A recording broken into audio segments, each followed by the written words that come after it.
done before the end of the meeting, if Elizabeth lets me. Someone to pay attention to us. Yep. Really? The two come straight. I gotta go on 40. I'm going to this thing next week, someone pointed out. Yeah, you gotta be careful. I had steel, Oh, that's not wool, steel thread showing through. Yeah, that's waited too long.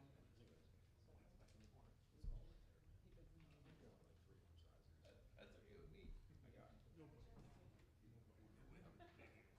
the 13-gallon kitchen ones because I figured Yeah, he can sit over here. these aren't gonna be. Do we need a different chair for him? Well, no, that's why I was gonna have him sit over There's here. plenty. For who? So you're going to, what you going? For the Yeah. Bionic Man, Rob Yeah. Robinson. Yeah. Because he has two Two hips. bags. So wondering if we need one of the things that don't have an armrest for him. Yeah, I was supposed to. It's Thursday or Saturday? Thursday, I was told. You just got a cookie? Something Yeah, Saturday. next Thursday. I'm going to, Saturday or something like that. I'll probably grab a snack. All right, we're gonna get started in just a minute.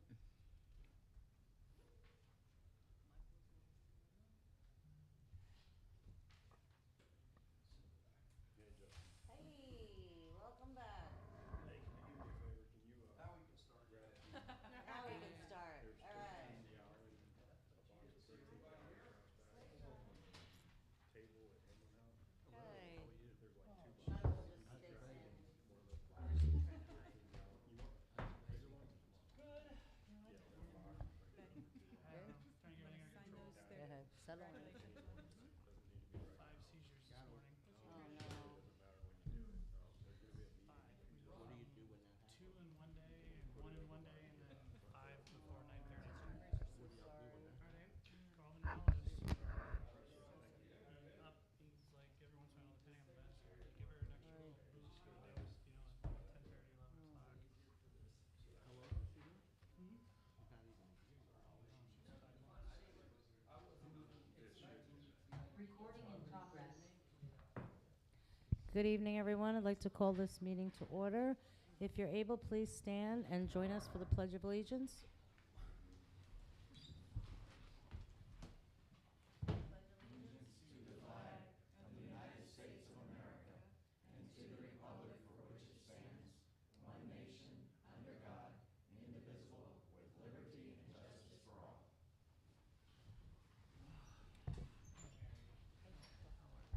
All right, let's get on with the roll call. Start with Mr. Lawrence. Kenny Lawrence.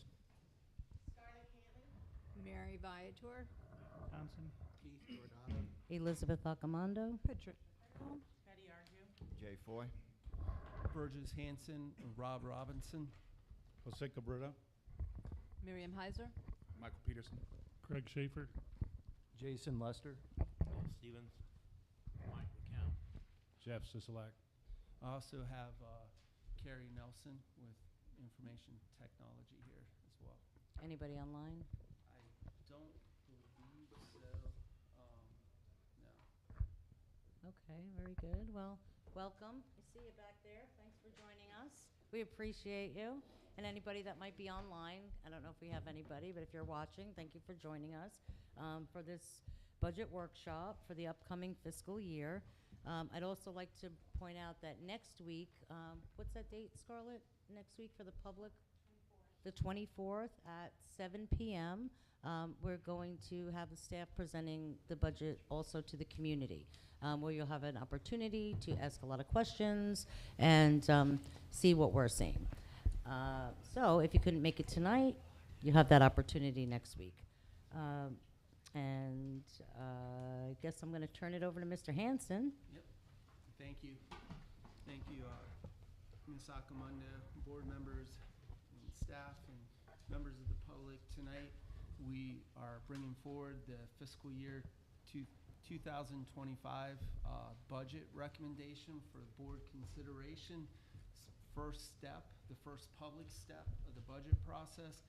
As you know, we'll be taking input publicly from the board tonight, as we have had individual meetings with board members, just so you're not surprised at what will be on tonight's meeting or workshop.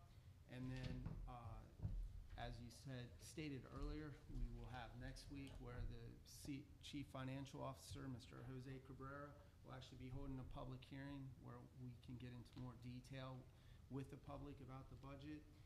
And then following that, we will potentially have the final approval at the May 15th or the June 5th meeting, all depending upon what the board would like to do. So tonight we've prepared a presentation. Mr. Cabrera will be going through it. I may jump in here and there. And then also Mr. Lester with operations is here, and Mr. Lawrence with Parks and Recreation is also here to give their departmental presentations. We also have Ms. Heiser, Mr. Nelson on the administrative side. So with that, if you're ready, we'll start Ready. the slideshow because I know we have a short window.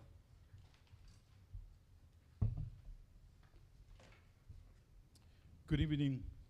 This is the Indian Trail Improvement District Fiscal Year 2025 Budget Workshop.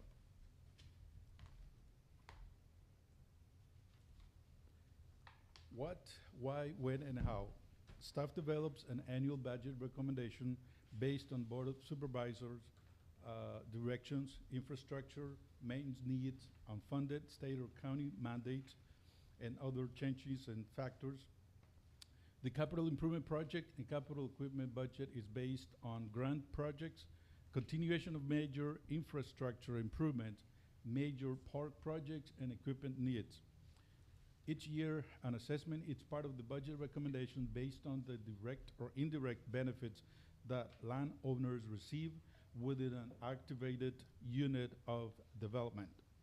Unlike an ad valorem rate, which is based on property value, an assessment is based solely on the actual cost to provide the operational and parks maintenance, administrative functions, fund any capital project or equipment purchase, or pay debt. Assessments must be approved by the Board of Supervisors within timeframes set by the Florida statute and board policy directive. The object of expenditures. The district legal level of budgetary control is exercised at the object of expenditure. Board of Supervisors approved the budget based on that object of expenditure. What is the object of expenditure? Is defined as personnel, operating, capital outlay, and debt service. Budget amounts do not include discounts and commissions. Assessments do include discounts and commissions along with reserve adjustments. In addition, other revenues, like grants, permit fees, are transferred to the fund balance as a surpluses and do not offset any assessments. The district structure and units. The district is comprised of several units of development which have varying levels of service and assessments depending on the water control plan when the unit was activated. Currently, there are 22 units that the district currently assessed. The district is structured then into seven departments based again on each unit's water control plan. Units contribute to a department depending on the water control plan, again, when the unit was activated. This table here shows the different departments that the district has. As you can see, the admin department, all units being currently assessed contribute to the admin department. Other units contribute to the other 7 departments to the right of the table that you have in front of you. Moving at a higher level, the district is also structured in funds. This is followed by government accounting. I'm sorry, Jose, can you go back to that last screen because, That one? okay, sorry. Unit 19, I was looking at 18 and it was not, I thought it didn't have the M1 base basin and the rest of the drainage that they should be paying for, so that's fine, thank you. You're welcome. As I was saying, the district, it's structured into funds. Funds, it's the major backbone accounting of a governmental state or county entity. Currently, the district has 6 funds. Number one, it has the major or the operation special revenue fund. There is a 3 debt service funds that the district currently serve. The unit R3, the unit 18, and the unit 20. There's also 2 capital project funds, the unit R3 and the unit 20, Santa Rosa Groves. Budget approval procedure. Step 1, budget workshop. Staff provides the budget recommendation and receives input from the board members, and that's what we're doing here to develop the final budget. Public hearing, the finance department conducts a hearing for comments from land owners and public. It was mentioned before. It's going to take place next Wednesday, April 24th at 7 p.m. Step 4, goals and performance measures. This is a board adoption to meet the newly state statute. Was supposed to sign yesterday. I don't know if it was signed. Just through the chair, please. Yeah, so it was sent yesterday to the governor's office. So they're anticipating that he will sign it before May 1st. Well, till he doesn't take effect. Is it effective May 1st? I believe it becomes effective. You have to have them prepared by October 1st of this year, or if you're forming a district, it would be the following end of the next fiscal year. Okay, state of the district. The district fund balance health. The district receives revenue by assessments which are based on per acre calculations for expenses related to the maintenance of drainage, roads, and parks, or for capital improvements, equipment, or debt repayment. Assessments, like we mentioned before, are not ad valorem taxes, millage, like county and other municipality charges, which depends on the valuation of the property. Assessments, non-ad valorem, the ones that the district assess, required developed and undeveloped acreage to be assessed by the district at the same level. This is the table of the fund balance. At the end of the fiscal year, September 30, 2022, we had a fund balance of about $6.9 million. This is the Fund 100 only. This does not include all the funds within the district. In the fiscal year of 2023, we had a surplus. We added about $3.9 million. That raised it to about $10.9 million to the fund balance. That is broken out in different areas. There's a reserve by the district policy, which recommended a 25-30% of operating expenses. That is about $5.9 million. We also carry a R2 roads reserve of $2 million. We also have established in year 2023 a grant fund. The total for that is about $1 million. There's also some carry forwards that were not completed in fiscal 2023, but they're going to be completed in 2024. That total about $452,000. That leaves the unrestricted fund balance of about $1,475,208. Let me know if you have any questions. Moving on, this is the same graph that we shared during budget workshops. You can see throughout the past 10, 11 years, the district was pretty much in line between or among revenues, expenses, and fund balance. In fiscal year 2020, there's needs, so as you can see, the expenses increase, but the revenue kind of decreased a little bit. Therefore, the fund balance went down, and so forth. The fiscal year 2023, revenues were a little bit higher than the expenses. That gave us a chance for the fund balance to go up a little bit. And that's what I explained in the previous slide of, we have the fund balance of about $10.8 million. Moving on. This is the CPI. You gonna say something? If you, yeah, if you want me to. Okay. So basically, what we're explaining in these next two slides is there's a core CPI and then there's a headliner CPI. One excludes fuel and costs like that. The other one actually includes it.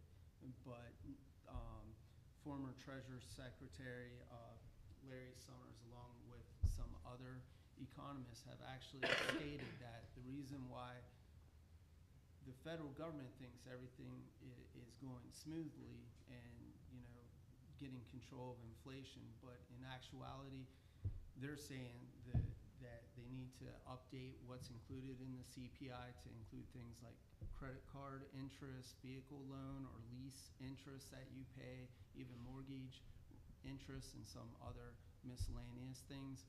And if you calculate all of that, they did not do for 23 or 24 that I could find, but for 22, it peaked at just around 18% inflation.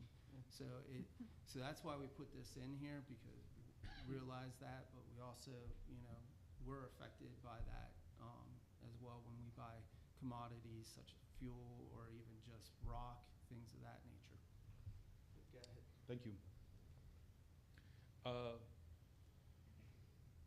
District future challenges, external. The change in retail and restaurant industries has greatly increased the number of commercial and meal deliveries with multiple trips. Continued attempts to change land use, road connections, and unfunded mandates. State legislative bills having negative impacts on the function of a special district. Current and future county road construction is placing even more non-local traffic, including more speeding above posted limits on district roadways to avoid the congestion. The county does not have adequate funds to roadway expansions, including 60th Street North, which is not slated to begin construction until 2028 at the earliest. Continue with the future challenges external. The recent Wellington annexation will increase gridlock on Seminole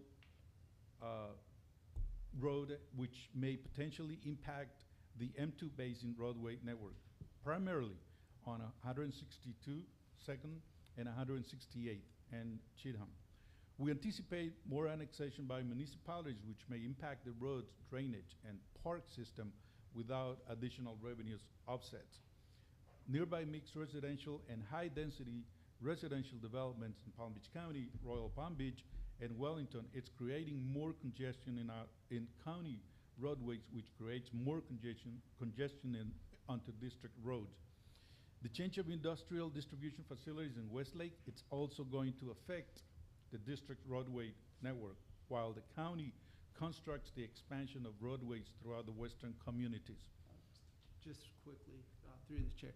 So that second to last bullet really does have an impact. It does not have to necessarily be on our borders like Avenir or even what Westlake is doing, but the actual construction that we're going to be seeing on Southern with the Tuttle Royale, and then of course just east of Arden when that starts construction, and yeah, and then of course further south on Southern there's a lot, or on 441, I'm sorry, there's a lot more construction, housing, as well as medical, which just adds more stoplights, which will eventually keep going north, and Okeechobee and State Road 7 is probably going to even be more of a gridlock. And then if you look at some of the plans Royal Palm Beach did right at the way the Royal Tuttle Royale is, they only have 2 ways in and 2 ways out.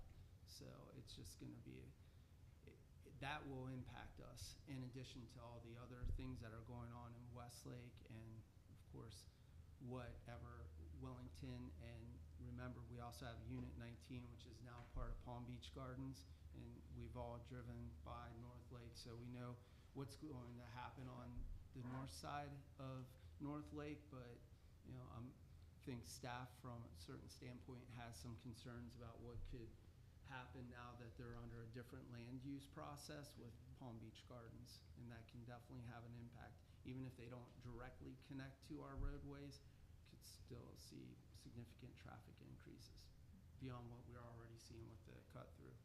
So, Jose, thank you. Thank you. Future challenges, internal, inflationary impacts of material, qualified labor, and fuel cost. The size of homes, accessory buildings, and pond fill ins continues, affecting the stormwater drainage. Just real quick, because this one's important too, so I apologize. But I want to make sure it's on the record and also for the public. This issue is, and Mr. Foy and I have had numerous conversations with the county. They're allowing building to happen and even allowing building to happen on our right-of-way, and we're trying to put a stop to it, but it's not that simple. So that is going to definitely have some type of impact on future stormwater. We were hit with 26 inches of rain or whatever it was in Fort Lauderdale in 24 hours or 30 hours. Development of residential properties for other uses, such as places of worship, childcare, centers, and group homes for troubled youth, aging capital equipment, limited revenue versus high cost. R3 road plan, it's nearing completion and meant to add roadways, 130th and Mango. Resurface R2 roadways, rebuild segments of Orange Grove Boulevard, then resurface. Unit 20 infrastructure bond funds are exhausted. Total funds to realize all capital improvement, it's approximately $18 million. The continuation of cyber threat, it's also an internal challenge for the district. And just quickly, on the Unit 20, so while we took a bond out for $3 million, just want to make sure it's clear for the record and the public, there's only about 2.4, 2.5 of actual construction, because the rest of that went into engineering and legal fees, things of that nature. So we've done about $2.5 million worth of work, or it'll be done by the end of this fiscal year, depending on what we do with the pump, but we can get into that later. But the other thing I want to talk about is cyber threat. We're not necessarily talking just about us getting hacked, but what happens if the county gets hacked? What happens if FPL? So those are all things that have indirect impacts on us and on our, just not our computer network, but just in general. So those are, and I think we will continue to see significant cyber attacks from Eurasia, which is basically Russia, and of course from the Middle East, as well as China. Long-term goals for the district, organizational. The 640-acre M1 impoundment expansion, unit consolidation and potential new involuntary activations, redefine policies and board priorities for recycled asphalt pavement, millings, implement more traffic calming on paved and milled roadways, park infrastructure, replacement and major refurbishment, public relations positions or a firm, website update, go live with the ERP, phase 1 and phase 2, work with the school district to address the lack of younger generations pursuing heavy equipment operations as a career, property and general liability insurance impacts. I'm going to turn it over to Mr. Jason Lester. He's the CEO for the district. Mr. Lester? Promotion, thank you.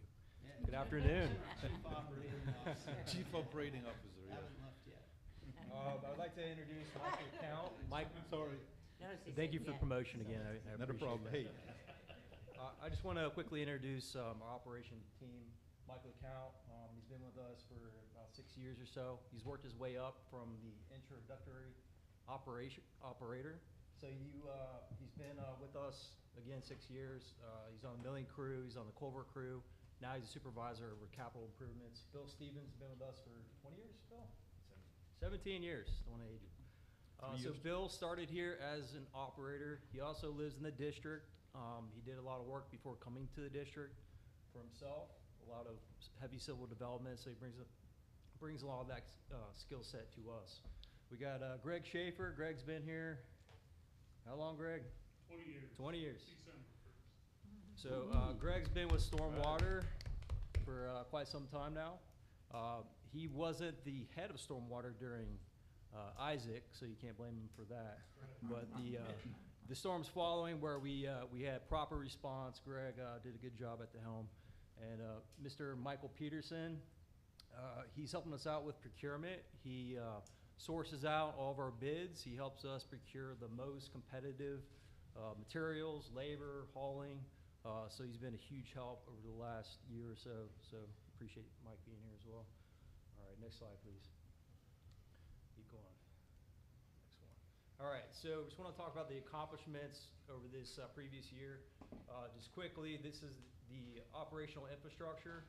We service 95 square miles. We have 96 miles paved roads. Just updated this the other day, so we now have 272 miles of dirt roads throughout the district. So that's dead-end roads, some of your through roads like 168th, 130th, some of the longer ones as well. We now have 69 miles of milling roads, 63 miles of sidewalks, 164 miles of canals, almost 1,000 miles of swales, 4 pump stations, 18 control structures, and about 380 culverts. All right. We have 3 swale crews. So over this past year, we completed the LID swale grant. So that consisted of about 12 miles of swales. So what we did is we went into areas that had little to no drainage. And it was the northwestern corner of the district. Crews went in there, installed swales. We put in sod to help with the sediment control. Put in some new driveway culverts where we needed to reestablish elevation, so we have positive drainage. These swale crews, 3 swale crews, also continued the typical maintenance. So we did 50 plus or minus roads throughout the district. A lot of these swales over time, they get the sediment from the road, so they went in and reclaimed that material. Also, we do have damage from construction or people driving through the swales, getting stuck in the swales. We also repair some of those items as well. Swale realignment, we've done a lot of swale realignment as well as road realignment that go hand in hand. Unpermitted driveways. So this year has been a big year for unpermitted driveways. A lot of buildings have been going on in the last 2 years in this area in South Florida in general, but a lot in this area. So, and we talked about this before, especially right as we come into rainy season. We have the builders, they usually put in no drainage pipe. So we go in, we notify the homeowners or the builders, we work with them, we get them to install culvert pipes. If they don't, we have to remove the material from the swale so we get proper drainage, and we put it on their property. Sometimes we have to do this several times, but we give them notice. We put a notice on a stake. We try to reach out to them and do everything we can to avoid sitting on our resources to keep cleaning that swale out. And that's where that 8-inch temporary pipe, this board actually made that a policy last year. Next slide, please. Canals. So over this past year, we've done approximately 1 mile bank repair, dredging in 8 locations. Mowing. So the mowing, we have 2 boom mowers and 2 flat mowers dedicated to canal mowing only. So all they do is canals every day, all year. I think it's like every 10 months now is 1 cycle. So 1 cycle is currently taking us about 10 months. So we accomplish 1 cycle per year with mowing. ABC, Aquatic Vegetation Control. They are a contractor with us. They're also a contractor for South Florida Water. Yes, sir. There's a question. Living on one of the canal banks and driving through the district a lot. What do you do when the canal mowing crew runs across when it's impassable because of overgrowth with people's vegetation? Well, it depends. If it's vegetation on their property, there's nothing we could do about that. First, if we establish that it's in the easement, we'll send them notice. Sometimes they plant things. So we'll send them a notice if they planted things or they put up a gate without a permit. We'll send them a notice. We'll try to work with them.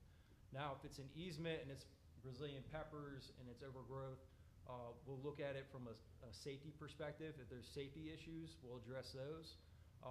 For major canals, we have a 4-mile east-west conveyance, big project coming up to address a lot of those issues for 4 miles. I think that's a grant, and that's going to be probably talked about later, right? We're going to talk about some of those grants. Yes. Yeah, because I notice a lot of canal banks that people's trees and overhangs Yes, sir. limit you guys from mowing the canals. So slowly, we are going through and we're reclaiming the canals, but we're trying to do it in a way where we maintain it. So ABC, and part of that, they do 4 treatments a year of the aquatic, and they're also doing a canal bank restoration program with us. So they spray the underbrush to keep it from getting worse.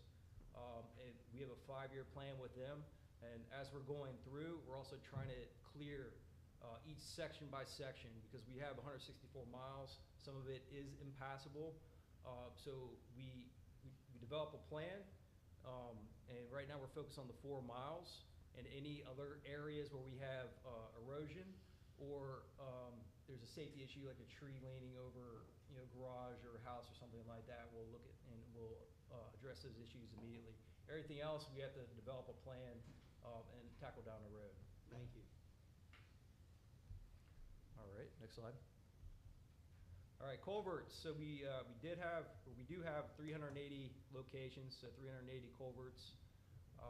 We started this program in 2018 with a board's authorization. We developed originally a 2 culvert crews. We had 108 unsatisfactory culverts. So they were metal, they were rusted, a lot of depressions in roadways, some serious issues. We have replaced 90 of those to date. We did 8 last year. The cost savings collectively would be approximately $5.5 million of doing this work in-house versus contracting it out. Also, this culvert crew, which is now 1 crew, this crew is in Pump Station 1 performing mining, also expanding the water storage over there. Some of the material that we've seen so far that we're able to mine from that area is riprap. Some structural fill we'll be able to use on some of the canal bank reclamations. 1.5-inch minus rock material similar to what we purchased at Palm Beach Aggregate and some FDOT base rock. So we'll be looking at sifting and sorting that material out as well over the next few months. Next slide. Are we All right. paying the M2 basin for that material? Excuse me? Are we paying the M2 basin for that material? At this moment, we are charging, it's the general operational fund is paying for the rental equipment and paying for the labor. So the material is out there now, not being used anywhere to date. So it hasn't been charged anywhere, it's out there at the pump station. So it hasn't been charged out, but it'd be an asset of the district. Unit 20, Santa Rosa Groves. This culvert crew, for the past 1.5 years, I would say, has been out at Santa Rosa Groves clearing some drainage and road easements, installing drainage pipes, dredging canals, and they stabilized the main road, Carroll Street. A lot of that work is ongoing. I know we're getting to the tail end of clearing. Rob, if you have anything you want to share about SRG. Keep on going. Good to go. Next slide. Paved roads, we have 96 miles. We continue to do pothole repair. You can see from the picture at the bottom right, we're following the FDOT standard, which is semi-permanent fixes where they saw cut, square off the area. They'll put some SS1H tack in the bottom, put some either hot asphalt if we're paving at the time or cold patch. So these pothole repairs can last until we repave these roads. We're also installing new 30-foot turn radius asphalt aprons. A lot of these district aprons, I will say some of them, are not 30-foot turn radiuses, which is where you see people turning off roads, cutting through the grass, making potholes in the soil, tearing up the edge of the road. So we're going to the problematic areas, and we're starting there. Right now, we're on Cheatham Hill, so we're able to put the 30-foot turn radiuses in there. Also complete the sidewalk, so we have one continuous sidewalk. For one reason or the other, the district at the time when they did Cheatham Hill sidewalk did not take the sidewalk all the way through the road. So it was sidewalk, dirt, sidewalk. So we took care of that issue, and hopefully we can stay on the road with these 30-foot turn radiuses. Also signage. We've been doing a lot of work on signage over the last 5 years. Most of the signage has been updated, replaced, the new high reflective signs. You see those everywhere. We're looking at standardizing signage. We actually just repaired the new FDOT, that little, where we have 8 stop signs there, that roundabout. So our signage department went up there and was able to repair those LEDs, so those are working now as well. Sidewalks, so we placed 3 miles, big in-house cost savings. It costs us $5 a foot versus 15. It's probably even more than that now. That's a price 2 years ago. We put in half-mile of new sidewalk at 180th north of Hamlin on the R3 project, sorry. We put in a new sidewalk at the equestrian park, and we are installing ADA mats at each intersection. We'll be doing Cheatham Hill once that asphalt cures. So as we go, we do put in ADA mats at the intersections as well. Next slide. Dirt roads, we now have 272 miles. We have 5 graders, always grading. Right now, we've been doing 5 days a week. We've been doing 5 days a week for quite some time because our dirt roads just get a lot of traffic. So every road will see a grader 20 plus times a year. They will at least inspect the road. If the road does not need to be graded, they won't grade it. If it needs to be graded, they will grade it. So all in all, we have 5 graders. We grade approximately 5,000 miles or more than 5,000 miles a year. So far, we put in over $500,000 of new rock. That's rock and hauling just in the last 3 months, prepping for rainy season. And also the rock cutoff on our milling roads, we put a lot of that rock as well on the local dirt roads. They try to stabilize them and get through this next rainy season. Next slide. All right, milling roads. We now have 69 miles of milling roads. So over the last 2 years, we put in 140 roads, about 43.5 miles per the FDOT spec. The total construction costs, and this includes labor, material, equipment, hauling, everything. So this is, fuel, all that stuff. So to build 1 mile milling road is $113K versus $151K to do it in rock. So we do have a cost savings there. Also the 10-year maintenance cost savings, 22K for millings per mile versus 72K. So far since 2021, we've realized approximately $2 million in cost savings, rock, doing things in millings versus rock. Also R3 milling roads, we've completed 180th from Allen Black to Sycamore, Hamlin, over by the Hamlin Park. Calamunded from Hamlin to 94th, and what's the other one down there? 180th, yeah, from Hamlin to 94th as well. So we've completed all of those roads. Next slide, please. All right, so there's our 3 mechanics. I just wanted to highlight, they take care of our 30 plus vehicles, 140 pieces of equipment. Replace a grader engine. We had a grader with more than 10,000 hours. Everything else was good and operational. It's actually the one in Zone 5. So we replaced the engine in that. We figure we'd get another 5 years or so out of that. They perform body work, troubleshooting. They also are at the pump stations replacing exhaust fans. Bay Hill, they replaced the engine in Bay Hill pump station. Did some work on the water control structure actuators, and did some work for the Questioning Park gate fabrication for the Nicole Horstein Park. Next slide. Mr. Gregg, you're up. Okay, first one on the list is the Hamel structure. That's one of our main structures that we discharge from the lower basin. It's the one that sets off Southern, and it feeds into the CTIP. Now the goal is to replace all the 4 gates there that we control automated. The other 2, there's 2 big float gates, and then one's permanently open with the 4 gates behind it that we physically control automated.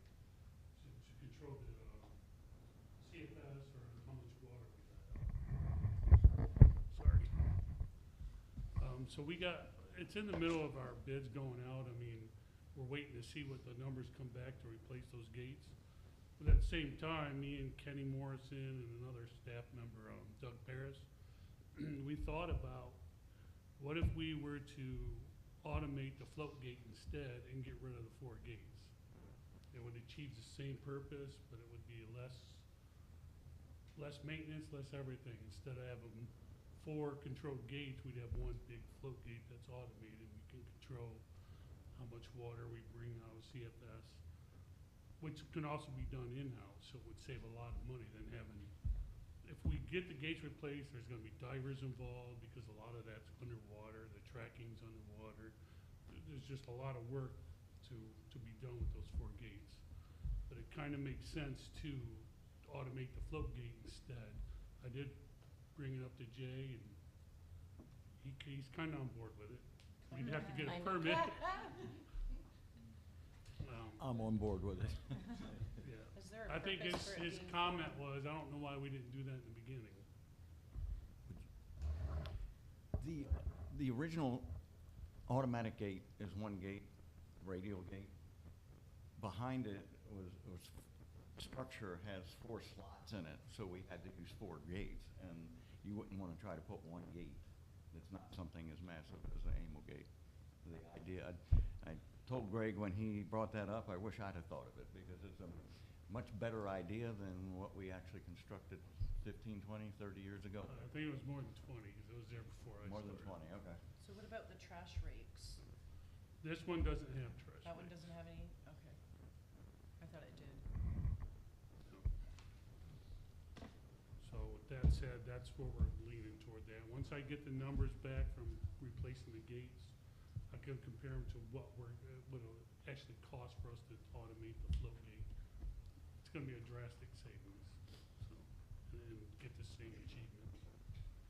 The telemetry upgrade for the pilot location and the M1 impoundment, they are the last 2 locations that I'm doing.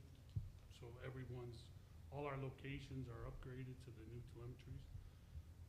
This one, we did go out to bid. We did pick our winner, B-Dale Integrations. Matter of fact, I'm meeting with him tomorrow, so he's gonna start real soon. He is waiting on a couple components that's delayed somewhere, some of the logic cards. But once them are in, and he's already got a way to start building without those right now. This will be done before wet season, the telemetry upgrade. The only one that'll be left would be the L8 discharge outfall, but if we're gonna redo that area, we might as well wait until then to add telemetry there. The exhaust fans on all the pump stations, we did complete that in-house. There was 10 of the exhaust fans. You see the pictures, the old ones being pulled off the roof, new ones installed. We did every bit of it in-house with Kenny and 2 of my staff members, which worked out great. So we did save money there too by doing it in-house. And then the ongoing pump rebuilds we have 12 pumps in the district that we replace or rebuild every 7 years, so we just stagger them. So I think, matter of fact, I got 3 more I'm gonna have for 25, and then there's gonna be like a year or 2 break where there's not gonna need any rebuilds. So that'll work there. Through the chair. What is the pilot pump for the end canal? I didn't The think pilot, that it's not, I don't know existed. why, that's what it was called when I started. It's just it's a telemetry location that monitors the water levels. That It gives me a connects to the reading M of the canal. water level. I should change the name. If I may, there was a temporary pump that was set up for the North County plan Right. at that location, and we had the gauge at that point. So the gauge is the reporting still is there, but the pump is no longer there. So do we still need to be measuring what's there? What I use now there is to know the level of the water, so I know if it's coming up, I need to start moving water or something. Okay.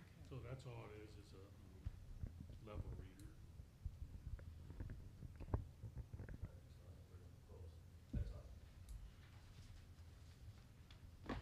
So the next slide, the 40th structure, it's the same with the ammo. We're gonna replace those gates. We might come up with something better there. 3 pumps being pulled.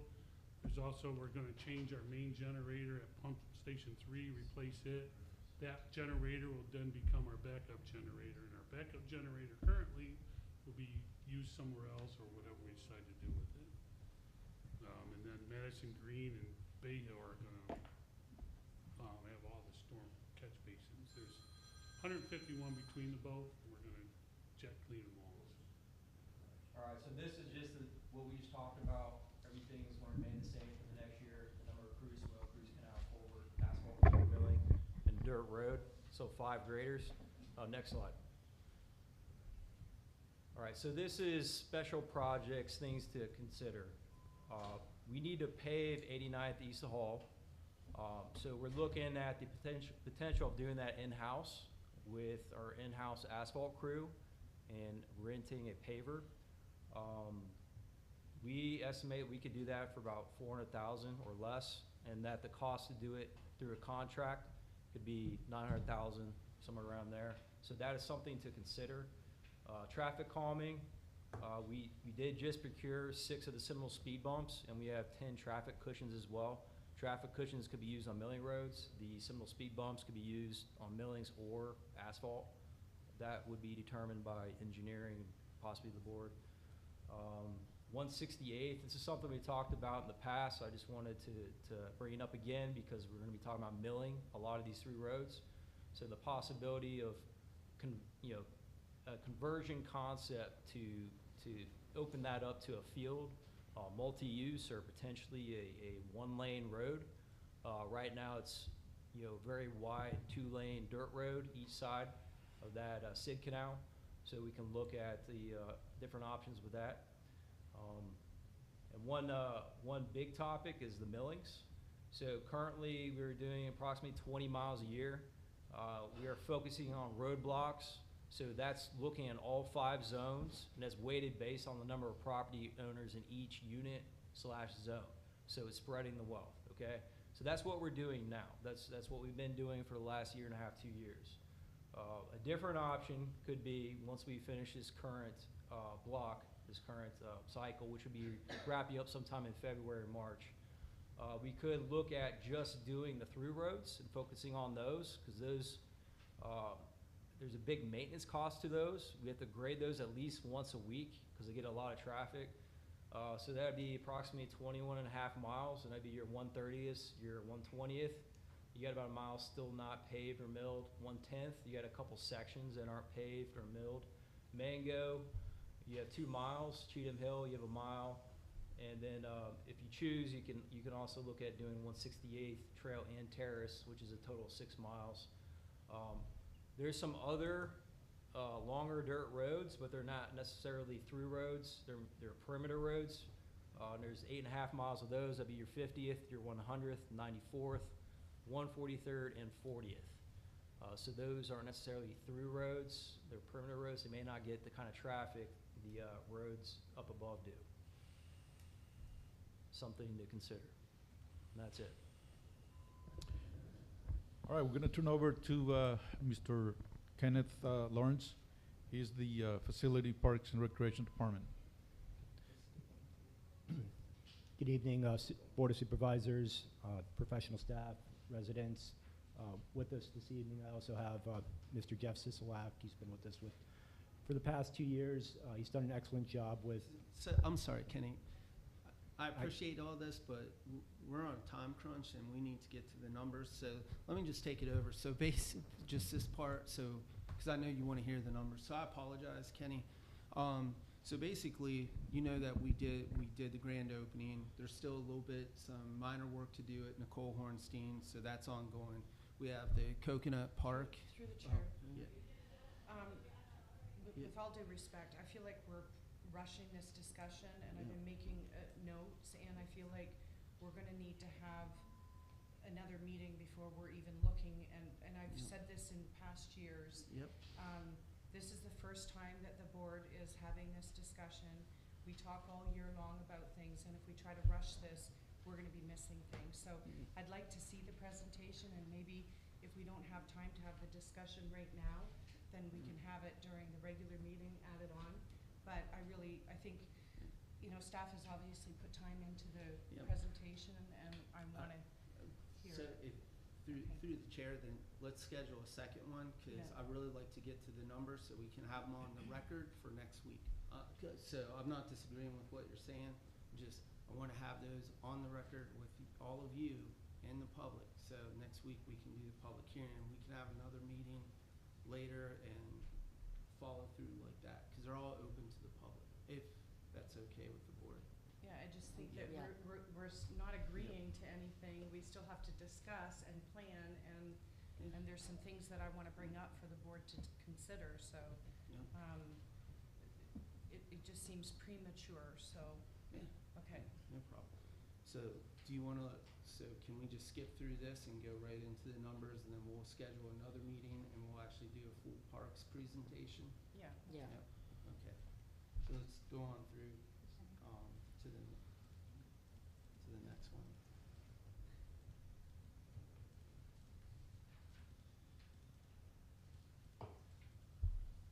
And we have had a lot of issues with parks. Yeah. This year. All right, fiscal year 2025 budget overview. This is just a organizational chart for the district. Major topics, maintain the current level for day-to-day operations, no change in organizational structure. Use fund balance surpluses for one-time purchase of capital equipment and vehicles. Use grant match fund to offset increases in assessment, up to 5% merit for eligible workforce. Maintain current level of health and other benefits. Conduct a study of administrative professional personnel. Reclassify the accountant specialist to handle certain risk management processes.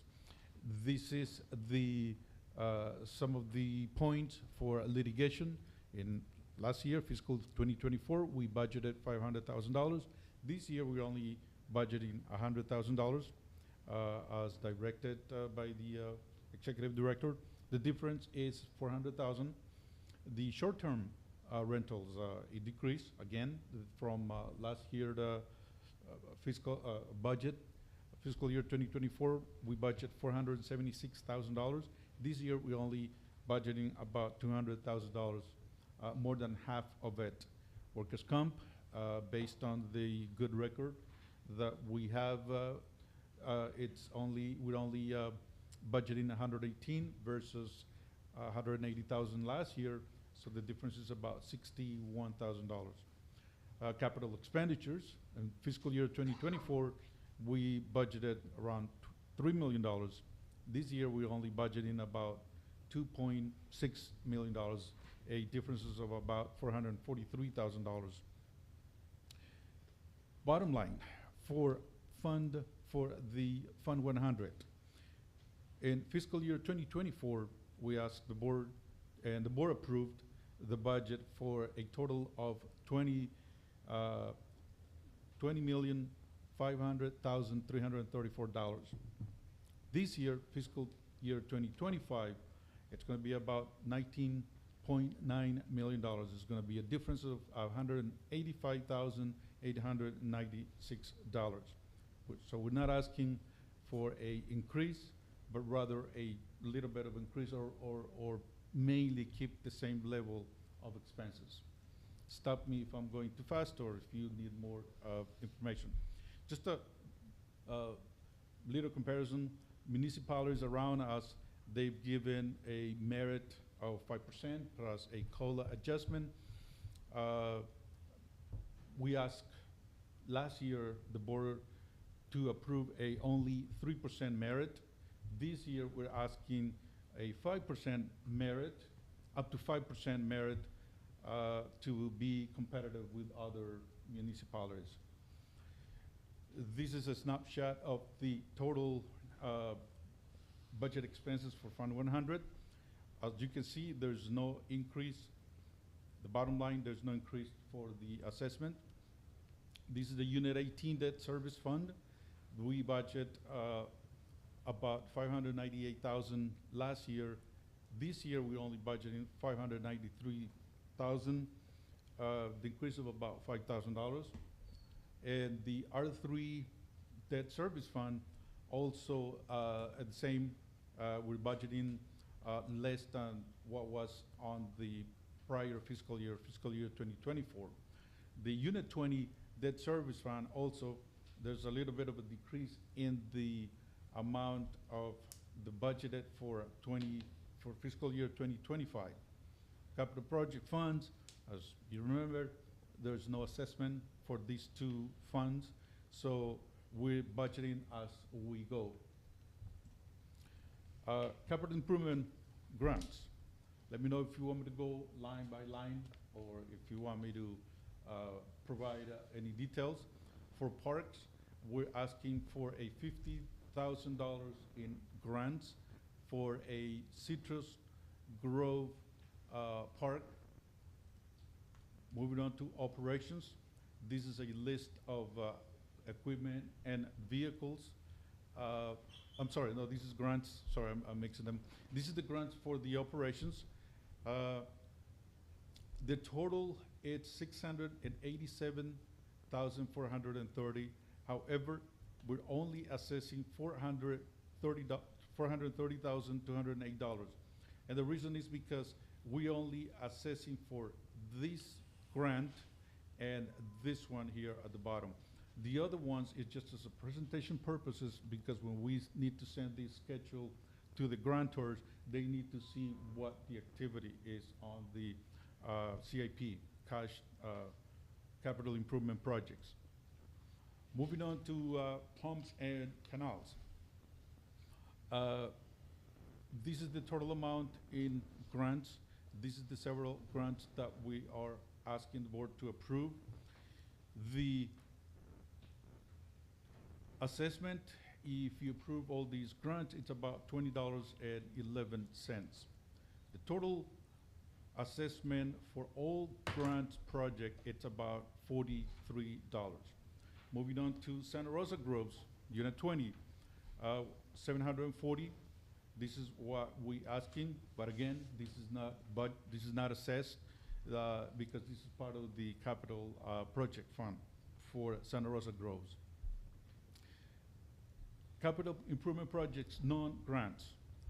This is for the administration, camera system, telephone system. The total amount is about $30,000. The parks, purchase of 2 Ford Mavericks, about $27,500 each. Asphalt walkway completion at Sycamore Park. Shell shade replacement at Kidscape Park. The total non-grant capital improvement budget that we're asking, it's about $175. This is the operations, most vehicles and some equipment that we're asking for approval. The total of all of these is $1,245,000. Pumps and canals, non-grant capital improvement projects. We're asking about $430,000. Pump rebuilds, generator replacement, another pump rebuild for Bay Hill. This is going to be paid only by that unit in Bay Hill, and this other structure here. Total special revenue fund, like you see before, about $19,776,863. Debt service funds for all the 3 funds that the district operates, about $2,024,878. Unit 20, Santa Rosa Groves direct expenses, it's about $42,575. This is only it's paid by the residents at Unit 20. Unit 20 capital project fund, $740,000. Again, this is not assessed. For the R3 capital project fund, $3,147,940. Again, this is not assessed. The total that the district will operate for fiscal year 2025, it's $25,732,256. Staff recommendation. The board, we are asking the board for directions. Which option would you like to see as the final approval? The option 1, decrease the unit assessments for operations and M2 basins for the Fund 100, capital equipment purchase of about $1,245,000. This is gonna be taken out of the, fund balance surplus. Also take out of the grant match, $230,208. The total would be $1,475,208. That's gonna be the option one. What that's gonna give you, it's a decrease in assessments of about $70 for most of the units. Unit 6 and 12, it's gonna be about $151.41. That's option one. Moving on to the other option, option two that you would have is to maintain the same level of assessments for fiscal year 2024 for Fund 100 and use the grant fund balance of $230,208 and also use the $1.2 million for a contingency fund and use it for other projects in the future that the board will direct. And that is the presentation. I don't know how we're gonna go forward, if you're gonna give us the option one or option two. Well, I don't think I don't think tonight. we can do through- it. Yeah, no. Yeah, through- no, through the- I think we should wait and have our discussion at the next meeting. And we could schedule that. We'll get together tomorrow and, I was gonna actually suggest May 1st. okay. If it's a That's Wednesday fine with evening, me. Yep. if it's clear with everyone's schedule.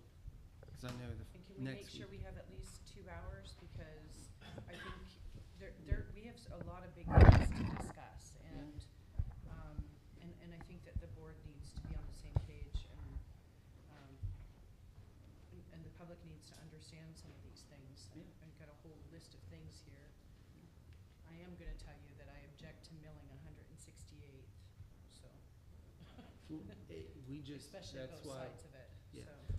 And that's why we tried to come up with a concept that was part of the mobility plan, and we're Right. taking a look at that, so, Yeah. yeah. Through the chair, I have a That's where question. There's some important things to discuss about that, because 168th was part of the mobility plan. We had talked about putting horse trails along there. Yeah. And,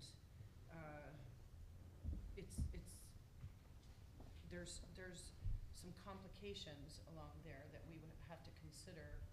It's not just, we're gonna go out there and do this. We're gonna have to look at driveways that are there, and how do we deal with that, and how do we, anyway, that was one of the things with the equestrian trail committee to look at through the mobility plan, so we'll talk about that later.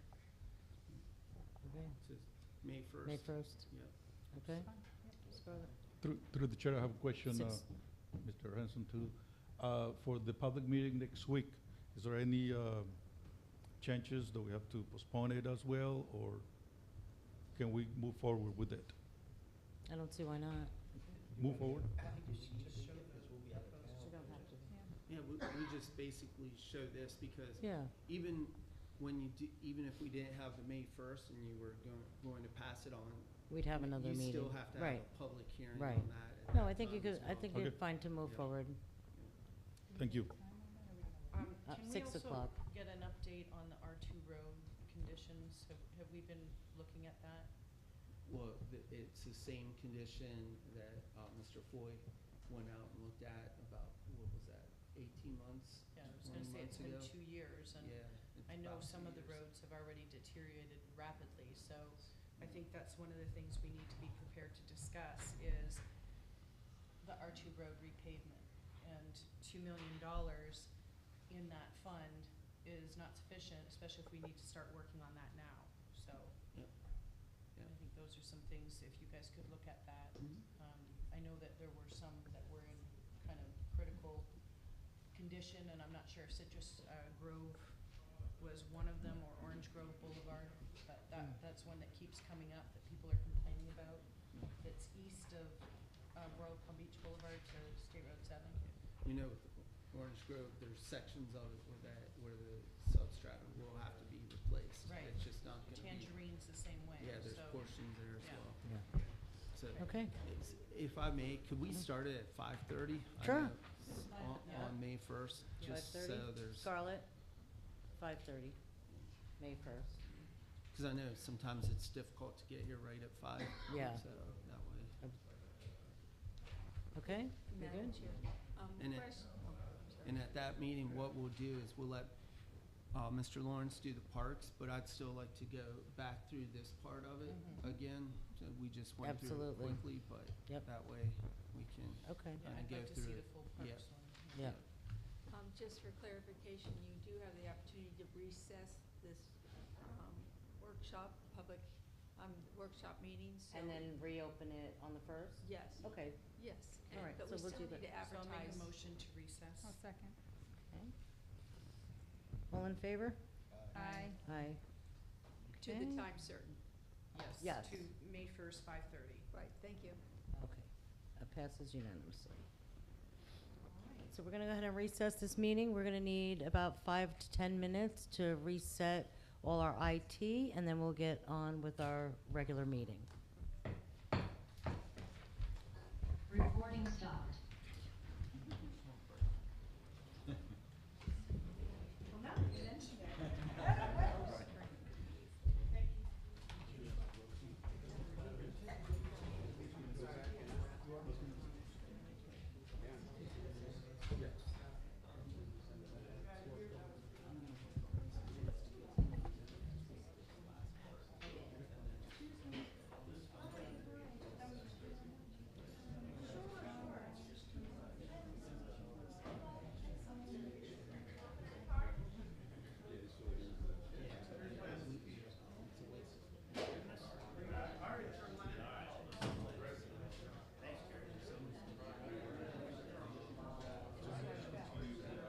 Yeah, I want to start with budget overview.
Before he, ready to go.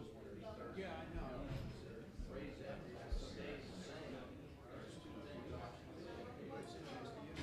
No, it was me, but she's not. Yep, I can see you. I'm gonna leave soon too, as soon as, he says that in. So you can see the, yes, sir. Yeah.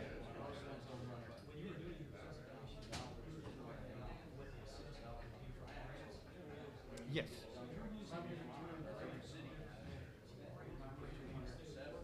It's a grant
Welcome.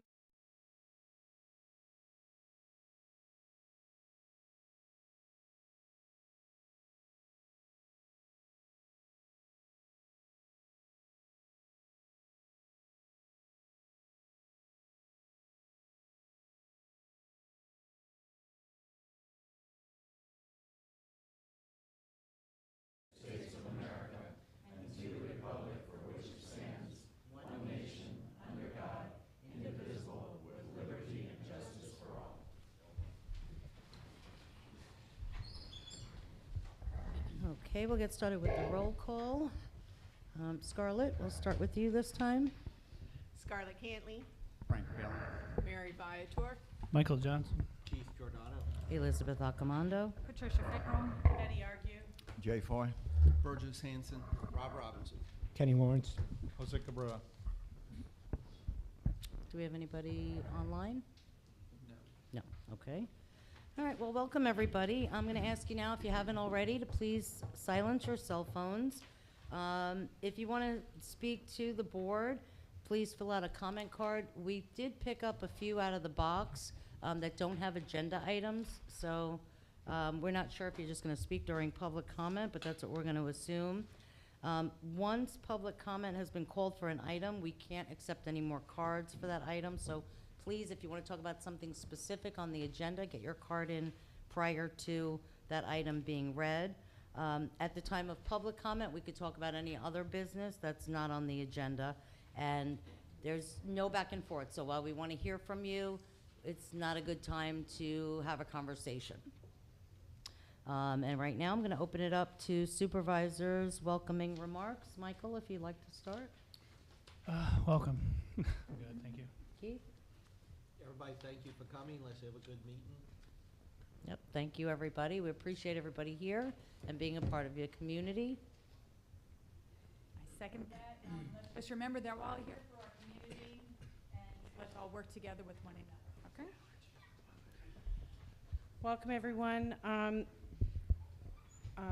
I wanted to tell, this weekend, is it this weekend is our community cleanup? Yes. And it's Sunday, and people can still sign up for that? Okay, can you tell us how they can sign up? If they go to info or events@indiantrail.com, they can shoot us an email and we can send them the paperwork and information. But we do have everything on Facebook and it's on the website. Okay, great. And I believe the Acreage Athletic League is here, several people from there today, so they can share. We're coming up to the end of the co-ed flag football season, and we're going to be having the Super Bowl soon. So if you haven't attended the Super Bowl for the Acreage Athletic League, it's a fun day, and I urge you all to come out. Okay, thank you. Thank you. Okay, item 5, agenda approval. Do we have any additions, deletions, or substitutions to the agenda? I'd like to pull 10.7. Okay, Where are we putting it on the agenda? let's do 7.5. Do you mind if we put it like before the first item? Can we do that? We could, Because I so, think that some of the coaches that are here need to go. okay, So if we sure. could put it So we could, 7. 7A, Yeah. 7-0? Okay, 7-0.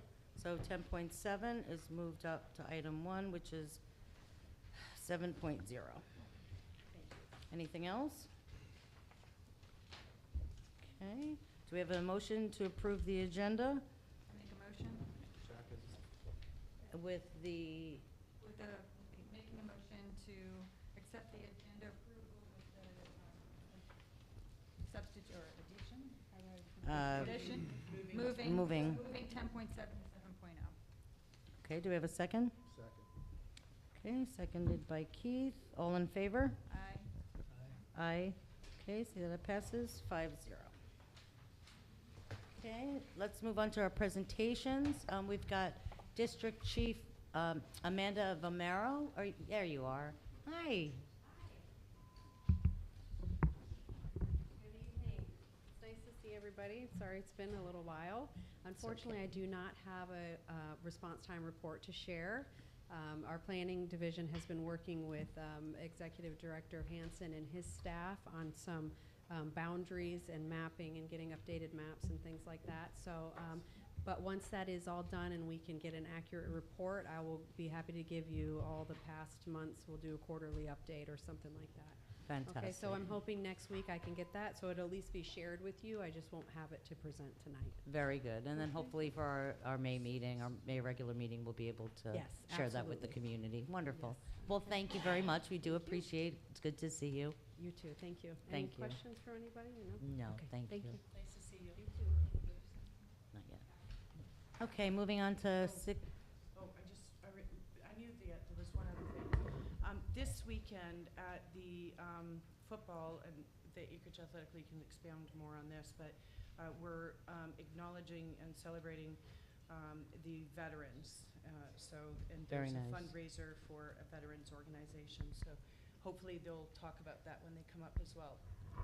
Great, okay. Sorry about that. That's okay. This one is just for. I did mine already, Oh, so we're good. okay. Yeah, it's still done.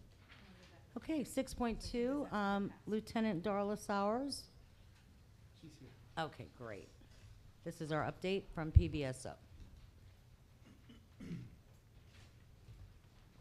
Good evening. Good evening. Just real quick, just going to touch base on the accident report for last month.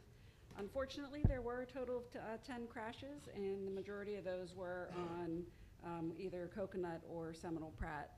And of those, or I'm sorry, in addition to those, we had 3 motor vehicle with crashes on some side streets. One of them was one of our vehicles, and also a motor vehicle crash with unknown injuries. Other than that, I really don't have anything else to report unless you guys have any questions. Nope, thank you so much. Thank you. Typo, 1 + 9 = 1.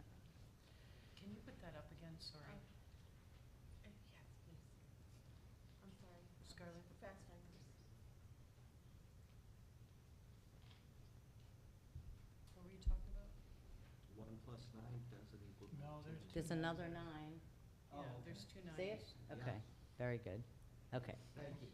thank you. Any other treasurer? Yeah. I watched those. Okay, moving on to our regular agenda. First, we're going to 7.0, which was the former 10.7. And Supervisor Farrell, since you pulled it, So I'm pulling this. We received a letter from Wendy Torado regarding this, so I figured we'd pull it and discuss it now at the beginning. okay. So, so one of the things that was stated in this letter that she wants to be put on record is paragraph 3. So my assumption is where it's under facility use, never allow another organization or group to use the facility under the provider permit. We're assuming that that is what you're referencing to when you say paragraph 3, but that is never to allow another organization to use the facility under your permit. Am I correct with that, Kenny? You're correct. Okay. So it doesn't say that we can't give another organization use of the park. Is that correct? That's correct. And if you guys would like, I could put that page that they're referring to up on the screen. Okay. And then I understand Please. she's stating that that the permits were put in on March 21st. Yes. Was the field times put in, the request for field use, like times? That's not This- required by the. The schedules were a few weeks later, but that's, And when are they supposed to be turned in? everything is basically supposed to be into the district 30 days prior to the season actually starting, so that we can actually be prepared with staffing and for maintenance and purposes like that, or be able to possibly rent the fields out to somebody else. Okay. Yep. All right. So I understand it's another league, but I do understand that it's community members that are on this league. It's a travel league, from my understanding. And I think they're just wanting it for 2 days a week. Is that the request?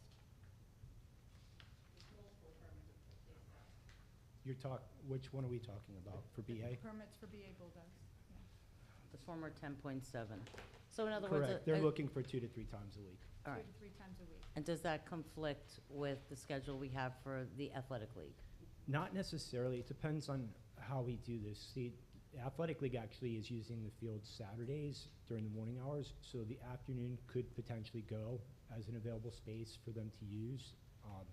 Some of the other days, we'll have to look with their schedule and kind of coordinate what's available, when it's available, and kind of just play it by ear based off their seasons. So by doing this, we're not saying that we're going to give breakthrough field time when the athletic league has priority on the field. Basically, they're Correct. just going to use, they're asking to use the field when the athletic league is not using it. Correct. That's no. Through Well, the chair. That is not what's being asked. The permit requests that they use a field at least 2 times a week, and it's not subject to the Acreage Athletic League. The bottom line here is that the Acreage Athletic League does have a service provider agreement with the board, with the district, and why on earth we would even consider bringing another league into the same park to compete with a league that's been here forever just makes no sense to me, especially considering that we don't have enough field time as it is. It's also my understanding that the request was from May to December. May. Correct. All right. What did you tell the Acreage Athletic League the fields would be closed? It's going to be towards the end of May when their season is done, and we'll have it shut down for its biannual maintenance, which is about 4 weeks. Yeah, so when they put their initial request for their permit in, which the service provider agreement only requires that they say, this is the time frame for this sport. When they did that, you told them that the south field was not going to be available. Correct. And that the north field would be closed down. Correct. For the past 3 to 4 years, the Acreage Athletic League has been trying to accommodate the district's schedule for maintenance. For the past 3 to 4 years, they have not had enough field space. And for the past 3 years, we have had another league trying to come in and push them out. And I don't understand why we're discussing this. Furthermore, I learned today that the reason why, because I asked a question that apparently they have been at Hamlin Park, Friedland Park.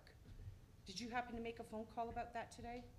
I have, I've reached out to Chris, but haven't been able to speak to him, and I haven't spoken to Jennifer from the county yet. All right, so it's my understanding that the county was going to be closing Friedland Park's fields to do their new, the replacement of the fields, right? Correct. I think they're going to turf. Correct, we spoke about Okay. that a couple months back.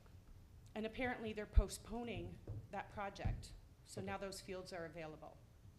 But those fields were used for the Acreage Athletic League's soccer program, AYSO, and they've had one field taken away to accommodate BA. So in the past, we've talked about the Citrus Grove Park. Yep. And making a field there for the public to be able to use. My suggestion is that if Hamlin Park is not available, Friedland Park, then that's where they go. I do not think it is advisable that we insult the Acreage Athletic League this way. We do not have the field space. They have reduced their programs. They have not started other programs that they want to do because they've tried to accommodate the lack of field space and the lack of maintenance that's been going on the past 4 years. And it's still not straightened out because we still don't have the south field. So, Good. So, from my understanding, AAL has 7-on-7 flag football? they have a whole bunch of programs. They have 7-on-7 though, correct? They have This is- 7-on-7 girls, they have 7-on-7 co-ed, they have tackle football, Right. they have adult, they have So- travel, and they're planning on starting a couple of other ones. Okay, So- but as of right now, they have not started that, and this is a 5-on-5. It's a travel team, it's not a league, it's a travel team of people that are community members here in Loxahatchee.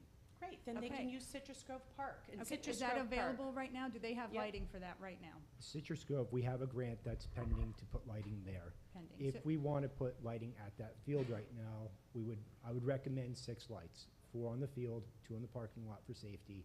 They're $848 a month apiece, so you're looking at about just over 5,000, like 5,100 a month to put lighting over there. Okay, so, but Kenny just said that Acreage Athletic League has requested for the mornings of Saturday, and that Saturday afternoon is available.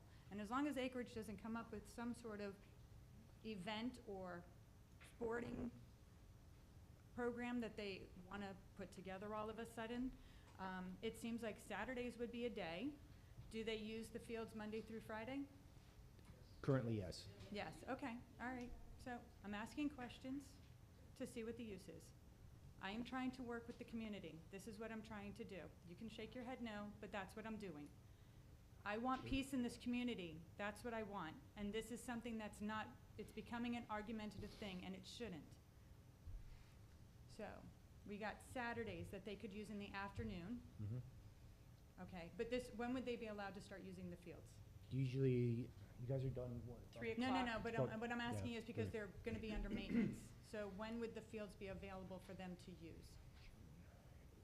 We could, I mean, you could start the Saturdays right away, but then you're gonna be looking at sometime in June. I'd have to pull up Sometime the in exact. June. So, okay, so a month or so, 6 weeks or so after their Correct. request. So we could tell them that we cannot approve for May 1, but it's a possible. But if they wanted to do Citrus Grove, which would cost the community, how much a month for the Why would lighting? it cost the community? They don't have a service provider agreement with us. Okay, so, but we're gonna put the lights up for them. Are we making them pay for the lights? Sure, they should pay for it. If they go to the school board, they have to pay at the school Yeah, board. no, just, all right, go ahead, finish. The lights would be 5,100 a month. So, I'm sorry? They would be about 5,100 a month 5,100 a month to have 6 out there. to have correct. 6 lights. And how much is a permit request cost for a field use? Per hour, it's about $50 an hour. $50 an hour, so that definitely would not cover lighting. So, to find a happy medium, we can at least give Saturdays to them, maybe even Sunday afternoons? Currently, Sundays are basically for the public. That would be board directed if you guys wanted to go that, but it is available. Nobody is out there. I'm gonna recommend, just so it's in the back of your guys' mind, during COVID, we kind of ran into a time frame where the fields were getting overused, and that kind of set things back a little bit. So I definitely want to put it in your guys' head to be careful with the overuse, but Okay. Fair. definitely. All right, so, and right now, it doesn't get dark until 8 o'clock. So Citrus Grove is a good possibility for 1 night a week. And maybe, so can we do 1 night a week at Citrus Grove and the afternoons at the North Park in community? Acreage Saturday Community- afternoon. Saturday, yes, Saturday afternoon. Is that a possibility? As long as the board's okay with Okay. it. I don't agree to it at all. I do not think that we should be letting a competing program come into the Yeah. park. Go ahead, Keith. Yeah, I had the floor. Thank you.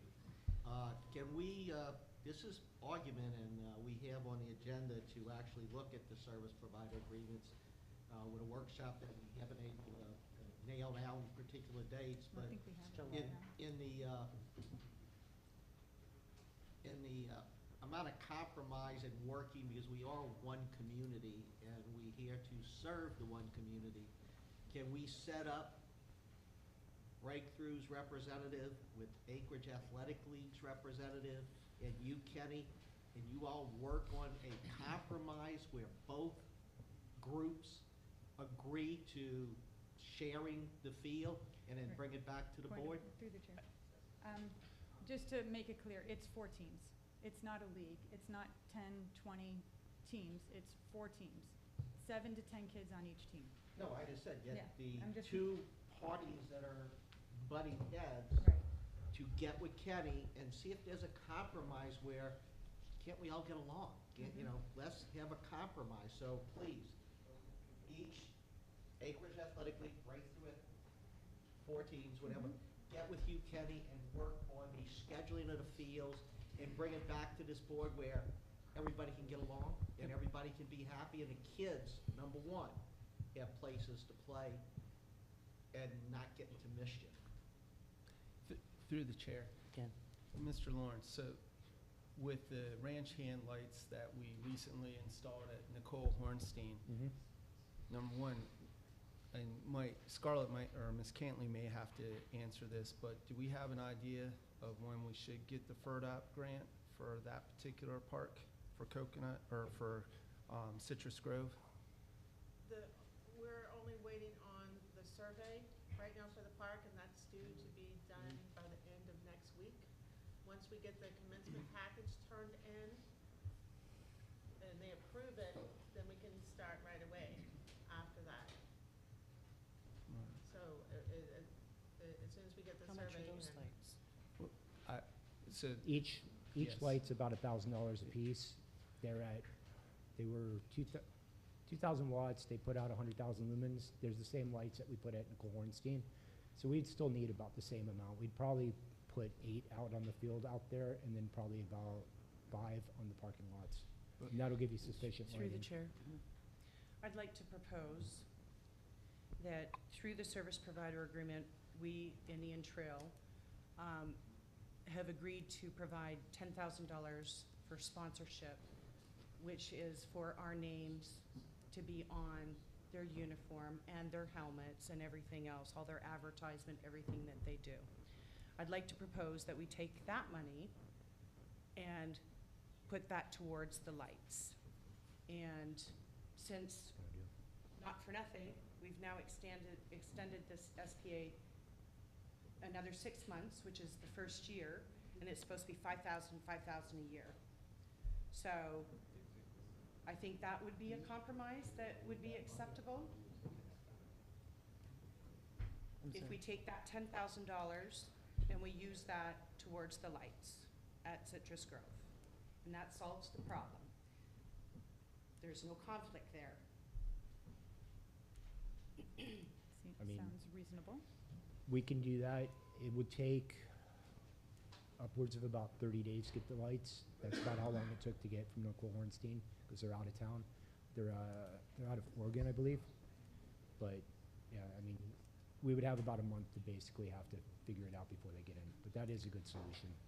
And being that it gets dark after 8 o'clock now, I think we're covered for, until Right. that project can be completed, as far as time-wise for daylight. I think we'd be more concerned when it's daylight savings, when it's Yeah, fall. in the fall, Yeah. but we should have So- the lights done by the fall, Okay. so. Correct. Fair enough. They install quickly. Okay, and Keith, do you want to come back to I what you just were was saying? when we was supposed to go over the service provider agreement. Well, we're doing that in July, All right, so. but I thought that 10,000 and that 5,000 a year was kind of in discussion, that we weren't, yeah. I just have a problem with, We still have an Give agreement it right money. now Have it, right. saying, and Right. technically, we're in violation of the agreement. Because in the agreement, it says that every 2 years, we're giving $10,000. And now it's been 6 months, and we've extended it another 6 months, and we haven't given a dime. And it's been to 2 years. So, not for nothing, they're still putting ITID's name on everything. They're still advertising ITID everywhere. And they will continue to do that, I assure And it you. solves the problem with the lights. this is something I don't want to discuss here, I think in the, When we do, the, right, right. But I Thank think it's a good idea to put that money into to the that, lights. good, yes. Yeah, I agree. and that'll solve the problem. You know, they're community parks for a reason, right? So it's for the entire Exactly. community. I mean, there's a lot of people, you know, that paid for the parks that don't even use the parks. So we want to be fair all the way around, and I can appreciate that. But we also have, you know, long-standing, you know, agreements that we still need to honor what we have. So my question would be, do they need to change their permit to saying that they're going to be using Citrus Grove Park? I can adjust that, and I'll just give them a copy of the adjusted. Okay. Okay. And then do you need them to get you, with that request, the specific days they want to use it? Correct, and then I'll need their insurance and everything else like normal. Okay. All right, so I'd like to make a motion to approve Oh, wait, well, no, I can make a motion and then we call for public comment, yes? Well, yeah, but before you do that, Yeah. just quickly, Ms. Cantley, so with this, with the FERDAP grant, if they were to purchase this, we can't get reimbursed for this purchase because they bought it beforehand. So if we bought these for another park, temporarily put them at Citrus Grove Park until we receive the FERDAP grant, once we get the FERDAP grant and we get those lights in, then we can actually move these to another park. To and- Sycamore. But I want The to make dog sure that park. we're not buying these lights for a park, because once you put it on the record, it basically cements that they will not reimburse us for those lights at So Citrus Grove. we're just saying it's It's a a temporary. temporary lighting. Yeah, Okay. we're just buying Okay. temporary lighting with no location. And attached. actually, that was something that I was gonna bring up, that Sycamore Park is another park that we have been talking about, what do we wanna do with it? We could actually put a big enough, 7-on-7 field there, where the one baseball field that we kinda don't use. Mhm. And I think that there's potential to do that elsewhere. 5-on-5 is smaller It's than very a small. 7-on-7. Mhm. Yep. So I think we could, probably get 2 5-on-5 there. And this is something that we need to be looking at, Mhm. because the 5-on-5 is popular. Mhm. Apparently, it's the new standard, and in terms of, it's gonna be in the Olympic. We're gonna see a whole lot more of it. I know Yeah, the NFL Acreage is Athletic supporting League it. is doing it. Mhm. And that's great, and I support BA doing it, I support the community having another option. I just do not support them coming into the Acreage Community Park, because that's where the Acreage Athletic League programs operate from, so. I think we have to, through the chair, I apologize. Go ahead. I think we just have to remember that the middle name of Acreage Community Park is community, and it's a community, and BA is part of the community. And sorry, I usually talk really loud, my husband usually complains, so I apologize.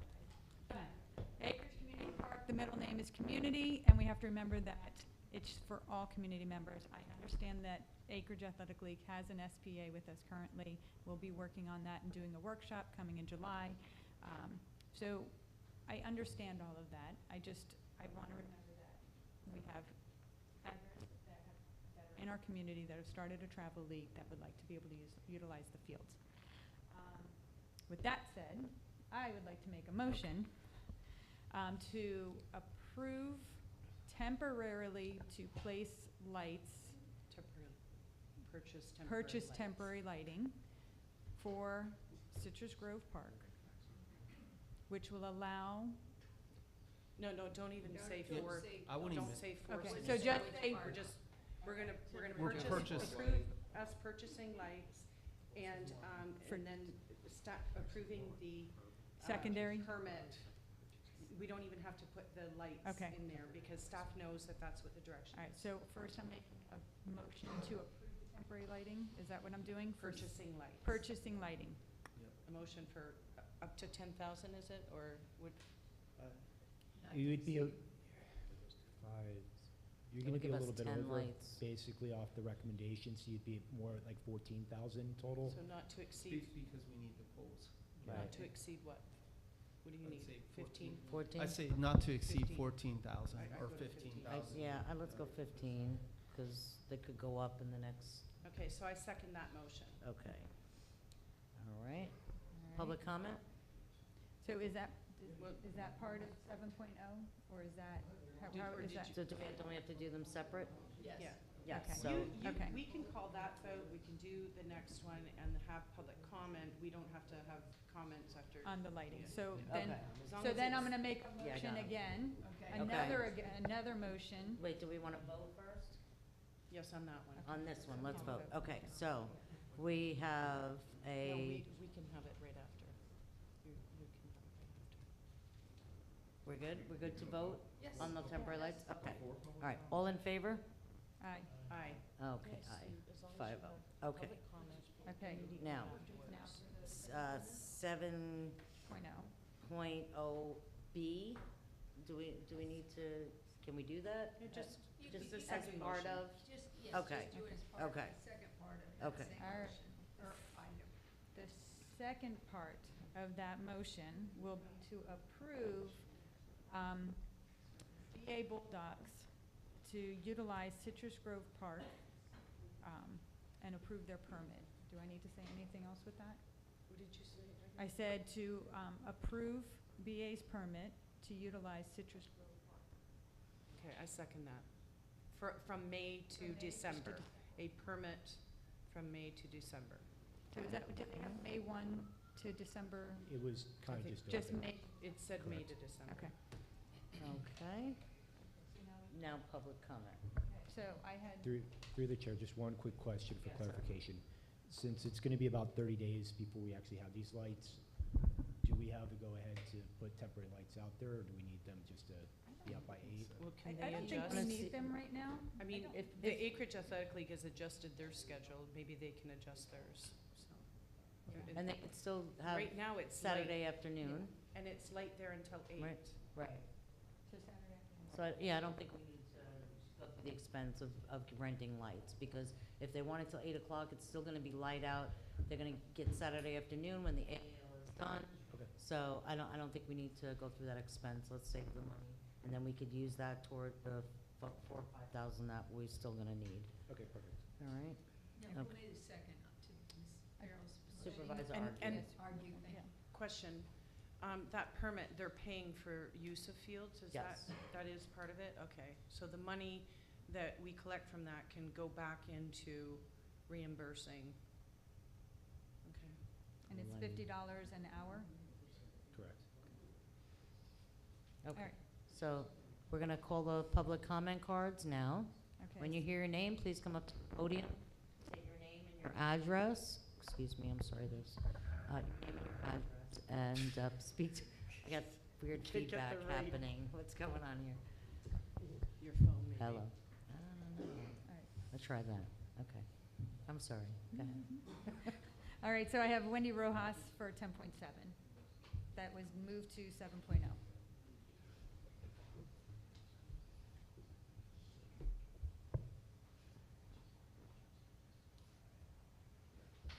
Good evening. My name is Wendy Rojas. Address is 15361 94th Street North, West Palm Beach 33412. Going over what you all said, basically, I stand here once again to advocate for the Acreage Athletic League. Our volunteers, our coaches, board members, players, everyone involved with our league. I'm actually shocked that a permit for another league or even team made the agenda, honestly. I'm beside myself. I don't even know what to say. But most importantly, I want to point out that last meeting, you all advised that no permits would be approved for Breakthrough Athletic League until that July workshop. I wasn't here. That's what I was told, that no permits would be approved until we spoke, until we, both of our boards had a workshop, and that was July 15th. I don't recall that, but I'm happy to check. Okay. I want to also point out that Mrs. Farrell also pointed out on the reopening of Community Park that she would do anything to have, or to do, or she would, she would do anything to have Acreage Athletic League succeed. And unfortunately and honestly, it does not seem like it from her actions and her decisions.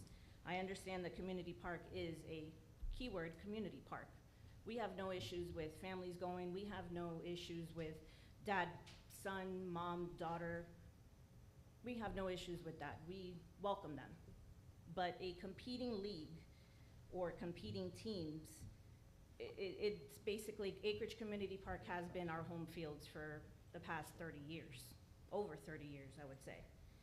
I'd also like to point out that permits were placed for girls, Acreage Girls Flag, Acreage Tackle, our travel team, Acreage Elite, and our adult league that we would like to restart in honor of Coach Willie, who coached many, many, many seasons out there, and we would like to bring that back. And all these were permits that I placed in. So, you know, I guess, I'm beside myself as to why a competing league permit would be placed on an agenda when we do have a service provider in place, agreement in place. And again, I had much more to say, but again, I am beside myself, and that's that. Thank Through you. the chair. Wendy, I know your board hasn't had a chance to talk about it, but the $10,000, if what we propose tonight, do you object to that? We don't have our main treasurer here, but we do have 3 board members, including myself, and I believe the 3 of us are okay with that. Okay. But again, it's not a full board, it's not a full forum for us to Right. decide. But if that's the case, then I personally am okay with that. Okay, Can't speak for the board. thank you. I don't wanna use your words about being beside myself too, but like I had said earlier, having the 2 groups get together and work out a amicable agreement of using it, I don't understand why I'm feeling that you feel threatened by this other group, and I don't understand, why do you feel threatened? Through the when- chair, I point of shouldn't be- order. hold on. I asked a question because of the $10,000. I don't think we should have a back and forth I asked about your permission opinion. to He the, did. through the chair to ask a And I said question. point of order. We're not supposed to have back and forth. You don't need to defend what you already stated for the record. That's I not what asked I'm a question asking. because we voted on it. Point of order means you stop and you consider it, and you as the chair would stop and consider it, and if the board needs to vote on it, then that's how you would handle it. Okay, so there's really nothing to vote on. I think you got your point. I just wanted to, Supervisor argued, right, so we already addressed that, so that's something we could talk about I later. meant why she feels threatened by Well, the let's, group. we don't need Yeah, to. we don't need to. Right, we don't need to go. Just to address that really quick, I don't feel threatened by the league. We offer many sports, unlike the other league. If you guys voted on allowing them to go to Citrus, I welcome it. I'm not one to say kids are not allowed to go to another league. It's to each their own, obviously, to, as long as they're getting the exercise in, as long as they're doing something productive and not tearing our streets down with, the many youth out there with their bikes and getting into accidents and things of that nature, I welcome it. I myself and my board and my league are not threatened by another league. Can you get in touch with the other league and look at it All right, and work on that? And I'd also like to Let's point let out that, Kenny- yes, our league is also starting a 5-on-5 for boys only during the girls' season. Okay. And that will be announced on social media shortly. Thank you, thank you. Thank you. We'll be in touch. We'll see you soon. Okay, next. Okay, so I believe there's no agenda item number on this, but I'm going to assume Alex Torado wants to speak about this.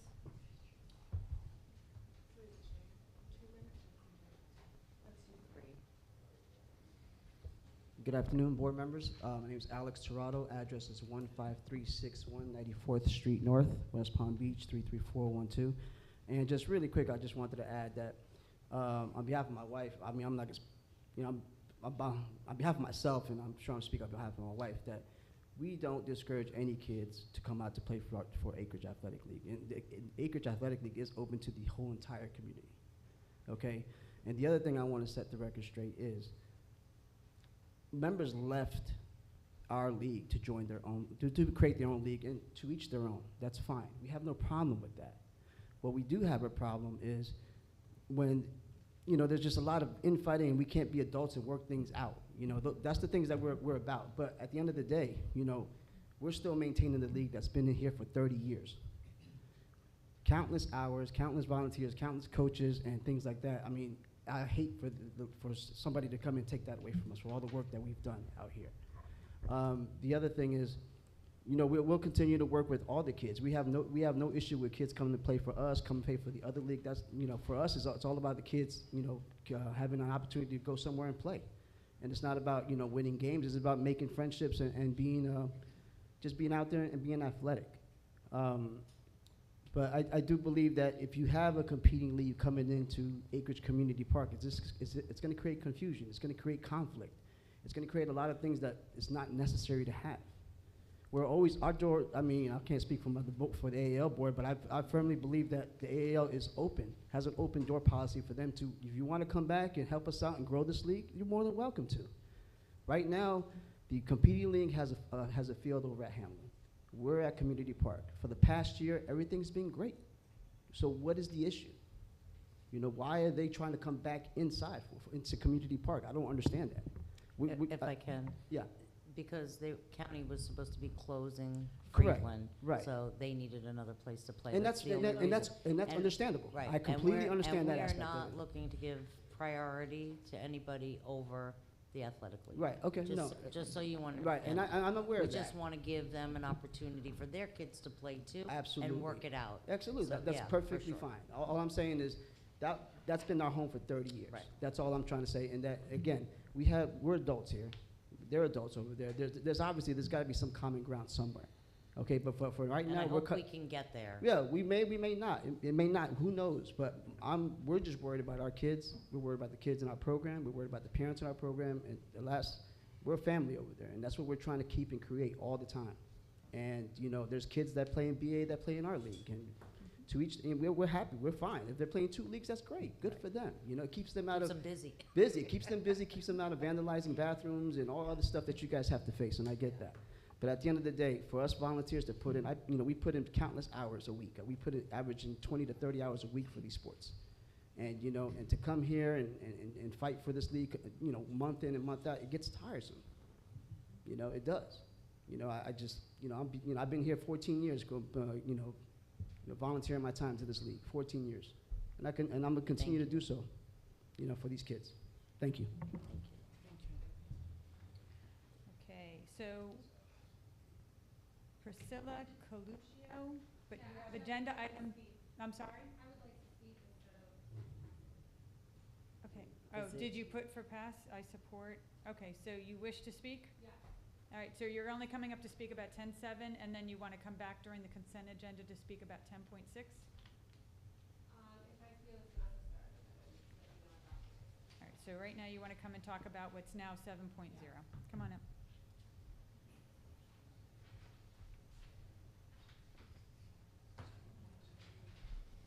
Hi, so my name is Priscilla Coluccio. I have an address at 6090 140th Ave North, West Palm Beach, 33412. I would just like to say a few things because I'm a parent of children that play with Acreage Athletic. I have 2 children. They've been in there for a few years now. And the amount of time that my kids are on those fields, I mean, it's Monday through Friday from after work hours until 8, 9 o'clock at night. Every field is being used from what I see. You know, kids we're already, I feel like there's not enough space for everyone to get the practice time and the game times that they need. You know, Saturdays are game days. You know, Sundays people are practicing. I don't understand when I heard that there was another league trying to get space. I just don't see the time. And when I see everything that people have done for this league, I mean, they work 9 to 5 jobs, the people that run these things, and they're on those fields right after work, getting straight to those fields until it's almost bedtime. You know, I see the dedication, the sacrifice. They're not getting paid to do this. You know, they're dedicating their time and, you know, their lives and things they could be doing other than working with children in this neighborhood. I feel like it's great for my children. You know, I think there was over 400 kids right now. And it's just the amount of time that is used on those fields. I don't see how it's possible to bring in other leagues. I mean, there's so many parks in the area, and from what I know, I've only been here a few years, but you know, if they've been on these fields and all these fields are being used, where is the extra time supposed to come from with so many kids in this league and so many sports being played? I just don't understand it when there's so many other parks in the area, you know, for something that's been used and dedicated people's time for so long. So, you know, I would definitely not want to see my kids not have enough practice time, or my friends' kids not have enough practice time, or nights or for games. So, you know, I think it is an issue with, you know, the amount of time being taken away. It's going to affect the league that my children are in right now, you know? So, I don't know, I don't feel that it's appropriate to, you know, start changing things when they've been around for so long and keeping kids out of trouble, keeping them off the streets. You know, my daughter's dedicated. Like, she doesn't leave those fields. She'll be there every night to get extra practice time or to watch her friends' games. So, you know, I don't see how that's supposed to happen when there's just not enough time as is. So to include more teams, more leagues, it's gonna take away from the current league that's been there for so long and sacrifice so much time. So that's all I have to say. Thank you. All right, so another one that put 10.6 and 10.7, so you wish to speak, Joseph Coluccio? Do you want to come up and talk about 7-0 now?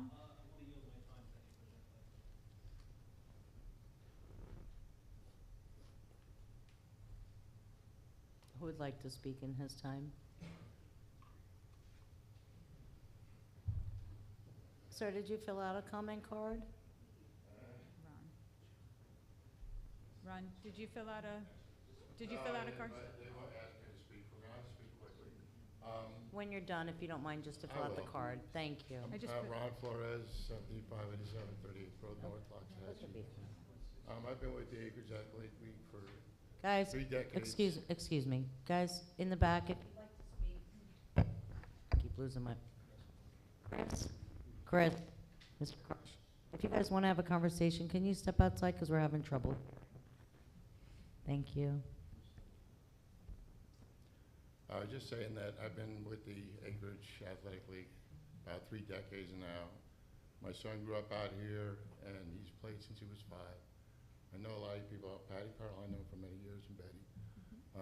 Our kids played together, and it's been a great league. I've been on most of the boards out there, girls flag, tackle football. I've seen the league have its ups and downs, and I've seen other leagues try to come out here and compete with us in the past. We've always tried to give the kids out here a way to play and be happy. We try to give them a step up with coaching them, give them the help they need to grow. And the only reason I've stayed with this league as long as I keep telling them I'm going to retire, but I go out there and I see the kids need the help. They need to be coached. The parents need the help. We need volunteers constantly. People don't want to volunteer. It's hard to get volunteers. So I just think the Acreage Athletics is an important part. And it's been very stressful for a lot of the members of the league because of things that have been going on with this board in the past few years. We've had a lot of questions being asked about this league, about financials and stuff like that. And it really hurts me because the people that are involved are really good people, and they really devote a lot of time out here. And I don't ask for a pat on the back, but I don't like a slap in the face either. So I just think you guys should consider that when you make decisions with this league, that people have put, many, many years of their life into this league. And it hurts when people try to undermine this league. It really does. So that's all I want to say. I just want to say, just consider that when you just make decisions. Thank you. Through the chair, Ron, don't you have grandchildren playing now? Yes, I do. Yeah. I have a couple grandchildren out here playing. So when you go out, you'll also see Ron out there refereeing games as well every night and on Saturdays. So thank you, Ron. You're amazing. I love you. Thank you to all the volunteers that are out there helping the kids. All right, next, please. Can't read the first one. Maybe Ken Lindquist?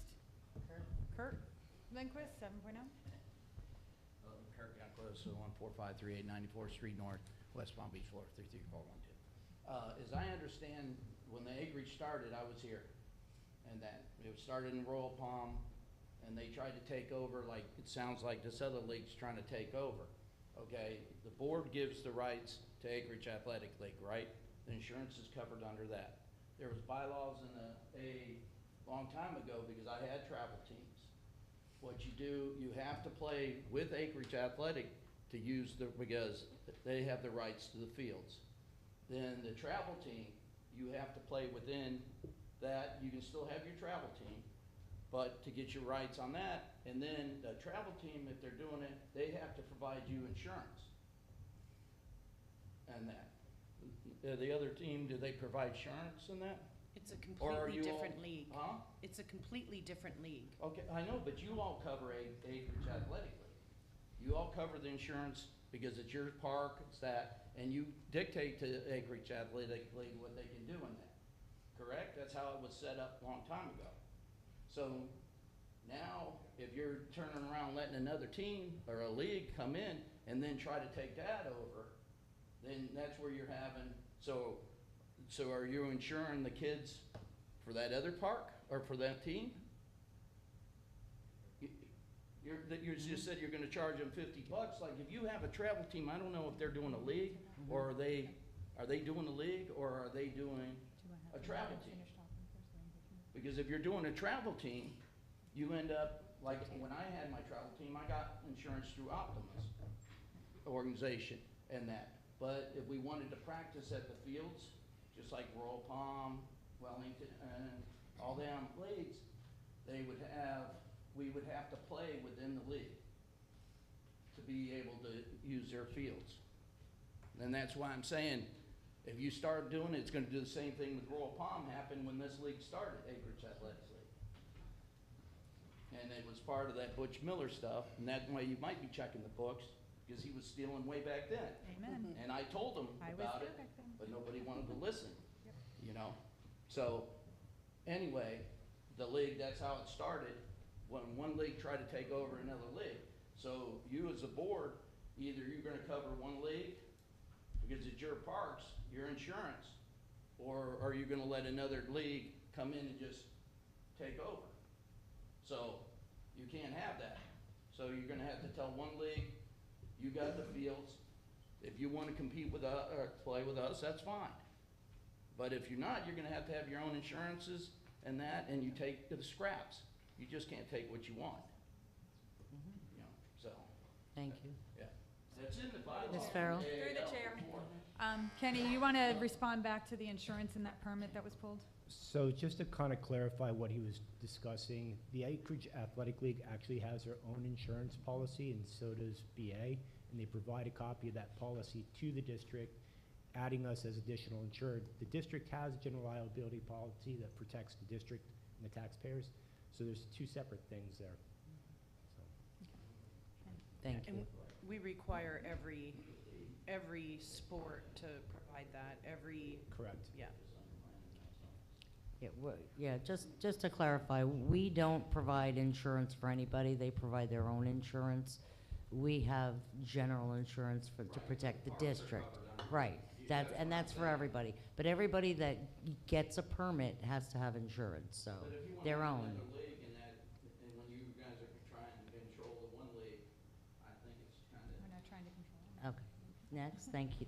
I think that was it. That's it for that? Okay, all right, so, we have a motion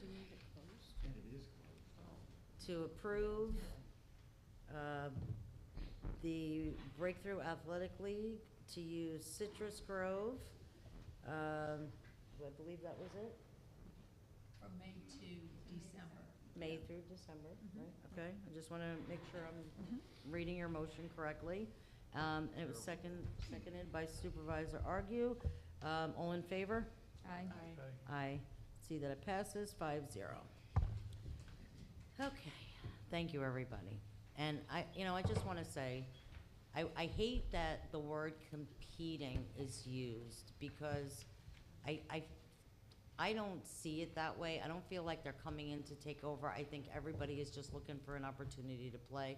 And like Mr. Giordano said, this is about the community. It's for all the kids. And I wish the feelings weren't out there that it's one or the other or one against each other, because ultimately everybody has the same goal, right?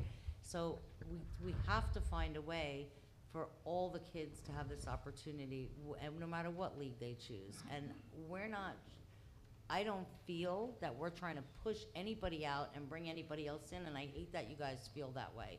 We definitely honor your service provider agreement, but we want to give opportunity for other teams to play also. Not that we're taking away your time for them to play, but filling in the gaps. There are no gaps, Well, that's the problem. I understand that, but that's for our parks director to work out when the time is. So like we talked about, Citrus Grove, or Saturday afternoon if they're not using the field. So I hate the infighting within the community.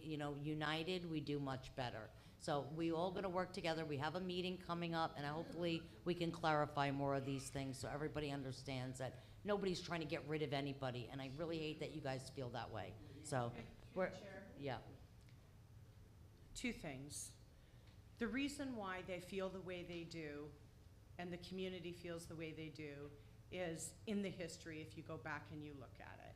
It's clear what BA's motive has been from the very beginning, okay? Secondly, the reason why it's competitive is because it's sports, and these teams are playing each other. We go to tournaments, we will play each other. It is a competitor. Imagine practicing beside the team that you're playing next week in a tournament. But they're not playing simultaneously, they're not practicing simultaneously. Yes, it is. I mean, if you've played sports before, there are plays that you do, and you're practicing them, and you don't practice beside the person that you're And I don't think competing that's, against. and that's not where, Point of okay. order through the chair. All right, let's, No, yeah. no, let's- it's not let's- point of order. Let's move on. It's, Let's- I'm allowed to talk. Jesus. I don't know why you think you can shut me down. It is important to understand that sports are competitive. Sir, there is a point of order which allows for the board to determine what is. And I'm answering to it. Ms. Accomundo made comments. We had comments from the public. I have a right to comment about this. I don't know why Miss Patty here thinks that I don't Okay, have the right let's to not, talk. all right, let's not, and this is more of the arguing that I hate to see. So Yeah. let's not do this now.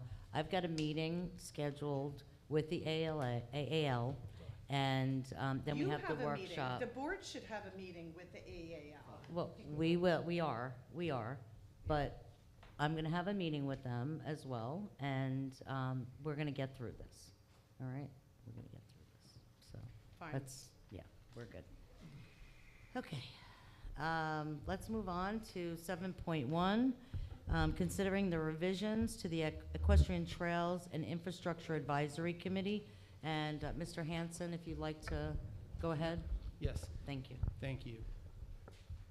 So, for the board, as we know, when this Equestrian Trail and Infrastructure Advisory Committee was created, it serves a very important purpose, especially with what's going on currently with roadways, with cut-through traffic, with speeding traffic, try to develop a trail system that is safe and that connects the community, whether it's from one preserve to another preserve, or just somebody that wants to casually go out and ride along a road on a nice evening or during the day.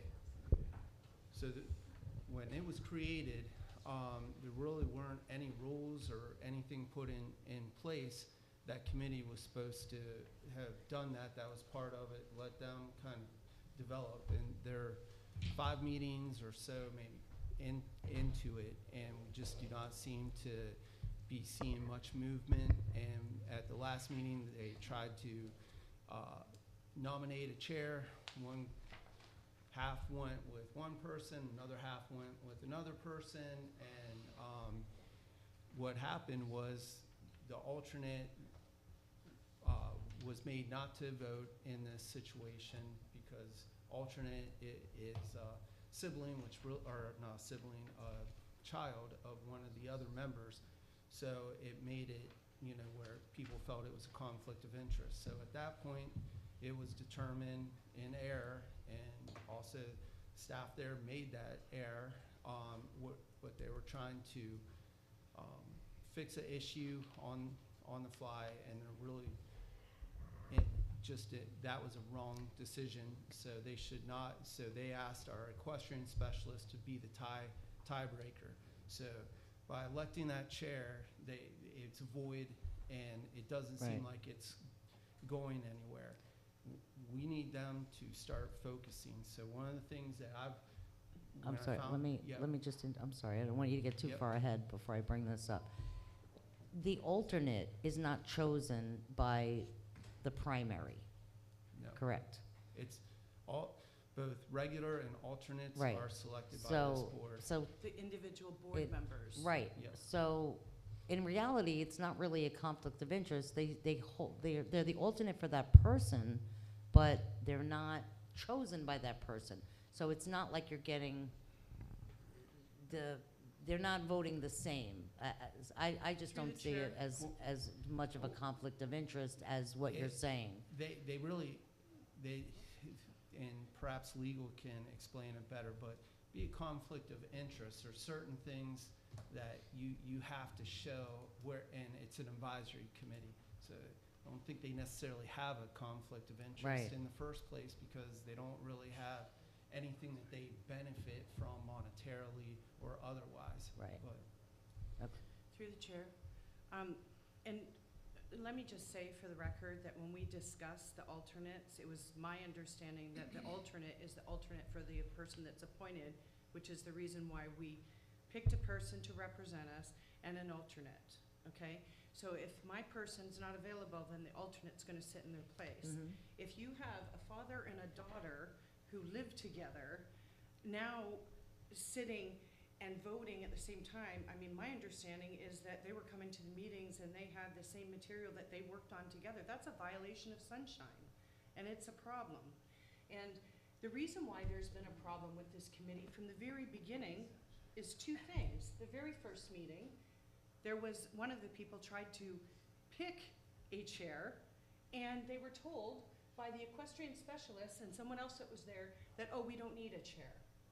So that was the first thing. Then it got brought up this last meeting that, oh, we need a chair. The other thing that I find really disconcerting is that they were told that they were not to look at our mobility study and the equestrian plan as a part of it. They were told that multiple times.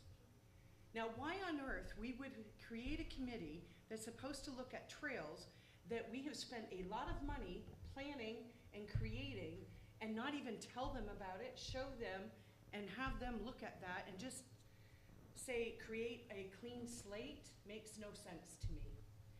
The other thing, the third thing that doesn't work is that because these individuals don't know the things that they don't know, they can't even get together and talk about it because of sunshine. Mary warned us about this. Mary said, you know, this is gonna be a problem.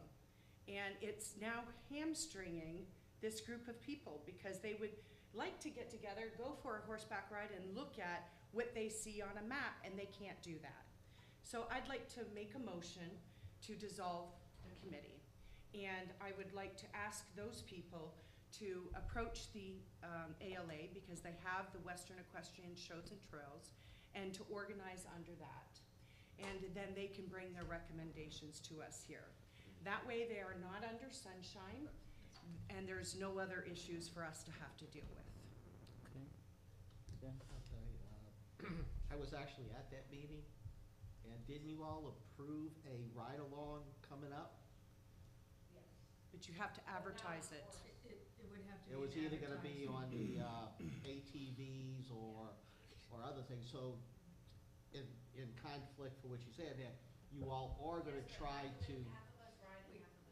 Yeah, the, Okay. yeah. So we can't go for a fair ride, which is ultimately what we should be doing, is looking at each and doing it ourselves, so we can see what is needed and what is best to do. Right, so, okay, but y'all were gonna get together at some capacity to look and go, I believe. We've asked from the beginning to do that. Yeah, so that 6 was months set later, up pretty we're soon doing to do it. that. Th- Yeah, well, I don't remember us saying. Sorry, Okay. through I the also chair. remember. There's just some, I'm sorry, there's just some misinformation. Right. Number one, we never said that they could not look at the mobility. I was plan. about to No, say look, that. Give me wasn't give there. me a minute, because I want Hold to on. clarify this. What was said was, at that meeting I went to, which was, I think, the fourth one into it, I was very clear.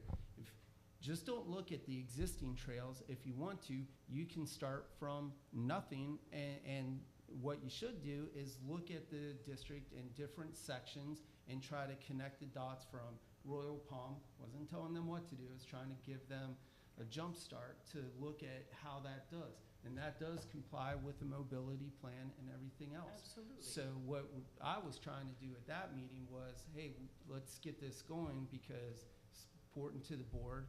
We also have issues that we need to budgetarily discuss where that the board gave me direction that, hey, the board wants the staff to figure out a way to differentiate along 130th where we're doing the Millings pilot program put fencing in or even extend it further on 130th beyond the millings.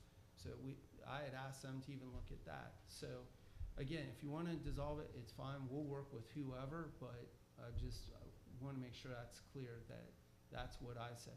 As far as what they did at the first meeting, did have legal there. If the board, if the committee did not decide they wanted a chairperson, that was on them at that time, because that's the board direction was, let them figure it out. So Right. Through the Okay. chair. I'm not trying to attack you.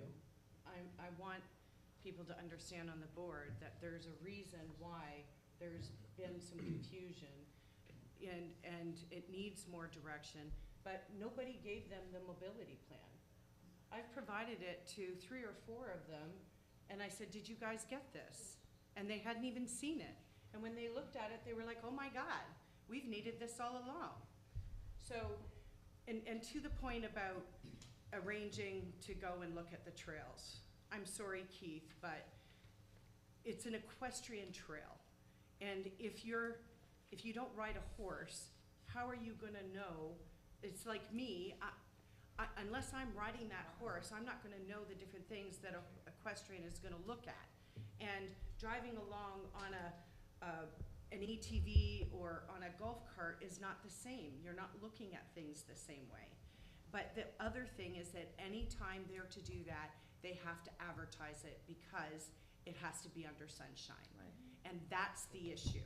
And several people have said to me, we just want to be able to talk with each other and have discussions about this, and we can't do it because of sunshine. Right. And, you know, I figured that they would be able to work that out in a committee format with direction of staff, but that's not happening. And I also understand that it takes staff resources, and we've got a lot of other things going on right now. So that's why I'm saying, let's go a different direction with this, and maybe at some point, once that group can get more organized and you have people that know the information, then we can organize it back under ITID. Okay. And then you've got an experienced group of people that have already been able to, and they can pass that information on to other people. Right, perfect. Okay? So that's my thought. Okay. I think it's a little too soon to pull the rug. I mean, this Rainbow, I saw you nice pictures riding your horse, I guess this last weekend. She is on the committee along with Charles James. These are people that do ride trails, and they brought up having this ride along, not on that, but I don't care if you're on a horse or a side-by-side or a golf cart, if you're an equestrian and no trails, you know what you're looking for. So that's kind of like. Really, because there's different things. No, not really. Not really? I Okay. would like to Okay. hear from them, if we can hear from the members that Okay, are here. so we have a motion We to, don't have a second. do we have a second? Second. Your second? Okay, so we have a motion to dissolve the committee. What? My motion was to dissolve the Okay, committee. no second for that. No second, okay. Not yet. I think I'd like to hear the rest of Burgess's presentation that he was coming to talk about before I make a decision as to whether or not we should table it. Okay. So I don't know, do you have more to say on this? Yeah, sure. Okay, Do I'd you want appreciate that? I mean, I'd like to hear Yeah. the whole thing so that I can make a better educated determination. So can we defer consideration of the motion until we have staff give it an update? Yeah, defer. So sorry, now I've got to backtrack to where I Sorry. started. No, it's fine. So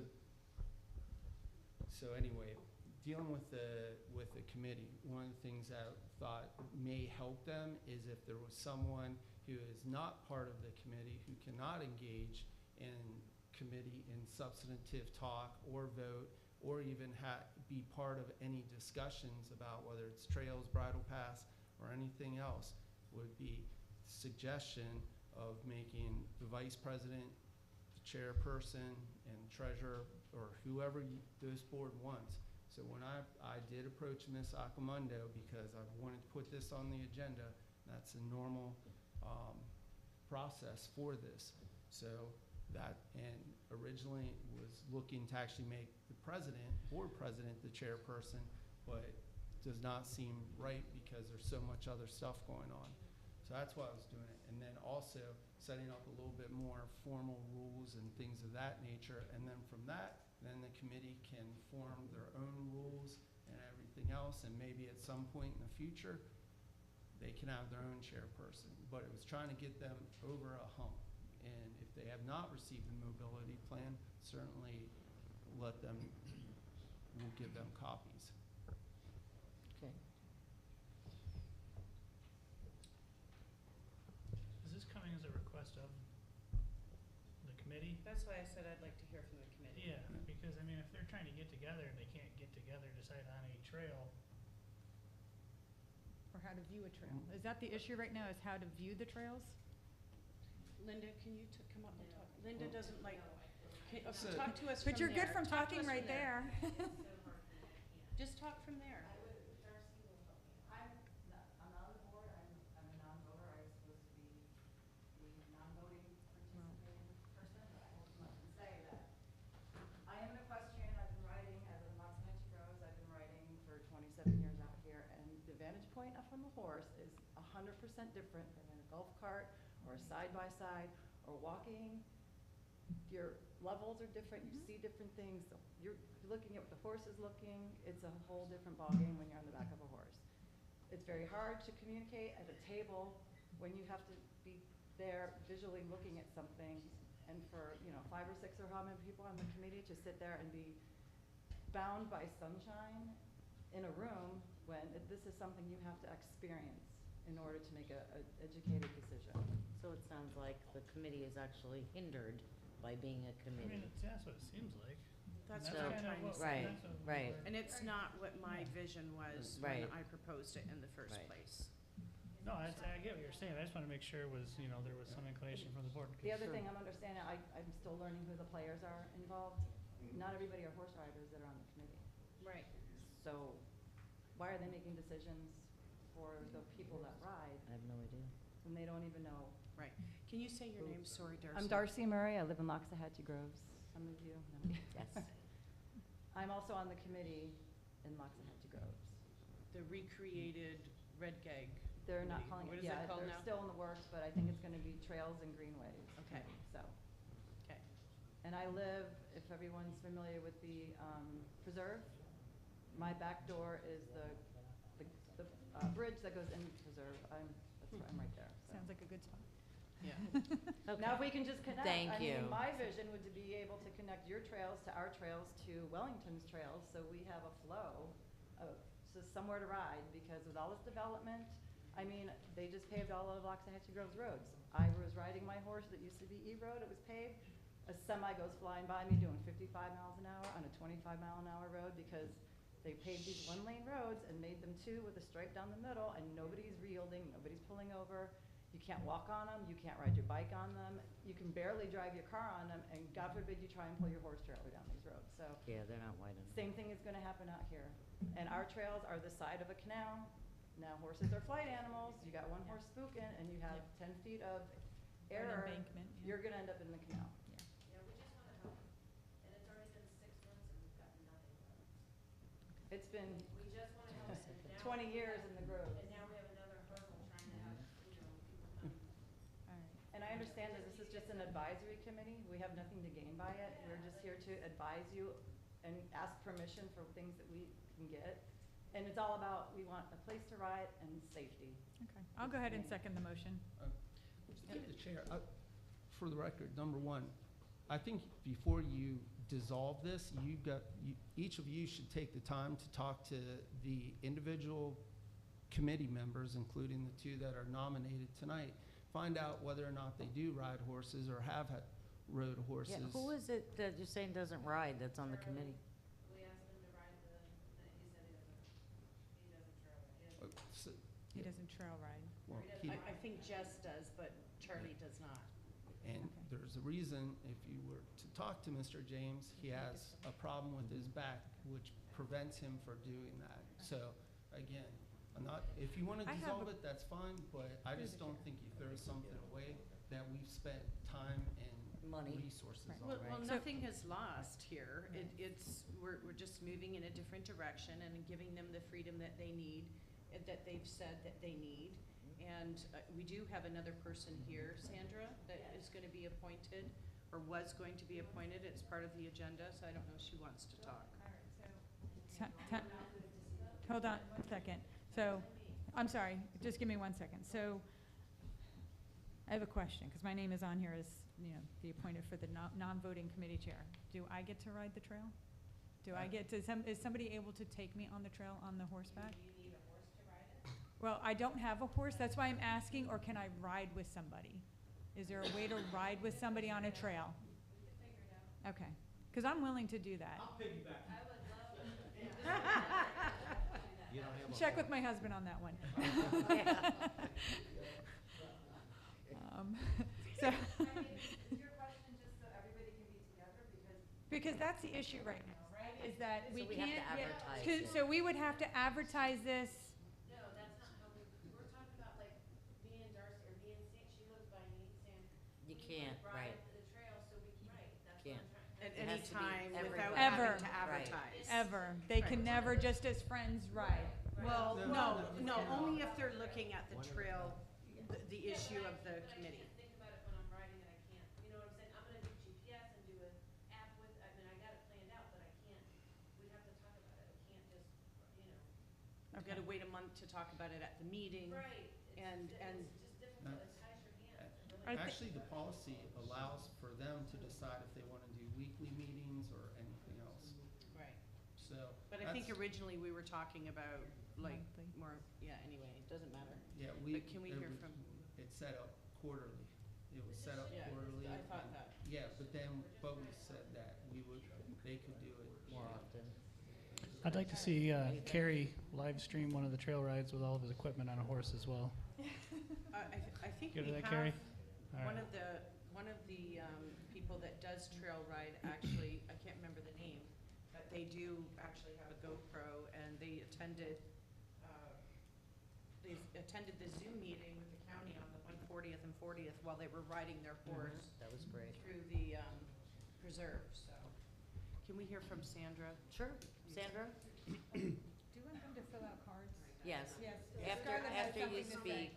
Yeah. Is this public comment that we're On, experiencing on this item. on this yeah. item? Okay. Yeah. Sandra Browning, 4272 123rd Trail North. I have 5 horses. Can we borrow one?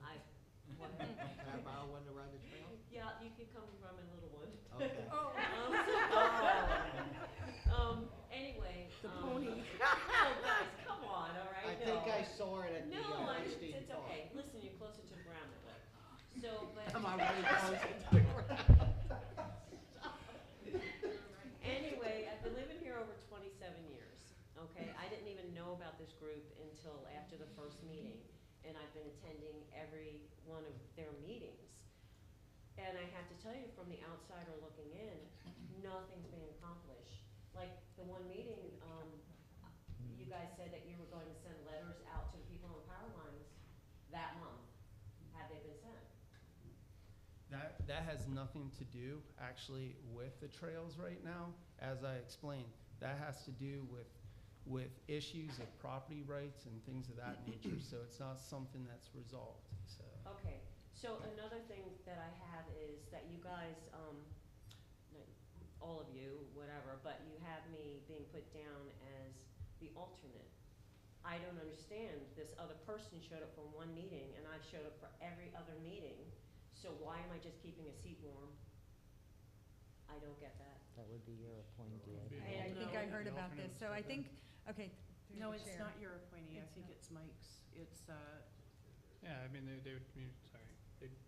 Lisa. When one's not there, the other one would, that's what the alternate would do, is sit in. Mhm. It's like with the water task force. when- Yes, but the whole thing is now what happens now, I'm sitting into all these meetings, and all of a Yeah. sudden she just, or he, I don't know who Well- it is, shows up and like, oh, okay, so now I move to the side, but yet they haven't been there that entire time to know what's going on.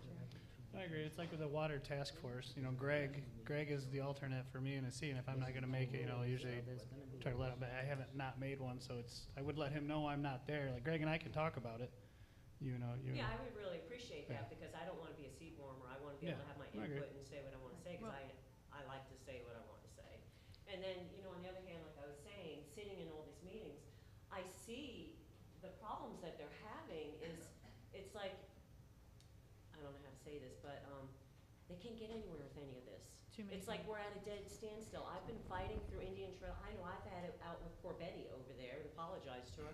And several other members, you know, I'd be calling, why aren't we doing things for the horses? This is an equestrian community. We don't have the signs, we don't have the trails. We have all these parks going up for the children. That's all great. But there's all of us that have the horses. And it's really dangerous on these roads as with the semi trucks and the people flying on the cars. I mean, you just can't do it. And even where I live on 123rd, I can't go down Orange Grove. I have to travel Orange Grove to get to 130th. Now, we already know that on 130th, we want to put a fence up and do all that. Why do you have to wait for us for that? Why can't we start on the projects that we already know we want done? That's already there. 130th's already, does that mean I have to stop? Yes, Yeah. thank you. Through the Oh, chair, guys, unfortunately. come on, I'm Thank just you. on a But roll. you were so good. Through the Just on a chair. roll. So you were so I good. just need you guys to really work with us on this, and we need to get this moving. 6 months goes by, an hour a month just is not enough. Through I the mean, chair. Thank you. yeah, if they dissolve it, they can meet whenever, wherever, Exactly. and come up with a much more detailed, I you do, know. I want to answer about 130th, Yeah. because Burgess, you have asked a couple times about the fence, because you do want to get moving on that. Yep. And so, I mean, yeah. maybe you guys can provide us some feedback in the next week, give it to I Burgess can't, I'm not on the about committee, that, or if I you've mean- already can't done say it. anything. Yeah, I'm moving forward with Yeah. that for May 15th regardless. Okay. I already know what we're gonna be proposing, so. Okay. Well, that would be I mean, greatly I asked appreciated, for it. because you have certain things that are already there, that we, while we're figuring out, or they're figuring out, the committee is figuring out what they wanna do, that you can get started on the stuff that we already know that there is. Okay. I know, can I have another buzzer, but. How much, Right.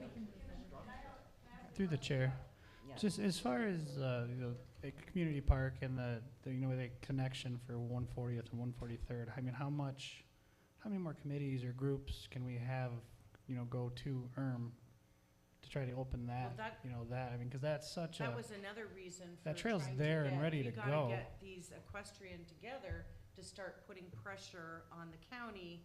Like, why are you, we spent money doing this and they're not letting us use the trail that goes through the park. That is Is a good before, example. before they're dissolved, can they send a letter? Ashley Burgess, I think, We the can. young lady that just spoke, I forgot if it was. Sandra. I think it was Sandra or the other lady.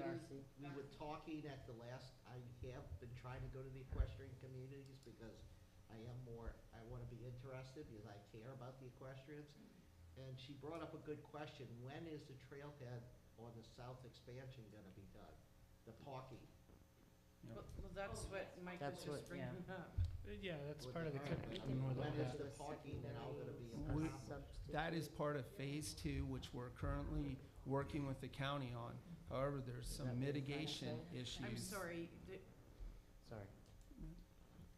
Can I have another buzzer? So there are some mitigation issues that is required by right now.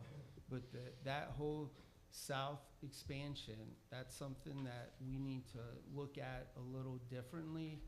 But I really don't want to get into that tonight. That's something that hoping we can get into on May 1st or whenever that public budget workshop, second one will be on some alternatives there.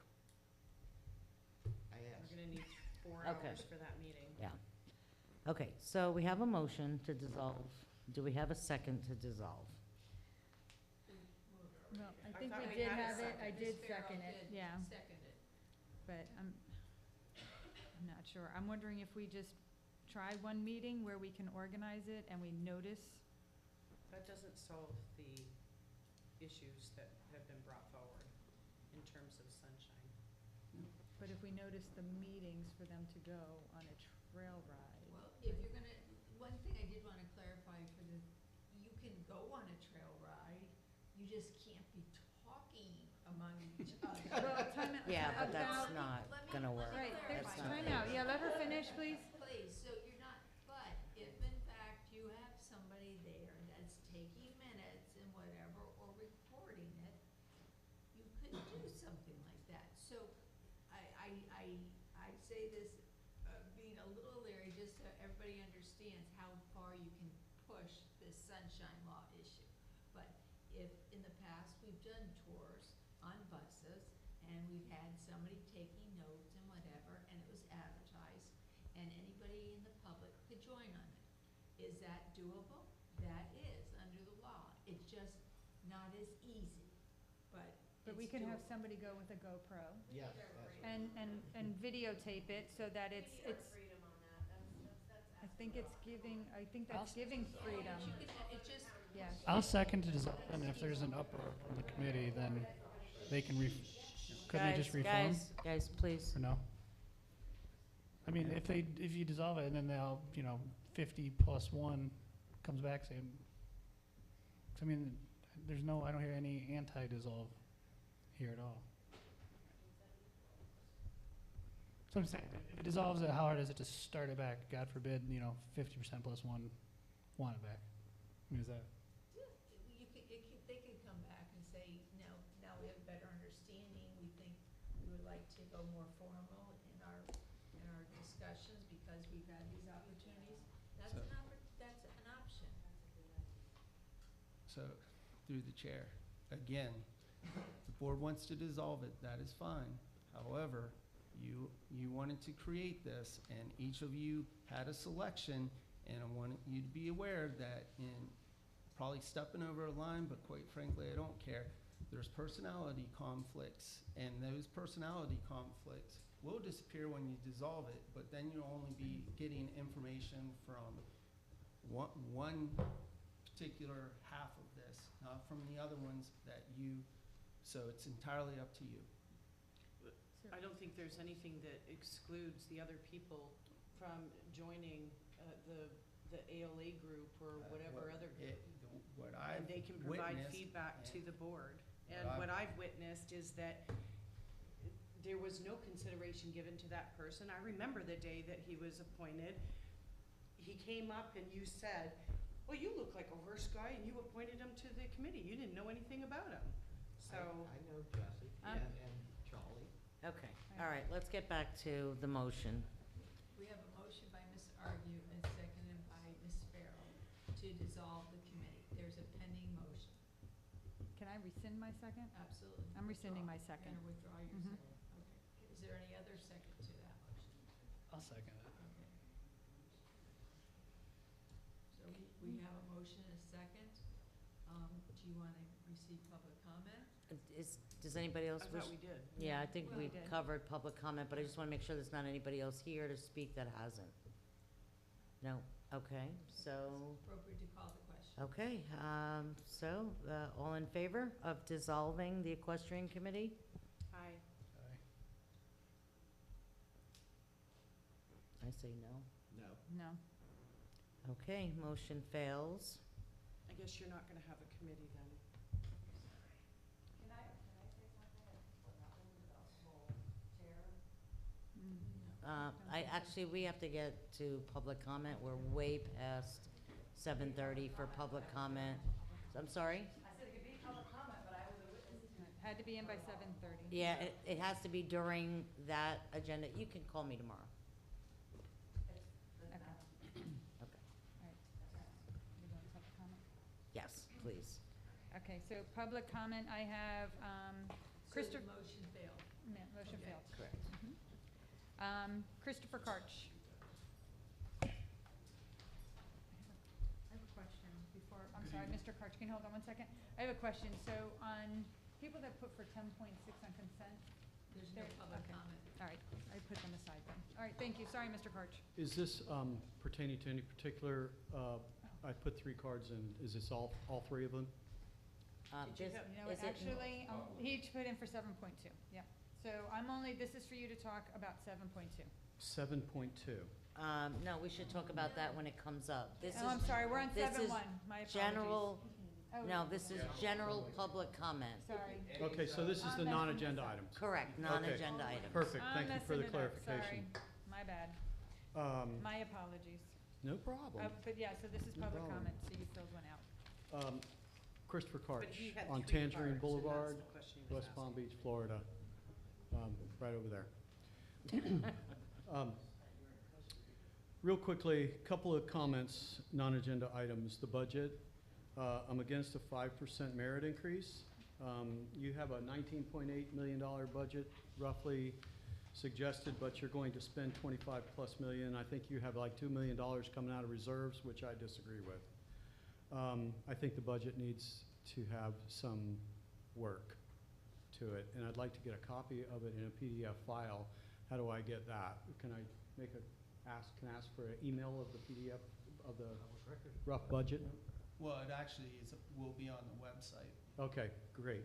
And the presentation The that one was that- done tonight? Yeah, it Yeah. will be. Okay, perfect, thank you. Secondly, I wanted to talk most importantly about our easements and what's going on with the road systems and the county's takeover of the same. We're getting inundated by traffic. I spoke with the attorneys that we had in the water wars in Atlanta today, and got the name of the attorneys that we used over on the southeast coast of Florida, who is an excellent easement attorney over there, and plan to call her tomorrow. And I really feel like because of the whole aspect of easements being by and for the Indian Trail Improvement District, that we need to consider putting a delegation together to discuss, outside of the sunshine, which you can legally do when you have a pending lawsuit coming, to discuss the plan moving forward to protect our roadways. We depend on Indian Trail to do that because our properties are encumbered with an easement that is dedicated to Indian Trail. One of the problems we have, as you know, is that those easements, some of them, strategic easements, were ILL, assigned to the county back in the days where the Indian Trail didn't have any money, and the trade-off was, hey, we'll pave this road for you if you give us the easement. Didn't change the use of the easement, did not change the underlying landowner's ownership of that easement, and it still to this day does not allow for outside traffic to be used as thoroughfares through the Indian Trail Improvement District. I believe that there is a strong possibility that that could be challenged for several reasons. We need to look at those with council.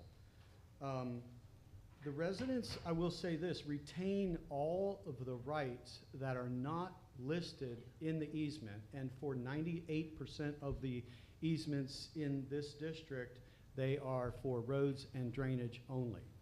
If they're not being used for roads and drainage, then the landowner has the right to use them for other uses that he sees to benefit himself. Is that 3 minutes? It is. Oh my God.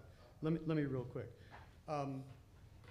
I think we need to get this done now. We need to, we're out of time. We need to get moving on this immediately. There's some long-term issues here that you guys call your mobility plan that I think we need to look at. I don't know that we'll ever win getting Seminole Pratt Whitney Road back, but we need to look at closing off our connections to that and having global connections on the roads that we do own. I want you to look carefully at your budget with respect to the litigation budget. I think you have $500,000 in there. I don't know what that's earmarked for, but if you have to include additional funds, I think you can pull it from other items that are fat in the budget and increase that. I don't care if it's $1 million. I'll give you a $100 bill right now to donate, but we need to get this rolling, and we need to do it like yesterday. Thank you. Oh, one other thing. Go ahead, hurry up. Co-ed flag football, I want to know if it's for seniors. Oh. They do have an adult league. We do have one. It's an adult league, not a senior league, but. Yeah. Okay. And all adults are invited. All right. We You need, might be playing we need the 20-year-olds. EMTs on the field. if you like. I tore a couple of meniscus playing adult flag football. I don't recommend it. Sorry, Matt Engel? Hey, Matt Engel, 18801 91st Place North. Glad to see that finally something's gonna be getting done about Hamlin Boulevard, and I guess that's supposed to start on 423. But I do have a couple concerns. One, I'm wondering who is going to be overseeing that project to make sure that it's done right. The whole reason that road failed is because it was never demucked. And when I was going back through the engineering report on it, the Captech engineering showed it as a mill and overlay from the R3 study that was first done. But then it's only showing a 10-inch depth reclamation. It's showing a reclaimed base, leaving over 200 feet at the west end of millings that were just put down. And that is where the ingress egress for GL Homes, which for some reason we're going to allow them to overburden that road anyway. But that's going to be all on millings for that last couple hundred feet. Also, the road, Hamlin, the west side of Hamlin from 180th to 190th is offset by about 20 feet. And I'm wondering why we're not aligning that when we're doing all this. It also usually gets like the sidewalk done. And there's nothing in there for aligning that road properly and putting a sidewalk in, even though there's a 100-foot of easement there. And when 190th just got redone and milled, they never did a sidewalk along there either. And when back in 2020, there was a $305,000 grant that did the sidewalk on the south side of Hamlin that was supposed to go 1 mile. And it was supposed to be 6-foot, 1 mile sidewalk that went from 180th to 190th. And when they were done, it turned into a 4-foot sidewalk that only goes 3/4 of the way. And exactly 50% of the square footage that it was supposed to be. But we're still over 3/4 of a mile to get to a sidewalk. And I'm just wondering why that is the only road that did not get the sidewalk done and why we're not properly aligning everything. Also, I don't know if you're taking any kind of comments or anything on the 10.1, so I'm just gonna throw it in there since I got 40 seconds left. Y'all are fixing on a 10.1 to vote on dispersing about $180,000. I looked at it real quick, somewhere around $180,000, I believe, that goes towards the millings. Now that we've been into the millings for a year or year and a half, whatever it is, I see a ton of money, ton of equipment, ton of staff going out the door, and I'm just wondering if anybody has actually done an analysis of what we're paying, what's it actually costing per mile to do this. Because this was all unbudgeted, it's all not part of the R3, and we're spending way too much money. $235,000 for a dump truck when we're paying $180,000 for hauling. I just don't understand it. So, if anybody could help me understand any of that, I'd appreciate it. Through the chair. Jay, wasn't it Palm Beach County that did the sidewalk grant project in front of you're talking about in front of the park, right? Yeah, that was a Palm Beach County grant, I'm almost certain. Yeah, So- stop there because through the chair, there was no easement past Freeport Park to continue it further west. There's actually, that's a 100-foot easement. And the problem is that all the homeowners that are on the north side of Hamlin along there take the entire, they have that entire road. So there is an additional 50 feet of easement on the south side of that road. And Mr. Foy, you're shaking your head, but it's written in the easements. That's GL Home. Mr. Engel, I appreciate you bringing up the comments, but we're not supposed to have a back and forth, and I just want to verify with our engineer what the facts are. So when he's the engineer, he looks at the studies, he knows what the easements are. And so the next question I have, we had 4 boring studies done with respect to Hamlin in that area, correct? Because we knew that there was muck. And so what he's describing may not be the whole project, right? We're demucking that. We always knew that that needed to be done. So I'm not sure what. It would take probably an hour to explain everything that was brought up here. The soils ended up being silty type soils, not muck type soils, and they failed because the soils just aren't proper. And design engineer, Captech, did design. In fact, the design has a geotextile material in there to make up for that. To go further would be to go well beyond the intent of a public comment Right. period. Okay. Okay. I just Thank wanted you. to know, we have looked at that and we know. And I understand that we can't cover that all in public comment. What I'm asking you though is how could I possibly get the answers to these questions? Because I just, I've been bouncing down that road for 20 years asking for something to get done. It's finally getting done. I don't want to turn around a year from now and be back to where we're at. Mr. Engel, And- would you mind if you could email over myself or Mr. Hanson and just list your concerns, and then we'll get the appropriate answers and email them to you, so we I'd can have appreciate it. more of And a that- conversation. And just curious, when I do the email, do you know if any cost analysis has been done? Yes, it has for been. millings, Yes, the and we'll cost per provide mile all and that. such? Yeah, we'll Okay, provide so all that. that should be Absolutely, available. absolutely. Thank Yes, you. sir. Thank you. Okay, next. John Rivera?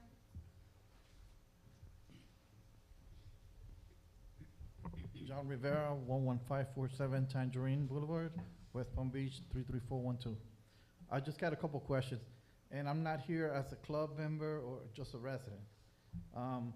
On the community park, fields 2 and 3, it's been like 2 years, and the lights are still not working properly. Is it work in progress, or just kind of forgot about it? What, are you The talking lights. about The baseball fields. Baseball field. Yeah. Anything on that? Did they fix the flooding? The lights are still not working. Did they fix the flooding? Can we let's let Kenny answer that. So through the chair, the lights actually, we just got done replacing all the light bulbs throughout the entire park. What's going on right now is ballast issues and capacitor issues, which we are on this week coming up. Once those are replaced, everything will be going on, or will be repaired. So earlier this year, about 2 months ago, we found that several of those light poles were actually struck by lightning and had melted wires inside of the actual poles, which is what was creating a lot of shorts and a lot of the outages, which is why we weren't getting light back out there, even though we're changing bulbs. So these should be completed in about a week, week and a half. Okay. Thank you. All right, so now moving on to the Hamelin Park, or Nicole Horstein. On the new arena, so you guys had your first show, My Daughter Road, and there was some issue with the grounds, the screening coming out. Is there a reason, what's the reasoning for the screening in that arena? Is it just for weeds or just design? So the screening's actually in there for a drainage purpose. It's set to the depth that was recommended nationally for barrel racing, which is the way it's set up right now. The only item that we could do as far as helping that at this point would be to groom a little more often. The barrel racers basically dig in pretty deep when they go around that, and they were actually doing the runs every 5 riders. If we do it every 2 to 3, which would help with that issue basically. In my opinion, I mean, I've been traveling with all the kids all over the Florida and Mississippi, and I've never seen one arena with screening. When they drag an arena after, let's say, 50 or 100 riders, they put the tines or the forks down into that dirt and break it down. If there was a screening in there, it will tear it apart. And the problem with the screening is, so during the show, your ground levels is gonna change because it's getting drugged and used and everything. So if one of the horses gets caught on that screen, it's not gonna be good. So the residents already know about it. They're not gonna ride there. Most of the high-level riders are not gonna ride there. Okay, we saw the screen, it was ripping pieces out. If one of the horses makes a turn and gets caught up on that screen, you're gonna have a problem. In my opinion, I would go back to the company who recommended it, say, hey, this is not right, or have them show you one arena, barrel arena that has that. That's for dressage and all other kind of stuff, not for barrels. Barrels does not use screening. I don't know the composite on the dirt, so I don't know if it's the design and if it needs to be there, but it's not adequate for barrel racing. Through the chair. So that screening basically prevents a lot of the dirt to get into the rock base that's there, which actually is why those arenas are draining right now. So it's actually there for a purpose to separate everything. And like I said, the actual company that was hired out there is a professional company that does barrel racing. They do specialize in this stuff. I've never seen screening, and my it's a daughter's part been of the riding since drainage. she was 2 years old. We've been going all over doing barrel racing, and we've never seen any. Never seen any screening in a barrel arena. We've done junior rodeos, everything, and Through never the seen chair, it. Can we look into this and find out, you know, is it standard? I mean, you know, I know we had a professional company and they came with recommendations, but maybe they don't have experience doing barrel arenas, or maybe it wasn't done deep enough. I know you and I had talked about this. And that happened at the very first show. So, and it is a concern if it's gonna injure the horses, so we need to look at that. Yeah, we're looking to add more material. I was actually getting ready to jump in, but I didn't want to interrupt. Thank you, John. I got one Appreciate- more, and it's Yep. just advice maybe. If somebody could maybe reach out to one of the high school and have them maybe create a video on how you're supposed to act when you see a horse on the road, okay? And maybe they can do a video. They got videos. It's a great I mean, idea. they got the video class, and and then you guys can put it on the website and some of the media channels or whatever. So that way, I know what to do when I see a horse. You know, I pull over. Unless they say, they might tell you, nah, come by. They're working on the horse. They want you to come by. Then you go by. Other than that, you stop. Yep. But That's a a lot of great- people that's don't a do great it. idea. Thank A lot of you. people don't do it They don't because know. they just They don't don't know. know. Right. They just don't know. Right, exactly. Okay, thank you very much. Thank you. Mike Erickson.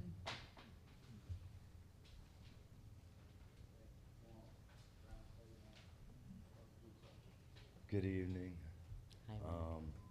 Mike Erickson, 13972 88th Place, Northwest Palm Beach, Florida. Budget, I'll get my quick 1 minute in on budget. Start with 0. And then develop your budget based upon what you want to get done.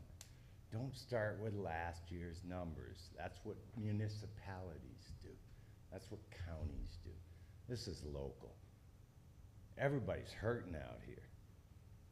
Look at the economy, okay? I'm in a special situation. I chase dumb money, okay? So I don't have the problem. But you talk about a lot of the people out here, and they're having a lot of struggle. It's hand them out. Inflation's killing us out here, the working class. And don't ever let the county tell you that the acreage isn't working class and cheaper housing. We were the teachers, the firefighters, the police officers. Just look around, okay? As the rates go up, I can't believe what my house is worth, but they're gonna bury me in the backyard, so I'm good. My subject tonight is transportation. We got a little win a week ago in front of the county commission, but it's just gonna keep coming. I was here in 2006 to 2010, and it was coming at us strong and hard. Most of those developments have been approved now. Now we're seeing the traffic coming at us strong and hard. Don't ever consider backing off that lawsuit. You guys won some serious stuff at this point with the partial summary judgment even. You've won some very serious stuff. The county is freaking out. Get your public records with them and see the internal memos. I've seen them. Look at them. There's a lot of questions because we have private roads. There's a lot of internal legal questions with the county because we have private roads right now, okay, in their mind and where it's headed. For instance, does the sheriff have any jurisdiction over a private driveway? Can they stop you for riding your golf cart on a private road? There's a lot of things and a lot of power, not to be suing, to use it as leverage to find the compromises that protects this community. That's what it's about. Those roads, Coconut, Royal Palm Beach, Orange. Don't let them shove State Road 7 through Coconut. Don't do it. God, 3 minutes already? Okay, well, I got one paragraph done, thank you. Thank you, Thanks, Mike. Mike. It's Yellowstone. Y'all see the series? Yeah, oh, yeah. Time to take them to the train station.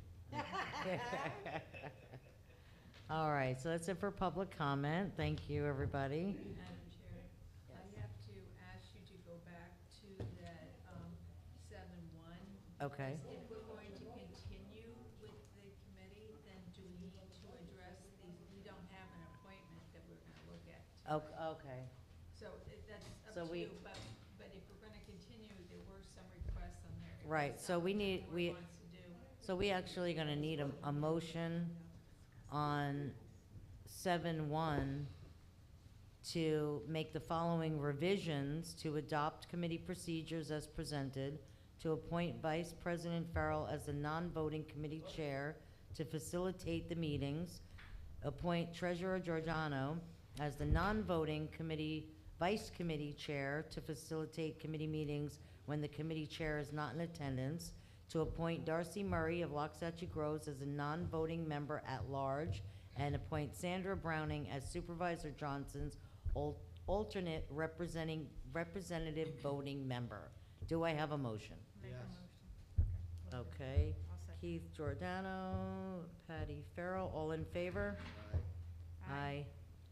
You might just wanna ask if there's any Oh, comments. public comment, sorry. So we do have public comment. You Okay. didn't care what they had to say when they said it, so. They have we have public comment from Kurt Zeidler. He says he wishes to speak. Kurt Zeidler? No, it's not you. It's Kurt not you. Zeidler. No, it's another Kurt. No. Kurt Zeidler. No. Zeidler, not Lundquist. Ziegler, is it Ziegler? Hey, I don't answer to anything. Zeidler.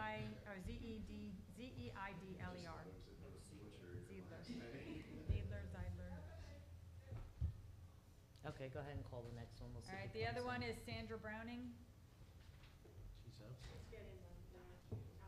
She's up. Okay.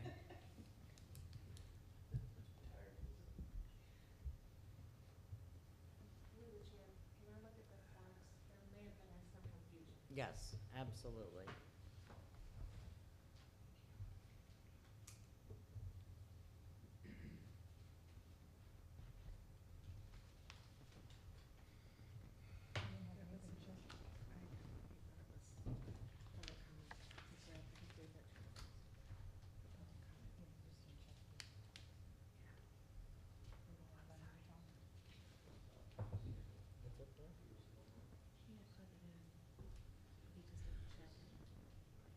Can we take a break, please? Sure. Five? What do you need, 10? 5 is fine. Okay. All right. We're gonna take a 5-minute break, everybody, while we get everybody in. It's already called. We called the motion, we were waiting for the public comment. No, not yet. Do you wanna call it? Can we? I mean, they're not here. They're not here when we're calling it, then Yeah, that's on then, them. right. So let's call the vote. So, all in favor? We did vote on it What's the already. vote for? The motion is for, To approve okay. everything that, Yeah. don't make me read it again. Yes. Okay, so, yes? Aye. Yes. Aye. Yes. Pass. Yes. yes, okay. Although I object. Oh, okay. so is it, what was Passes my question? 5-0. You can't pass. 5-0? Yeah, Yes, objection. yes, You have an asterisk on that? yeah. Double asterisk? There is no such thing. Mary Viator passed. Recording stopped.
Mr. Joy, Where is he? He's getting a soda.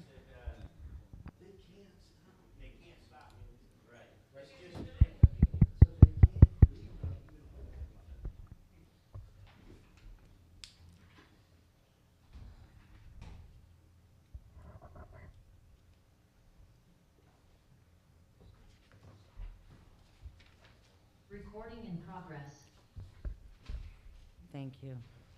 Okay, moving on to item 7.2. Did we finish 7-1? Oh, no, we got to vote. Hold on a second, we didn't vote. Oh, did we vote? Okay, Okay. we're good. All right, Sorry, it passed couldn't remember. 5-0 with That's right, I got Betty it. objecting but voting. I Okay. voted yes, but I said I object. Yes. Okay. 7.2, consider technical memo regarding unit of development number 20, Santa Rosa Groves. Mr. Foy? Yes, as you well know, we have an obstruction policy in place. However, it was written way before Unit 20, Santa Rosa Groves, was activated. So this is to address possible differences in Santa Rosa Groves obstruction versus the M1 and M2 basins. This is a draft technical memorandum presented to you so we can get your input. Legal has not rendered opinions on how this would be turned into an obstruction policy. So this is the engineer presenting what you could possibly do, and it has questions in it that I need answered if you want a different policy developed. Right now, the only things allowed in obstructions in your easements are things like power poles, mailboxes, and cabinets with certain restrictions. Nothing is allowed in a canal easement, but those are allowed in a roadway easement. So this is just to address Santa Rosa Groves if the board wishes to establish a separate policy for them. The first page, the cover page, it says draft all over it. There are 7 roads in Santa Rosa Groves. 2 of them are north-south and the other 5 are east-west. At the bottom of the page is Marie Court, and I will talk about, because they're all different, I'll talk about each one real briefly. But the way I'll address it is Marie Court first on the bottom, then I'll go to the west side, which is Dennis, and then I will go from south to north. And Simone, Antoinette, Badou, and then Louise, and I'll go finally to Carol on the east, just to show you what I'm doing. All right, the second page of the draft presentation, I said that already. When I looked at the policy, there's a certain amount of swale that you would want to retain to have a properly functioning swale. And with a 60-foot right-of-way, that swale should be about 12 feet on each side. So that was a guiding principle, just for your information. Marie Court. And if you could do, can you do page width instead of that and zoom into the section? Maybe. I have a button that just goes to page width. Yeah, I think it's Is the that the button button next to to the number right of the 2. plus? Up at the top. Up Go at where the you were top. magnifying the page, Right go to beside your the left. page number. Here. Right there. Yeah. Doesn't that go to page width? Oh, that must be whole page, because that didn't work. You have different icons on that, but, so I guess you have to hit the plus button until you get something. Till you get something. There you go. Till you get something that's wider. Something, just something. Something we can all see. All right, scroll down a little bit. Now you have to go back up. Wonderful. The Marie Court, you can see there is 21 feet of swale, and I just said to you that 12 feet would suffice as a minimum. However, the way that we did Marie Court, we shoved the entire road against the canal to the south. There is a Cypress Grove Community Development District canal to the south. If you were going to change something, I would highly recommend moving the road to the north and not allowing obstructions. If you're going to do anything, allow us to have a road that's further away from the canal for safety reasons. I also looked at the encroachments. The encroachments are not minor encroachments that you would probably consider 1 foot, maybe 2 feet, outside 3 feet. They were well into the easement, so there was no case where having a change in your obstruction policy would help. So for Marie Court, I am recommending nothing in the no obstruction in the swell, other than the normal power pole, mailbox, and if anybody wants cabinets out there. Go to the next road. Dennis Street, which is on the west, also has a canal, but to the west of it, it's not our canal, but there is a canal to the west. The easement width is 50 feet. When you have 50 feet, can you make that one wider? You can't even see the dimensions. And if I can see it on my sheet, it's 11 feet, which doesn't meet the 12-foot minimum. So you don't really have enough easement to provide what would be appropriate to allow a difference there. So my recommendation there is no obstruction in easement. The next street, East-West Street to the north, is Simone. Simone has a canal as well as a roadway. It's a 50-foot roadway and a 30-foot canal. We don't have enough room to put a proper swale at all. We ended up forcing the issuing having a 5-foot swale. That's hardly adequate. You should not allow, in my opinion, any obstructions in Simone Canal/roadway right-of-way. The next is Antoinette.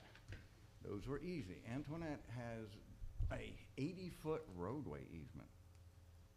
80 foot.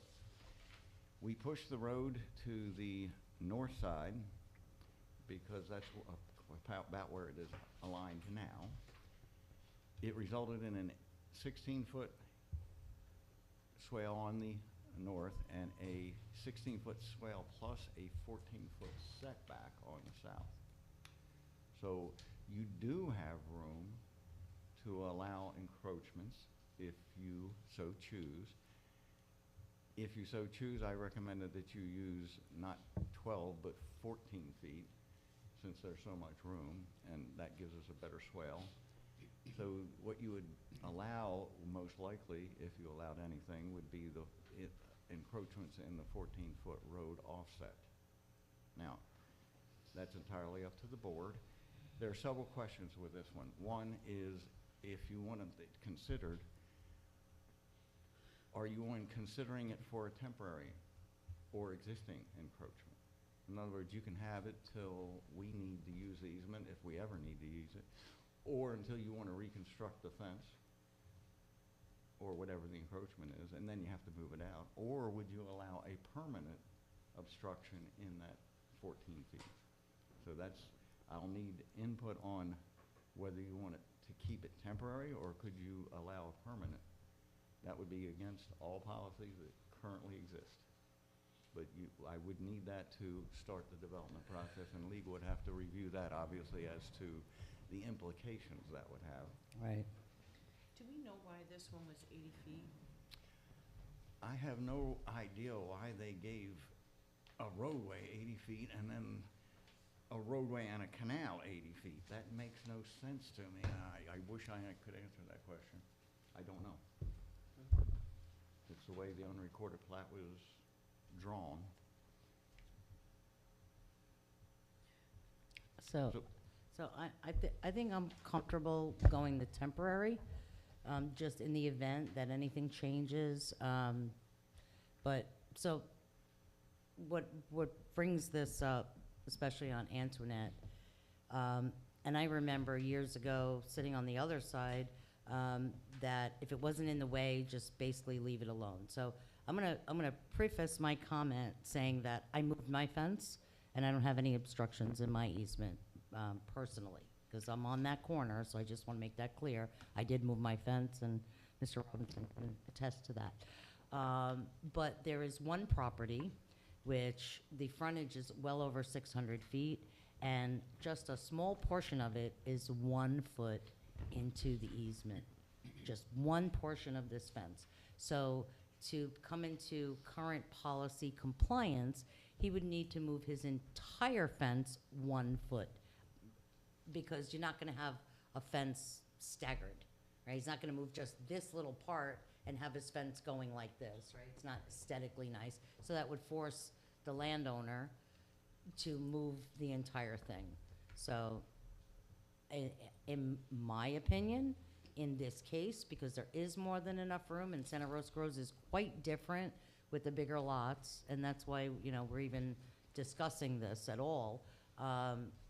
Being there is the room on Antoinette, we would have to, obviously, Mary and Frank would have to address this, but we also have to have the landowner understand and maybe sign something saying that if it's ever in the way, it has to be moved, or if there's an emergency, if we have to do work, it gets damaged, the district is not liable for that, and cover our bases in that respect if we decide that we're gonna allow it. I think, you know, we have to protect our interests. Through the chair. Yep. So when we were having the discussions and doing the engineering plan, my recollection is that, and when we had the meetings with the residents, my recollection is that we said, no one needed to go and make any changes right now, but they should not go and put anything new Right, there. this is not new. Right, and that staff would give adequate time once we got to the project, because we didn't know what the timing would be. So once we actually got there, then we would give adequate time and opportunity to remove whatever the obstruction is. And the only problem is that if we have differing policies where, in the future, something is an issue for the district, and now if we lock ourselves in a corner and we can't change it. So I am not in favor of having a policy that creates an exception in perpetuity. I think that having a permit where we do like a variance and we say this is okay, but if we request you to remove it, then you have to remove it. But I don't want to have a policy that is an exception and that's different than the rest of the district, because we're going to end up in this situation another, you know. So, I mean, unless there is something really unique, and again, even if it is, it's a variance that would come to the board that we would have to look at. I think No. that's wise. Yeah. All right, so if I heard, well, I heard two, that if I hear the board correct and then no one else disagrees, it would be a temporary arrangement of existing facilities with nothing new, and typically you would say no major repairs. Yes. Now, if you're gonna replace a fence post or something, that's not That's a major minor. repair, but if you're gonna replace 50 feet of it, don't put it back in the wrong place. Right, If you're rebuilding the whole fence. right. Yeah, so that would be what I am hearing now, and Yes. we can certainly do that. It sounds like we probably would do this through a special permit process so that it does have the conditions you're talking about. I agree. And correct me if I'm wrong, Mary, we have had unique circumstances where we've granted those variances in the past, like one that comes to mind is the wellhead that's in the roadway easement. Yes, and Ricci, both Yeah. of those are Mhm. examples. Yeah. Yeah, so they're extenuating in the sense that, you know, to force that landowner to move that wellhead would cost a significant amount of money, and we didn't need it anyway, so Right. we granted, but we also, there was an agreement that he would move it if we needed it, Mhm. correct? And- Okay. Yes, And that's if fair. they had to replace it too, wasn't it, Frank, or repeating? Yeah. If they had to replace it, they would have to, Move it. okay. So I think we should be consistent. Just curiosity question, if, you know, this gentleman with the well cover, what was it, that was? Yeah, he had a well that was like actually in our road easement, but the road was offset, so it wasn't an issue. Okay, that or this fence, whatnot, let's say they sell the property, how do we make sure the new property owner will follow that? It's in the permit. It's in the, But we Would probably record should it. record the permit. Yep. yeah, For okay, these exceptions like this, we should be recording the Yes. permit, so then subsequent purchasers would then be put on notice. okay, all right, yeah, That would be my recommendation. okay. So then our whole policy should be amended to include that. If we're Yeah. gonna record, then our policy should be amended to include that, because then we also need the cost of recordation. Right? I would agree Yep, with that. okay, I We can agree. write it that way. Okay, All right, the next road up is 7-3. So we get- Badoo, right? Yes, Badoo. That's Oh, we're not done, sorry. That's again a. Wishful thinking, sorry, no offense, Jay. Badoo is real easy also because that ended up in a 5-foot swale. You There's no. just can't do it, no. The answer is no. Louise is the same but the opposite as Dennis. Marie, I'm sorry. It's the same, the canal, you have an adjacent canal. If you're gonna move and reduce the swale. There's no room on Louise. Move the road from the canal. That is a safety issue. Yes, Do not have a difference in your policy due to that. correct. Carroll Street is an interesting one because the board got 60 more feet, and that's where the road will be. The existing Carroll Street is 60 foot on the 50 feet on the people's property. And it's completely outside of the area where the road is going to be, or where the road is, as a matter of fact. So if you're gonna consider anything as a permanent item, and I don't necessarily mean it needs to be in the obstruction policy, at some point in time, you as a board would need to decide what you do with that 50 foot. You just can't give it away. And this isn't something I went by legal with again, but you have 50 feet of easement that you don't currently intend to use for And I roadway remember- purposes. There's Right. also an airplane landing that's in Yeah, front of your that's house. my parking lot, yeah. Yeah. Yeah, where Yeah, the, but all the that's an hangars easement. used to be there. It's in the easement, yeah, Yeah. well, most of it, not all of it. We So- did talk about, I remember years ago, putting a horse trail An there. equestrian trail. Yeah. And then the other thing was,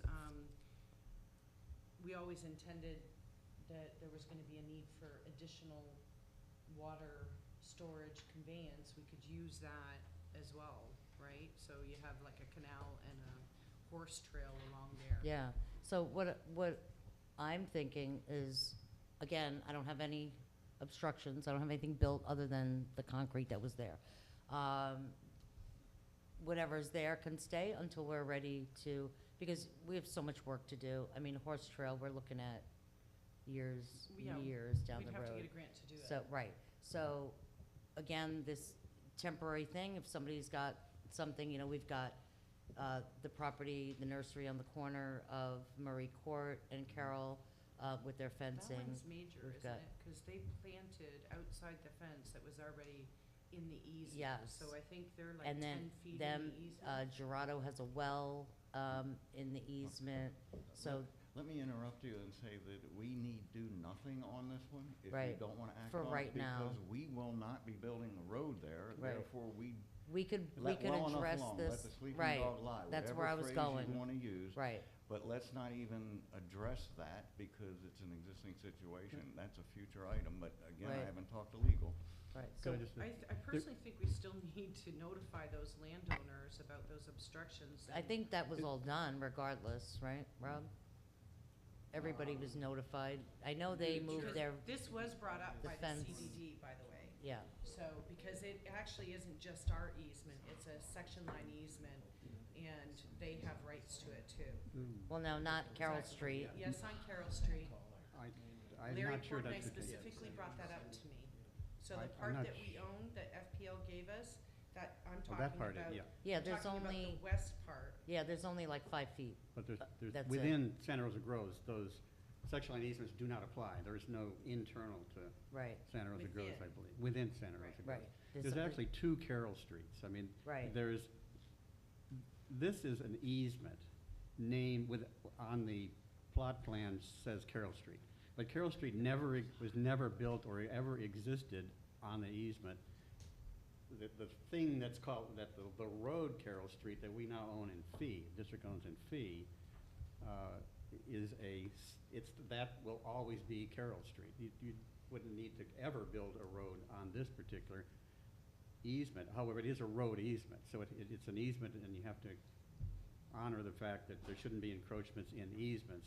not because there's ever gonna be a need to build a road, unless you're gonna build a freeway No, there where you need please. all this land. Which is the reason why we should not just leave it and not do anything, because at some point, developers are gonna think that they can do that. So I think, we need to look at Carroll Street very closely. And, yeah, my thinking always was building a canal along there, so that you have additional Well, drainage, it- additional storage. The And difficulty would be that the plot plans, that the designation, I mean, the district inherited the easements that were created in Santa Rosa Groves. This was not designated as a canal, this particularly, it was designated which as one a are you road, I talking believe. about, on the east or the Car- west? Well, I'm talking about this easement thing West. that we're calling Carroll Street. Not Carroll Street, the road, which is, we own in fee, and that will always be a road. I'm only talking about this 60 feet that Chase shows as a Carroll Street road right away. It's designated as a road. They've got other easements within Santa Rosa Grove that are designated for canal. So we'd have to look at whether you could ever do anything other than a road in a road easement. We can't expand the scope of the use on the easement. That's just something to further think about in the future, in terms of whatever future ideas might come up for the use of this corridor that goes along the east boundary of Santa Rosa Grove.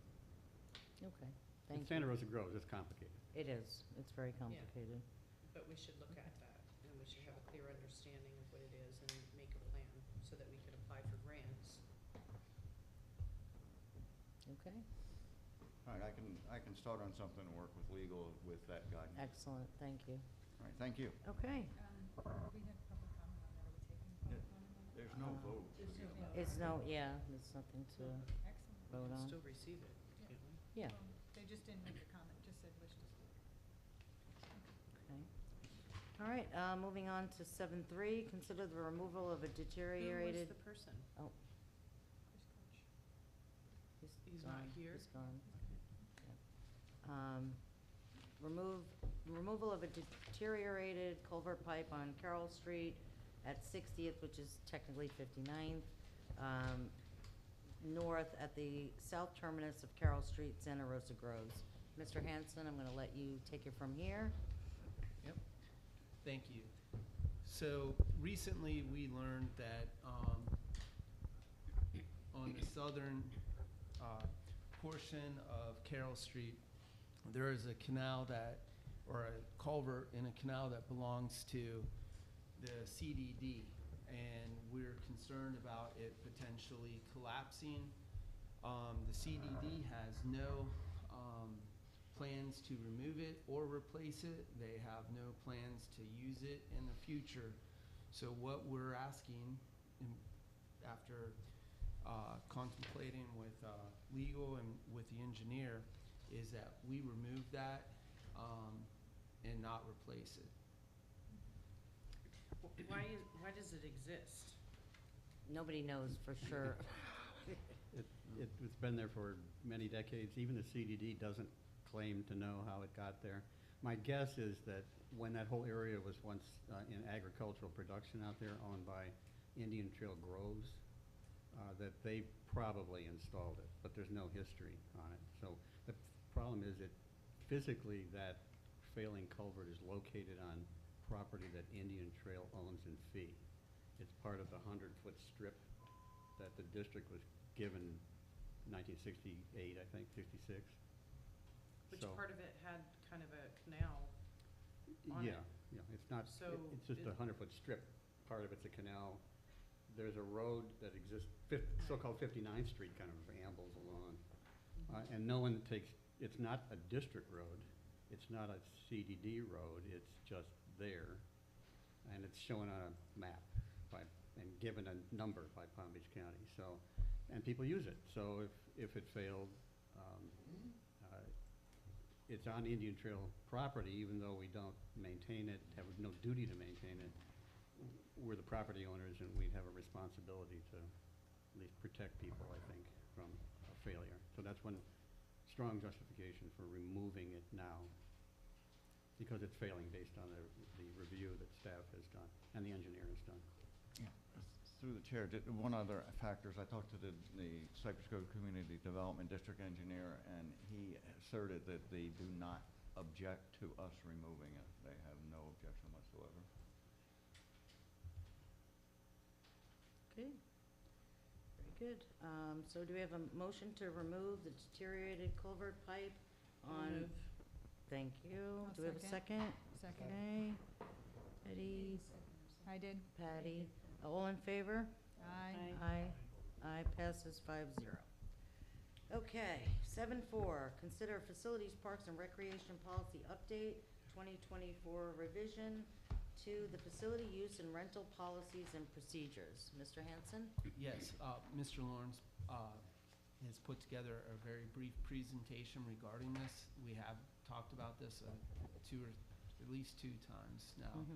So we're bringing it back. We took out many of the items that the board did have issues with. Those have been removed or tweaked the way the board had requested it. The only thing that have in there that I think you may want to re-examine would be the field rentals for the ACP North fields, because it seems to be such a flashpoint. Maybe just don't even offer them. And then that way, we don't have to process any permits, but that's entirely up to the board. Because we're required to process a permit if it meets if they answer all the questions correctly to the board, regardless.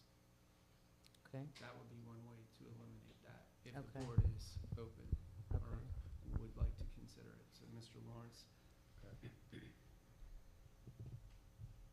So just so, so there's a little bit of legislative background to what we were doing here. Most of the items that are in here that you guys didn't see previously are current policy.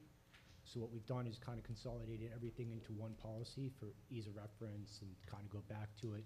We did make some suggestions based off of today's needs. Those items were still highlighted in this policy. I'll flip through some of them. We did add in a couple extra sections. We added an authority section that we'll get to later. There's some adjustments to the definitions. Balanced house was changed a little bit. Domestic animal and equine were changed. We added in the long-term special permit definition in there. Made some changes to government agencies, pavilion, and definition of recreational field. Couple more with spectator, staff, and volunteer. Moving into the hours of operation, this will probably change throughout the year as we add additional lighting, obviously, to each of the outside passive parks. The suggestion at this point would be to change Citrus Groves Park to 9 o'clock, just like the rest of the evening ones, once the lights are in. Group B, we added in long-term permit as well as the service provider agreement. Scroll down, minor changes to the 501c. This is formatting. We added in, there's going to be some additional insurance stuff that we'll add in the future, but we did add in this little section here for goods, equipment, too, and district parks. Aegis has given us some extensive suggestions for the insurance, which is going to kind of be a part of Miriam's policy, and it'll be added into here as well in the future. Let's see. We added in for the inflatable slides, taking that out, just a little more clarification on some of these parks policies. For right now, we've left Acreage South out of this so that we can kind of address what's going on over there. And that'll be a section that'll be added in the future. The equestrian policies and procedures, the one that was already approved, that will be put in here. But to keep things a little easier for this, because it's obviously a lot there, there's 57 pages, we'll add that in later. The equestrian multimodal trails, this section will be added in the future as well. We didn't make any changes to the Hamlin House.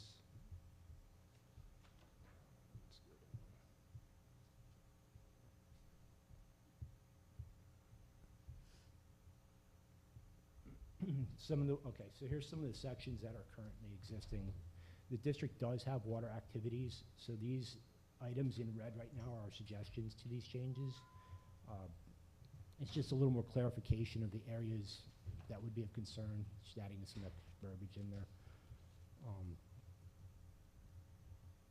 We are looking at adding in the ability to use like kayaks and canoes. I think something the board might want to consider is maybe even doing something like that at Coconut, adding like a small boat rental or something like that, but we'll have to get with Aegis and kind of look at the insurance and the risk liability there, but. And then there's some extra. We've got camping, that's always been, that's an existing policy with the district currently. Special permits for camping in the district parks or M1 impoundment may be approved by the Board of Supervisors if you guys choose to.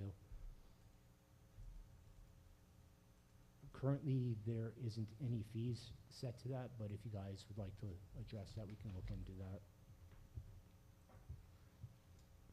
Fishing, we've added in, obviously, the use of boats and kayaks. They're currently prohibited in all the district waterways and lakes and canals.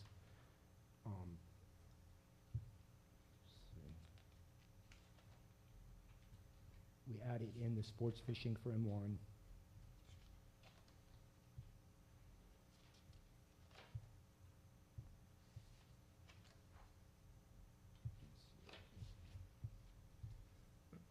So, hunting and firearms.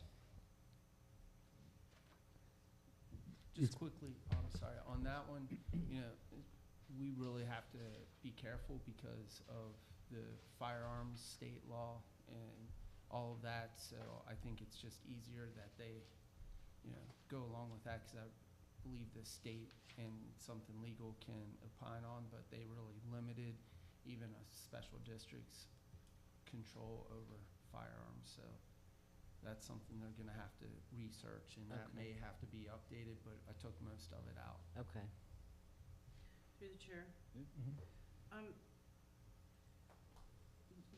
Who is the FPR director? So Facilities, Parks, and Recreation Department, that's FPR. That's what it's been named for the past 3 or so years, because this department also takes care of the facilities like this building and maintenance as well. Okay, so, and then the boating, the no recreational boating, it relates to our canals, but do we have that elsewhere? It says in canals as well, but do we have it elsewhere in our policies? Because Yeah, I'm not sure. So we some of probably this- should yeah. look at that, Yeah. just, you know, because I don't think anybody would see it under Parks and Recreation if they were. I was thinking the same. Huh? I was thinking the same. So Yeah. like you can't launch off of your backyard to go down the canal. Or Is that build what a that dock means? and have a Yeah. boat, Yeah. which we have that. Yeah. My son had a John boat with a trolling motor and used to go in the canal with it, so we would never have known that it wasn't allowed. Again, Yeah. you know, some of this we did copy from the existing, so if you want to allow it, it's fine, but I'm not it's saying one way or the entirely- other, I'm just yeah. saying I wasn't aware it wasn't allowed. Yep, so some of this, like, we added in domesticated animals, so there's minor changes there. All of this is current.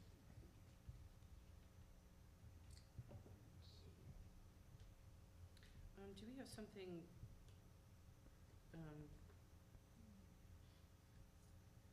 what is it that they do? The nets? Oh, fish Cast- casting. Oh, Casting. Yeah, Yeah, do bait we have casting. that prohibited in here? Let me Cause check the I'm pretty fishing. sure it's prohibited by, It is. Fish and Wildlife, but we have a problem with that in our canals. All right, yeah, we can certainly do it, because I know we put something in here that you must follow state, because we try to do a catch-all instead, but we can certainly Yeah. add that so it's specific.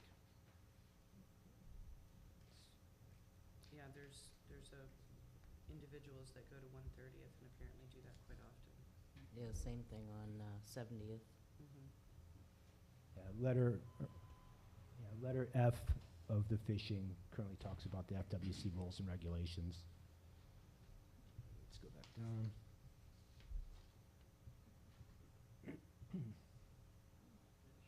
All right, that's basically it for the parks policy as far as any kind of major changes or updates.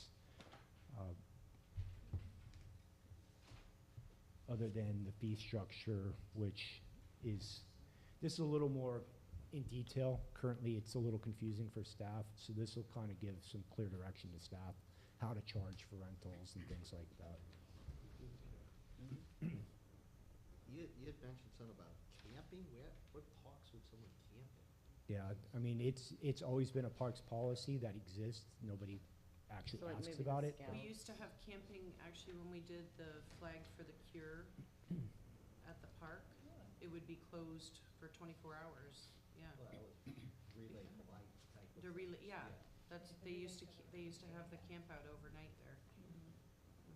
But I was thinking of like Boy Scouts, like you would Well, I do think at, there was something on the M1 canal Corbin or or something, right, something. or in that impoundment. Yeah, we just approved a permit for that. What's Well, I believe they're camping at the FWC property, Oh, I but thought they were they're, camping at the M1. no, No. no. Okay. FWC is taking them for supervised fishing, Okay. whatever That's a you wanna question, call I it. mean, I didn't see. No, the kitchen no, tents that's at fine. ACP. So that pretty much completes the updates on this policy based off of what you We- guys have we previously probably- seen. We probably should say, now that you bring that up, because of the homeless situation. Right. We probably should specifically state that it has to be by permit only. For the Does it camping. say Yeah, that? because all Yeah. the homeless people behind Dunkin' Donuts now need a new place. They're in our community, living in the vacant lots that exist in the Mm-hmm. trees. Mhm. Yeah, Sycamore Park Yeah, was we big had for that. Sycamore, we had some, Let's yeah. go back to camping. Yeah, it's terrible times. Oh, it does say special permits. Yeah. But at the same time, we don't want our parks to people to get no Right, because John Prince Park confrontation had with that these problem. people neither. Right. Where they just. Well, Yeah, we that's might- for the That's when the police. police get called. Right. Yeah, we could add some work with extra clear- PBSO on that. Yeah, and we could add some clarification as to the special permits and some of the requirements there as well. And we so have the that new we don't law, have somebody state laws. trying to use it as a place to live. But that's pretty much it for this. You guys have any questions? Anybody? Okay, do we have a motion to approve the updated Facilities, Parks, and Recreation Policy 2024 revision to the facility use and rental policies and procedures? Okay. Keith? Second? Second. Patty? I do have, actually, I marked some other things at the beginning. We did address the no water slides. Under staff responsibilities, now that we have, Juniper, do we, it doesn't look like it really addresses that. Because they're there doing the responsibilities that the staff used to do. So I don't know if you can put, something here regarding that, just, Yeah. or a contractor. Well, yeah, just So we don't referring have to, to amend it later. yeah, just something referring to the Yeah. contract. If there's a contractor for Yep. services that you oversee them, Yep. and I think that was it. Okay, let's call the vote.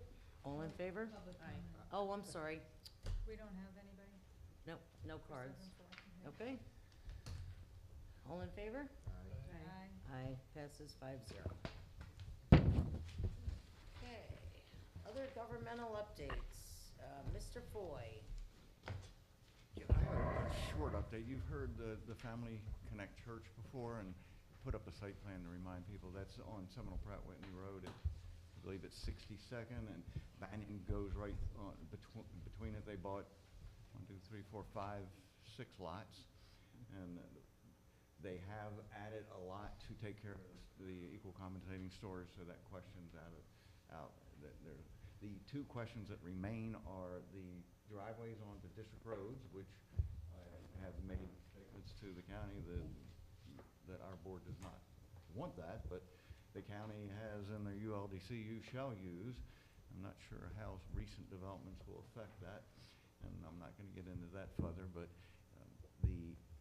they are still proposing driveways, as you see on the site plan, that's 64th. They have one on 64th, that's on the top right-hand side of that. Banyan runs north and south, up and down that. They also have two driveways on Banyan, on the east side of Banyan you see on that. So that is overflow parking on the right side of the screen, and the church is on the left side of the screen, right on Central Pratt. The other item that the board... There's more below. Yeah, there's a dry retention area below. That's all dry retention? Or wet retention. I'm unsure if they might not have enough to make it wet. You know, what does it say? I'm not sure whether it's wet or dry at this point. It's one lot though. It says wet on the. It says wet? I can't quite read it on my screen. He's got I the was like, youngest, that's he's got the amazing. youngest eyes. Yeah. He's got good eyes. Oh, he expanded it. Nice guy. Cheater. Okay. The other item, Yeah, I can see really good. go Even back have to up, stand up Scarlett. with the baby. but The other item is that mid-block crossing. And we had a conference regarding that with Palm Beach County, myself, and the applicant. I invited them to come to the board and speak, but they did not particularly want to receive friendly fire, I guess would be one way to put it. They said they would do whatever it would take to get the approval, and there are many different ways that you can address that. I've talked to CapTech and did a little research. You can have signage, you can have striping, you can make it a speed table, you can have flashing lighting, you could even ask for police control, but since it's overflow parking, they probably wouldn't want to do that one. Overflow parking would probably be used on Sundays and special events, but no other time. It's grass parking on the east side of Banyan. So that has yet to be decided, but I just wanted to give you an update that those two items remain. And I told them that I would bring the mid-block crossing up at this board meeting. Yeah, And I mean, typically, the churches use police presence for that, right? I've seen For that. traffic control. For traffic Yeah, control. yeah. That's concerning, crossing the road like that. Go ahead, Peter. I know like when we had the incident on Persimmon, Tangerine and 130th, do we have any feedback from the residents that live around this church if they're for or against this development? Through the chair. So this has been around for, what, 3 years, 4 years now, maybe longer? Probably longer. And there were comments that were provided back then, and it looks like they've gone back to the drawing board and they purchased more land and then they've redesigned it. I think there's some really big concerns with this, especially because they're not gonna be paying for their impact. There's 4, I count, 1, 2, 3, and then the Indian Trail Drive, 4 roads that they're gonna be impacting here. And one of these buildings is a school. So it's make Monday no through mistake, Friday. it's gonna be going on 6 days a week minimum where things are going on at that church. And all of those roads are gonna be impacted. And I don't know that those residents surrounding there, how they feel about it, but, you know, it is significant. The location is kind of weird, it's like right on that bend, and It's a there's like. bad, it's a bad It's spot. a bad It's a spot. terrible And then Yeah. just two, if you look Yeah. at 63rd, just 2 roads, 60 seconds a cut through. I think it goes over to what, Apache? Indian Trail. Indian and Trail Drive, but then that's been cut off. And that's all dirt and but So- yeah, it goes so over and they- then drops down. So I mean, that's, Yeah, I these mean, any residents overflow have an there. opportunity to say that they're not in. We don't know. I mean, I don't, it's a DRO process. Yeah. They're supposed to do notification, aren't they, if they're doing a land use County, change? But yes, yes. because it's a church, I don't know. Anyway, Nobody asked me if there's a they- lot. Once again, on Orange Boulevard, I mean, nobody asked if I was in favor of 4 modular classrooms being put on that lot neither. Next to the church on 130th and Orange Boulevard. That is a school there. They got 4 portable trailers they just put on there. Yeah, because they're doing the same thing. they bought other land that surrounds them. But, that actually brings up a good point, because when they got their permit, they were not supposed to be parking on 130th. And somebody has sent me pictures saying that they're parking on 130th. That was absolutely prohibited in their permit when they were allowed to build. So this is gonna be a problem, and I like Connect Church, the people there are wonderful. They have been very supportive of our community, but I gave them this feedback back then, that it's a horrible location. Like, there's no way that this is not going to impact everybody in that whole radius there. Talking about impact, isn't the mosque going in next, pretty close to that? The what? The- Oh, yeah. Next, the Muslim next town block? On the west side. Yeah. On the west side, Yeah. yeah. That's a whole other deal, like. Hopefully they get along. And so the thing is right now, our policy, they're not paying anything different, but they're having a lot more of an impact. Yeah, and through the chair, yeah, during the budget workshop, that's one of the things that Jay and I, along with legal, we have to start capturing those costs, because it's unfair to the rest of the landowners to be Exactly. subsidizing that, because they are creating schools. And that's another problem that we have with county in some of these instances where, Right. so. But we're because trying to- they're a church and Yep. or an institution, they get away with it, but, at the same time, why should our residents? And I don't know if they're requiring them to pave all of those roads, at least up to their driveways, is that? Typically, they would. Yeah, because I know the last time it was just up to the one driveway, but This is wraparound. this Yeah. is, now it's affecting all the way around. Yeah. And there is, so when you say it's on the, you said it's on the west side? No, the mosque that The Mr. mosque is going on the west side? First Street South. South, Yeah. yeah. 'Cause- Just- It's So, before you get to This the is upside bend. down. Yeah. yeah, so there's another lot though, that Can you reduce this? where this parking lot the parking lot that they're gonna have is in from Seminole Pratt. It's not right on that corner across from them. Do you know what I'm saying? Yeah, no, I think Seminole they Pratt's to own the more, north. there's the retention pond there that we see, but I think they actually own another lot there, because there's a house, There's the house, but they, well, there's two houses on the triangle they own, They obviously. bought one on the top, I'm talking about More the up. top. If you go to the top, yeah, they bought another lot up top, this one here, right, The one to the north, yeah. no, a little more. yeah, where she has I the don't think pointer. they own that. That's not included in the site, that lot is not included in the site plan. So, what's gonna happen there? Right. So anyway, I don't know what more we can say or do, but unless the community is gonna come out against it. When is the meeting? They're still going through the DRO process, so I don't know that it's been scheduled for a county commission meeting yet. No, but they have a DRO meeting, don't they? Oh, yeah, about every month. Yeah. I haven't been invited to one this month yet. Maybe we're uninvited now? No, we're on. No, We're No on. comment. I haven't received the notice yet. through the chair. Yes. Perhaps legal and other legal can take a closer look at this Yes. right now because of other Yes. issues. Yes, thank you. And if there's some way, like if they owned, let's say they owned all the property and we'd be able to block off these roads so that it's not flowing onto other roads, then I would be much happier with that. But if we're gonna have where it's flowing onto all our other roads, it's a problem. I agree. Doesn't sound like we have much choice in stopping it, do we? Well, we may. We might. That's up to legal, so let's let them discuss it. And I think the residents need to know about it and chime in, especially the ones that live right around there. I agree. They're gonna feel the pain. There was someone that client of mine used to live right, kind of like across the street. 3 years ago, wasn't too happy when they was talking about it. Right.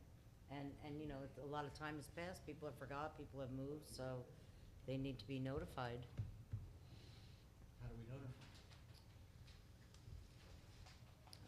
for one us or thing the at a county time. to do that? Yeah. The county. They'll go within 1,000 feet when it gets to the zoning or whatever, or planning meeting. But, That'd be interesting, it's 1,000 feet from all termination points, and not 1,000 feet from the center line.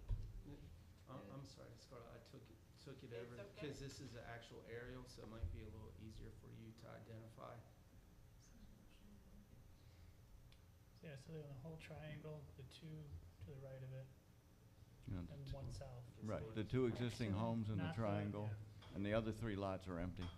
Yeah, not the one north of 64th on Seminole Press. They didn't buy that too? I thought they did. so, really, these people on south, Of 63rd?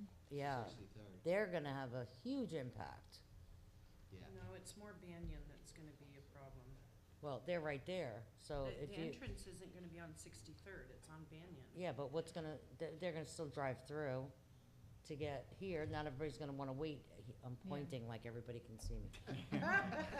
'Cause nobody, you can, I right? can. Nobody's gonna, not everybody's gonna wanna sit in traffic to wait here. To make And a then we right, have, and we then a still have left. the issue with the left-hand turns, and Yeah, it's, it's gonna be, it's but a there's buggy. gonna, this is It's accidents waiting to 63rd and happen. 64th Yeah. are gonna Seriously. be it. No, Yeah. and you guys are right, because when you leave, if you go south, if you, like you said, traffic, you're gonna go down to 63rd, Right. 62nd, 61st. right, exactly. Those are all So, dirt, they're all very small. All right, I think we, at this point, we should just leave it up to legal, and, For that issue. Through the Yeah. chair, yeah.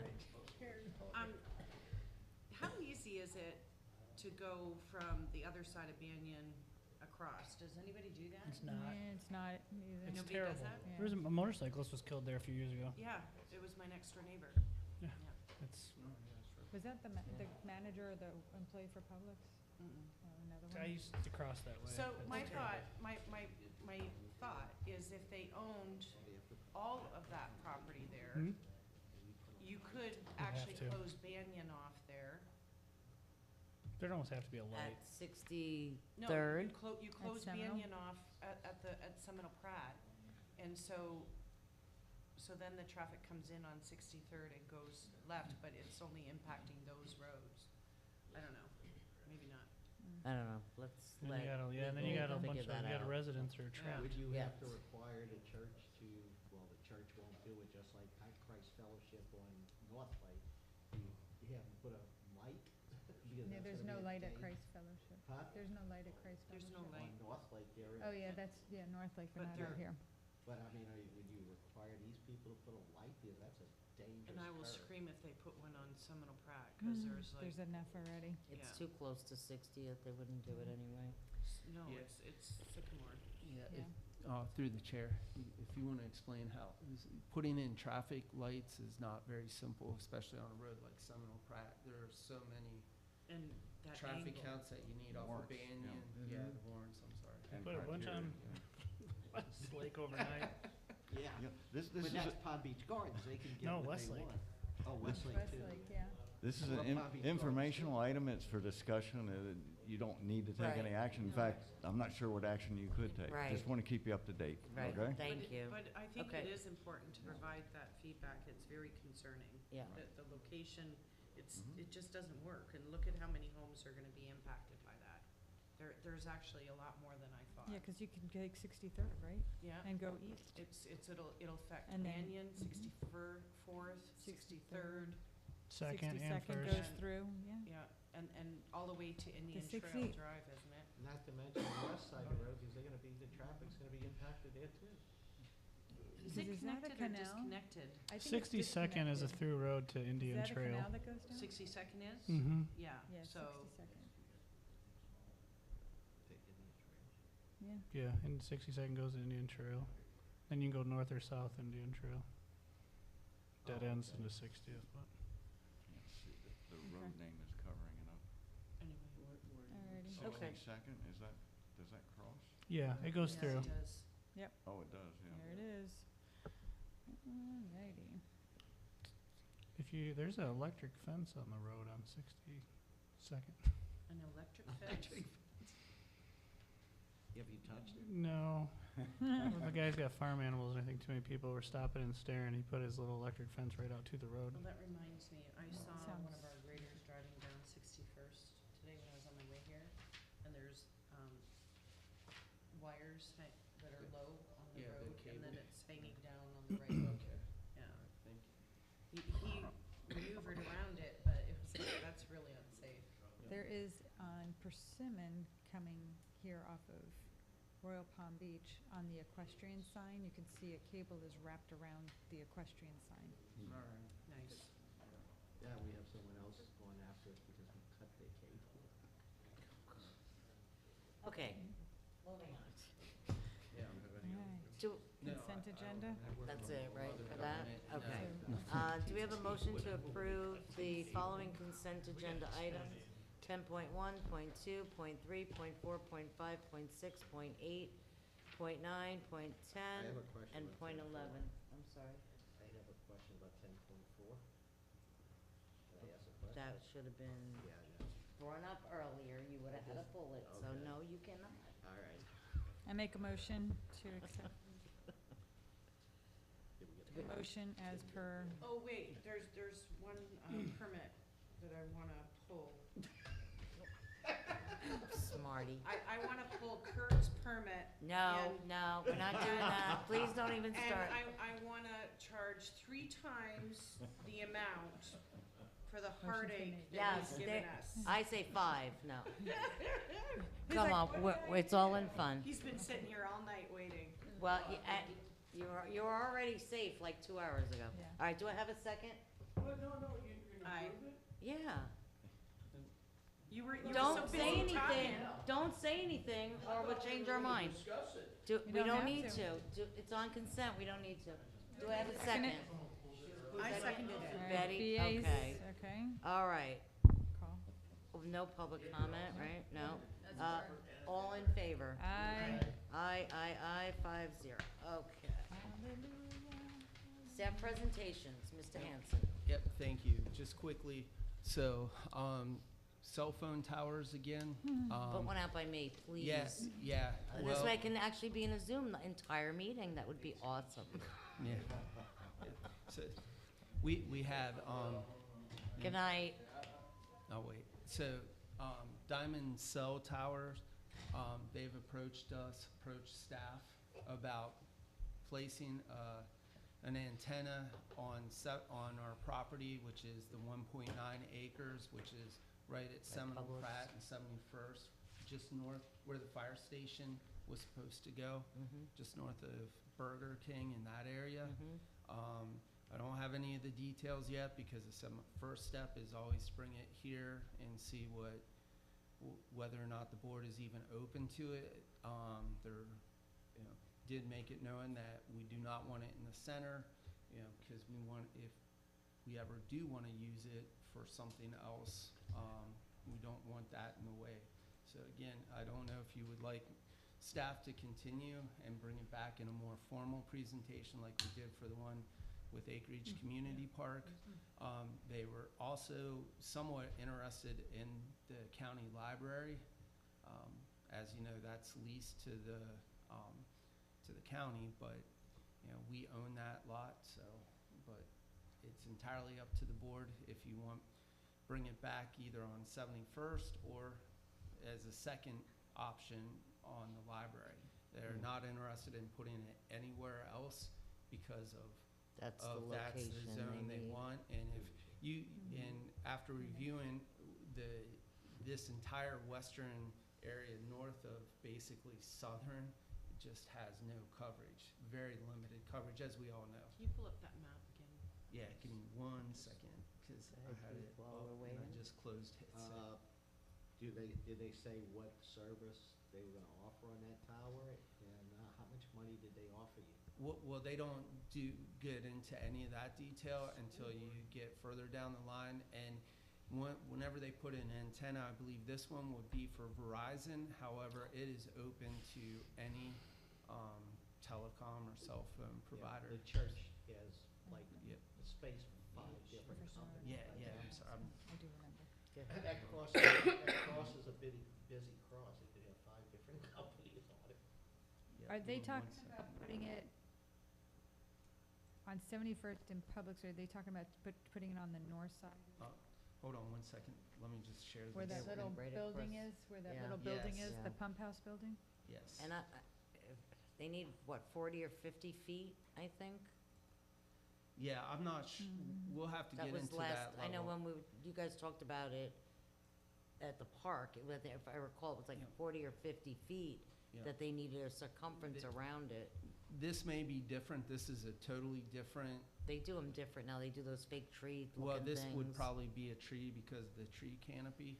But again, I don't know all those details yet, but Right. it is a completely different firm that's doing it. It's not the same one that came 'Cause to that one, ACP. yeah, that one off of Okay. 70th, it, Yeah.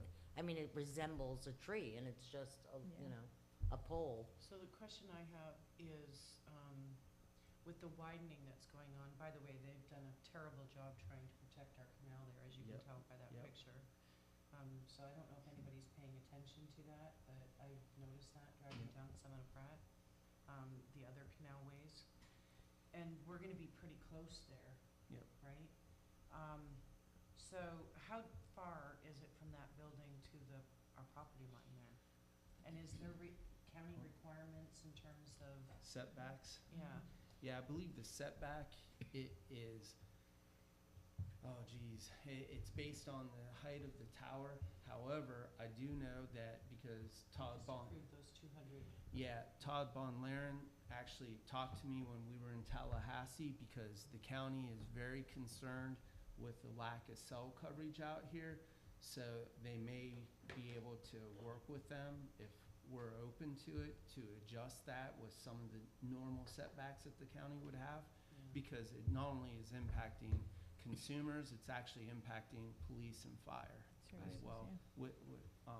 Well, I think it's, I mean, it's not gonna hurt for them to come in and talk to us, show us what they wanna do, where they want it, go through all the details, and then make a decision then. So I think we should move forward with If letting it- them come in. Yeah. If it's possible to keep it forward, like closer to the canal, Over behind the here. building, Yep, so that it's away from the house that's there, The and then houses, also it yeah. leaves the rest of that property open Right. if we need to do something. So that would be my Yeah. preference if it's allowed.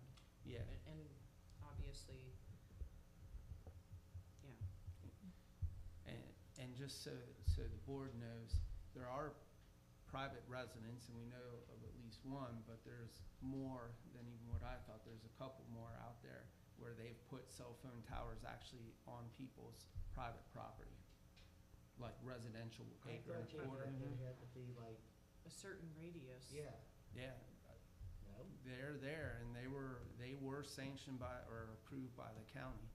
So, I don't understand why they can't use like the 200-foot light posts that they have to put them on top of there for, you know, They were other doing that in countries. Wellington, they were putting like little transmitters Mhm. on like every telephone pole. Yeah. Yep, through the chair. Same with the cameras. For some reason, county engineering will not allow anything to be attached to anything they're responsible for. Because we had asked for that because we were having some issues, or actually PBSO, and they asked me to also, and the county said nope. So, Okay, well, we're at their mercy on that, so, you know. okay. So I will, and I'll now involve Jay just minimally. I won't Okay. involve legal, but I do need him to look at it Sure. because of any road or drainage issues, which probably nothing there, but it's But minimal we have right to, now. yeah, Minimal involvement. okay, very good. And then the other location, just for the record, so you know what option B would be potentially, is they wanna put it in this area where there's parking. I'm presuming that's either staff parking or just maybe overflow, parking, but that would be the location That's they wanna put it. Publix there. I was gonna Oh, say, That's wait a minute, I'm Publix. sorry, yeah. Yeah, I that's went- Publix, so you yeah, wanna go over here. Yeah, sorry. People park there to So- go to Ace Hardware. Yeah, Yeah, Mhm. let me see where it was over here. So it was here, I'm sorry, I scrolled so near in. the building. Yeah, somewhere and right their in this dumpster. area. Yep. but if we've leased that out, we don't have the ability to do that, do we? Well, the List- county, So, Depends on yeah, your lease. yeah, and again, the county, they want to have coverage out here, so they may allow it. But I would wanna make sure that we receive the money, not Right. the county. Right. Okay. Well, they're not allowed to do it Yeah, probably under the lease, would they? and, yeah, I don't know. It's the county. Gotta look at I the know. lease. You Yeah. just have to look at that. Yeah, if they did approach Publix, but Publix has a statewide, or they don't put cell phone towers or anything else on their properties. Hmm. And they also usually write it into their leases, if they don't own that property, for that plaza not to allow them, so it's interesting. Or is that solar panels? I believe that is equestrian waste. Is that what that is? Mhm. Huh, fun. Love Isn't to that be their manure? neighbor. Isn't that horse manure? Could be, you're talking up in here? Yeah. Looks like cell tower. I mean, it looks like solar panels. Yeah, it looks like the fabric that you put down. That's what I was thinking. It Yeah, looks it's like like fabric, like a fabric. tarp. Yeah. I couldn't tell if it was tarp or if it was solar panel. Yeah, does that lady still own that property? That was like, they used to have pigs and stuff, and she tried to kill the hit on the wildlife and fisheries guy because of animal control issues. That was before you- Slaughterhouse? That was before your No, that time. was. Like inhumane slaughter. Oh. That Not was- quite the That story, wasn't but that this isn't the property. place to get into that. Yeah, no. So, All right, what else, Burgess? yeah, sorry, hold on, give me That's a okay. second. Get back here. And then the only other thing that I'll talk about tonight is we have, and it came up during the equestrian trail, is we have not sent the letters yet to the landowners that are along the FPL transmission corridor, because we've done all the work, the title search, all of that, it's all our property. I just wanna reaffirm that the board is prepared for what will probably be a firestorm. So I don't know if you wanted me to hold off, it's been like this, or if you want me to want us to move forward on it. I'd like to move forward on All it the myself, people that have because we everything want on the Caroline part of the easements, trails for people the have horses built, and stuff. I'm sorry, but if you bought a property and then you encroached on somebody else's property, what landowner in this community would think that it's okay? Yep. The people that It's did it. not okay. I just, No, but in terms of the other residents, they're gonna be like, if you don't own it, why are you Putting in. occupying it? right, Squatting. Yeah, yep. so, A title search was performed. a very, very thorough, I'll have to say that Mr. Tony did a very thorough, or the title attorney, but then he even went and verified along with So Mr. do Palin, so we get those I'm landowners to confident. clear Yeah. that land? I wanted to bring it up, so, because I wanna be ready to send those out, but So we'll you be gotta- hearing probably from, just not those residents, but I'm sure someone from the county will feel that they'll need to get involved, so just sure they giving, will. yeah. Through So, the chair. It's we'll okay. prepare I those think letters. we're a to- property owner, it's Right. not even an easement, we own the property, period. Right. Yep. So you have those property own, those squatters, they have to clear the land so we can use it, right? Well, we want them to remove it because it's a liability, but I just wanted to bring as it I back. said, we want yeah. them to No, remove. we the don't stuff. know that Yeah. anybody's necessarily living on it. There might be somebody that's like homeless Well, that's they put living on they it, put but it's fences mainly all across. animals and things Yeah, like there was a that. couple that fenced it off to use it for Yeah. pasture or had their ring in it, and Yep. Yep, so, there was somebody Around that had their Sunset. pigs in there. yeah, Sunset, that area definitely has Yep. fencing and everything Yeah. else. so I just want you to be prepared. Yep. We'll send it out, so how many people are going next week to the Sarasota? Boston? Yeah. All right, so, So I'm- so we're going, so I'm gonna send it out, so we don't have to deal with it. No problem, I got this. I'm joking. I- Um, Yeah. To that point, Yep. Mary, Oh, I'm sorry. are you familiar with, on 40th Street, east of 140th, maybe east of 130th, and maybe, yeah, it's definitely east of 130th. I'm not sure how long across there, but those properties actually have an alley behind them. You don't know anything about it? Wait a minute, where is it? I'm sorry. So one block over from 40th. 40th Street, those properties, because Lou, if you look up, actually Lou Colantoni's, his property on 129. Yeah, I'm He heading told there. me that those properties have an other part, easement right. that was an alley originally. On 40th. On No, what, off 40th? the properties in, so 40th, and then behind it, Behind it. North, On 130th? on the north on end. 40th, but it'd be going like, north-south. Okay, hold on. Or let me- east-west, sorry, Just to the north. east-west. Hold on, let me Just put to the it up north, on yeah. the screen. So like at the back If of you pull those up his property, properties. because he says it's on his property, the reason why I'm bringing it up anyway is for us to look into this, because apparently this is a forgotten easement that we have that we're not maintaining.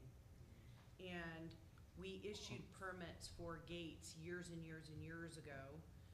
But originally, when that was being developed, they had alleys in that area.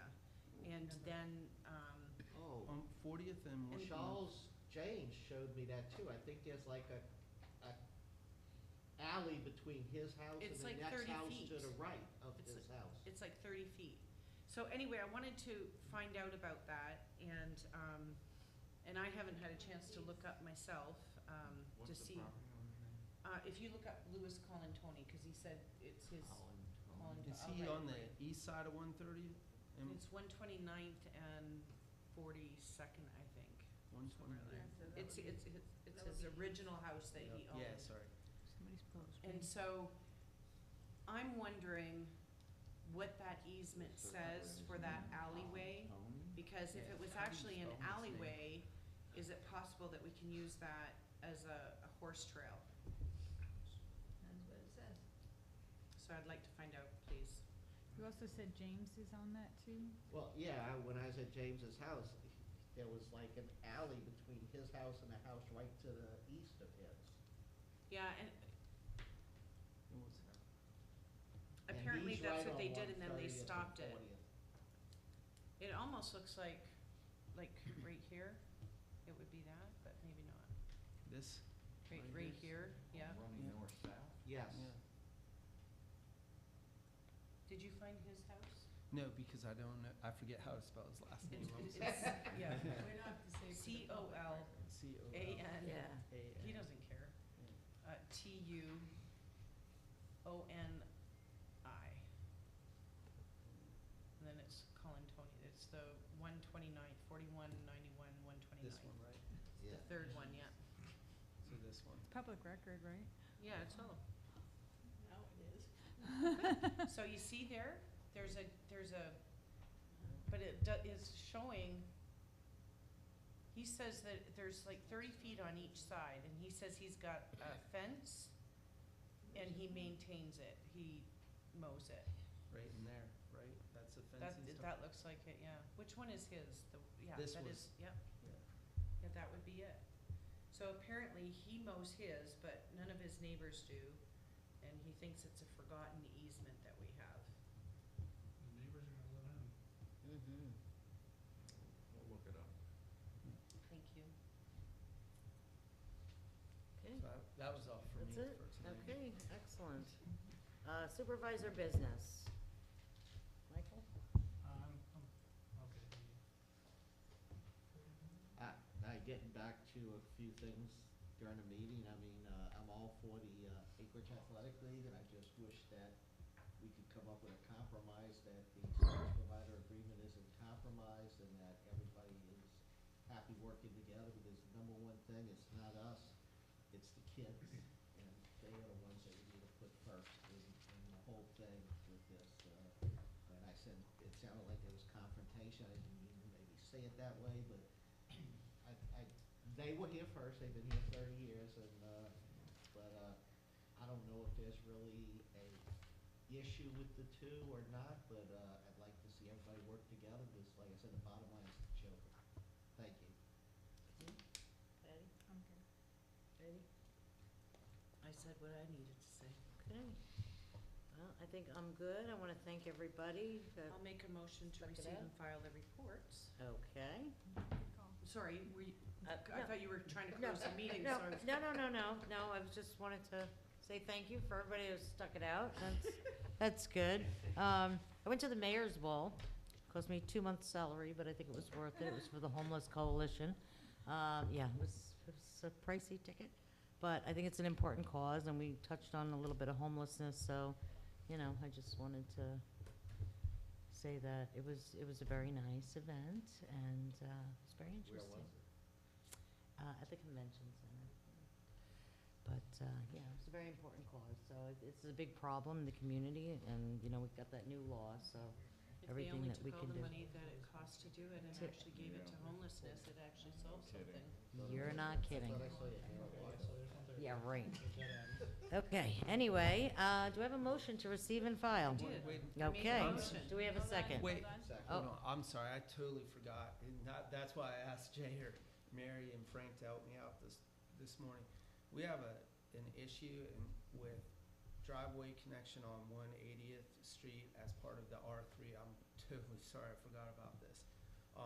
We just would like direction from the board that we're looking into coming up with a solution to bring back either by a special meeting between now, if we can come up with something to not delay Can the we, construction. yeah, or get can on we May add 15th. that to our meeting that we're gonna have next week? May 1st? Is that too late? It's not next week, it's week. Yeah, after. so that's what I'm saying, is that too late? I think That's too late, right? We need to do it next week? Well, we no, currently I don't have a think we would contract. necessarily Yeah. have to do it by next week. I think if the board can give us some general direction, we can do it, but I think we need some time to go through it, and we also need our special litigation counsel to look at it, and then bring it back. So maybe we could do it on May 1st, advertise for it at least with the budget workshop, but next week, I don't think, there's no way we'd be able to bring it back. And In you wouldn't even time. have the, Think you we won't wouldn't have the even have the information by advertising then, time to do right? it. And- Okay, yeah. all right, so yeah, definitely, I would like And I to, apologize, I cannot believe I D- forgot about that. I know, 'cause That's it's- all we've been talking yeah, about 2 for days. 72 hours.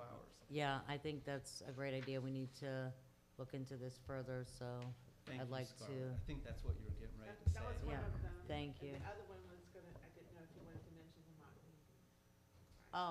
oh, yeah, that was cute. So, Golden Grove brought the 5th graders here to have their mock meeting, which was very cute. So I came and they did a good job. They were a little shy at first, you know, nobody really wanted to get up and talk, but as they got into it, they got more comfortable. So it was nice to see, you know, the upcoming generations, you know, taking an interest in civil service. So it was very nice. And Scarlett did a great job, and they all had their nameplates. It was very cute. So, but yeah, excellent. All right, so what do we need? Where did he go? Mary, We don't. No, wait. No, are we good? Okay. We're good. Okay. All right. So we need to make a motion to receive. I already We did, and you I'll you second. seconded it. So all in favor? Aye. Aye, passes 5-0, and we are adjourned. Thank you. Good night. Hope the baby's doing better.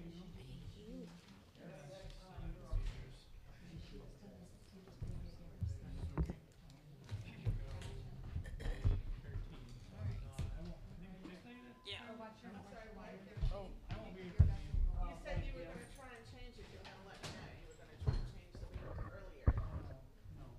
Oh, no, we can't, no. Okay. They, Yeah, I was gonna ask you for sure. sorry, So guys. May 13th.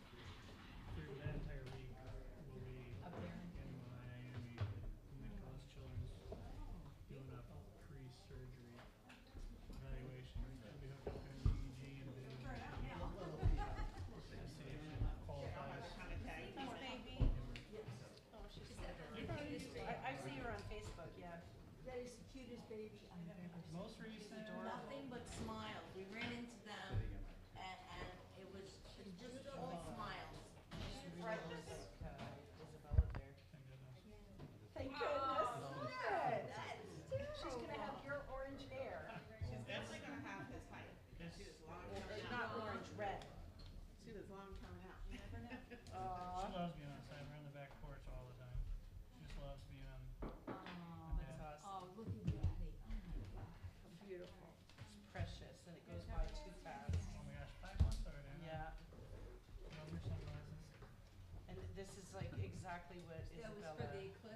No, No, no, I'm no. teasing, I'm teasing, I'm teasing. I'll beat you up on me.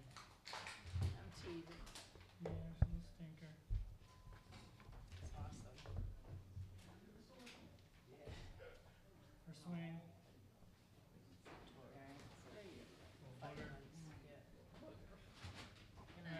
How are you finding, daddy, being a daddy now?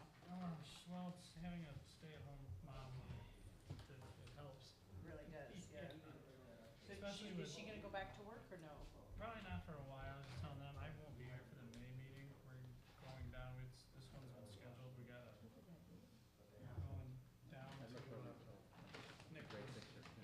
I know. Where? Nicholas Children's Hospital, Miami. Are you going to, Michigan this summer? I don't know. It's not looking like we are. Probably depends on the baby too. Yeah, because we'll find like it's a week-long video EEG of her brain. Right. And then at the following week, a team of 12 sits down to see if like surgery's an option. And if it's like they call it a full resection where they cut out part, it's causing the seizures. Or if they just do a full hemispherectomy and cut off half the brain. Half the brain? Yeah. Are you coming in tomorrow? She had 5 Look. surgeries the day before, 9:30. They've come a long way with the research that they've Yeah. done with brain research in children, so Well, hopefully. and the most research that we've done in the groups with like real, not just like research and, reading journals and stuff like that is that the people that have finally went through and did the surgeries, most of them, they cut out a piece, they had to go back years later.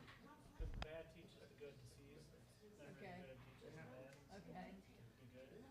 And, they've almost all said that they had to go back for a second and third, and they finally just shut off Another one one? side. Yeah, that's the one from To get tonight. full seizure.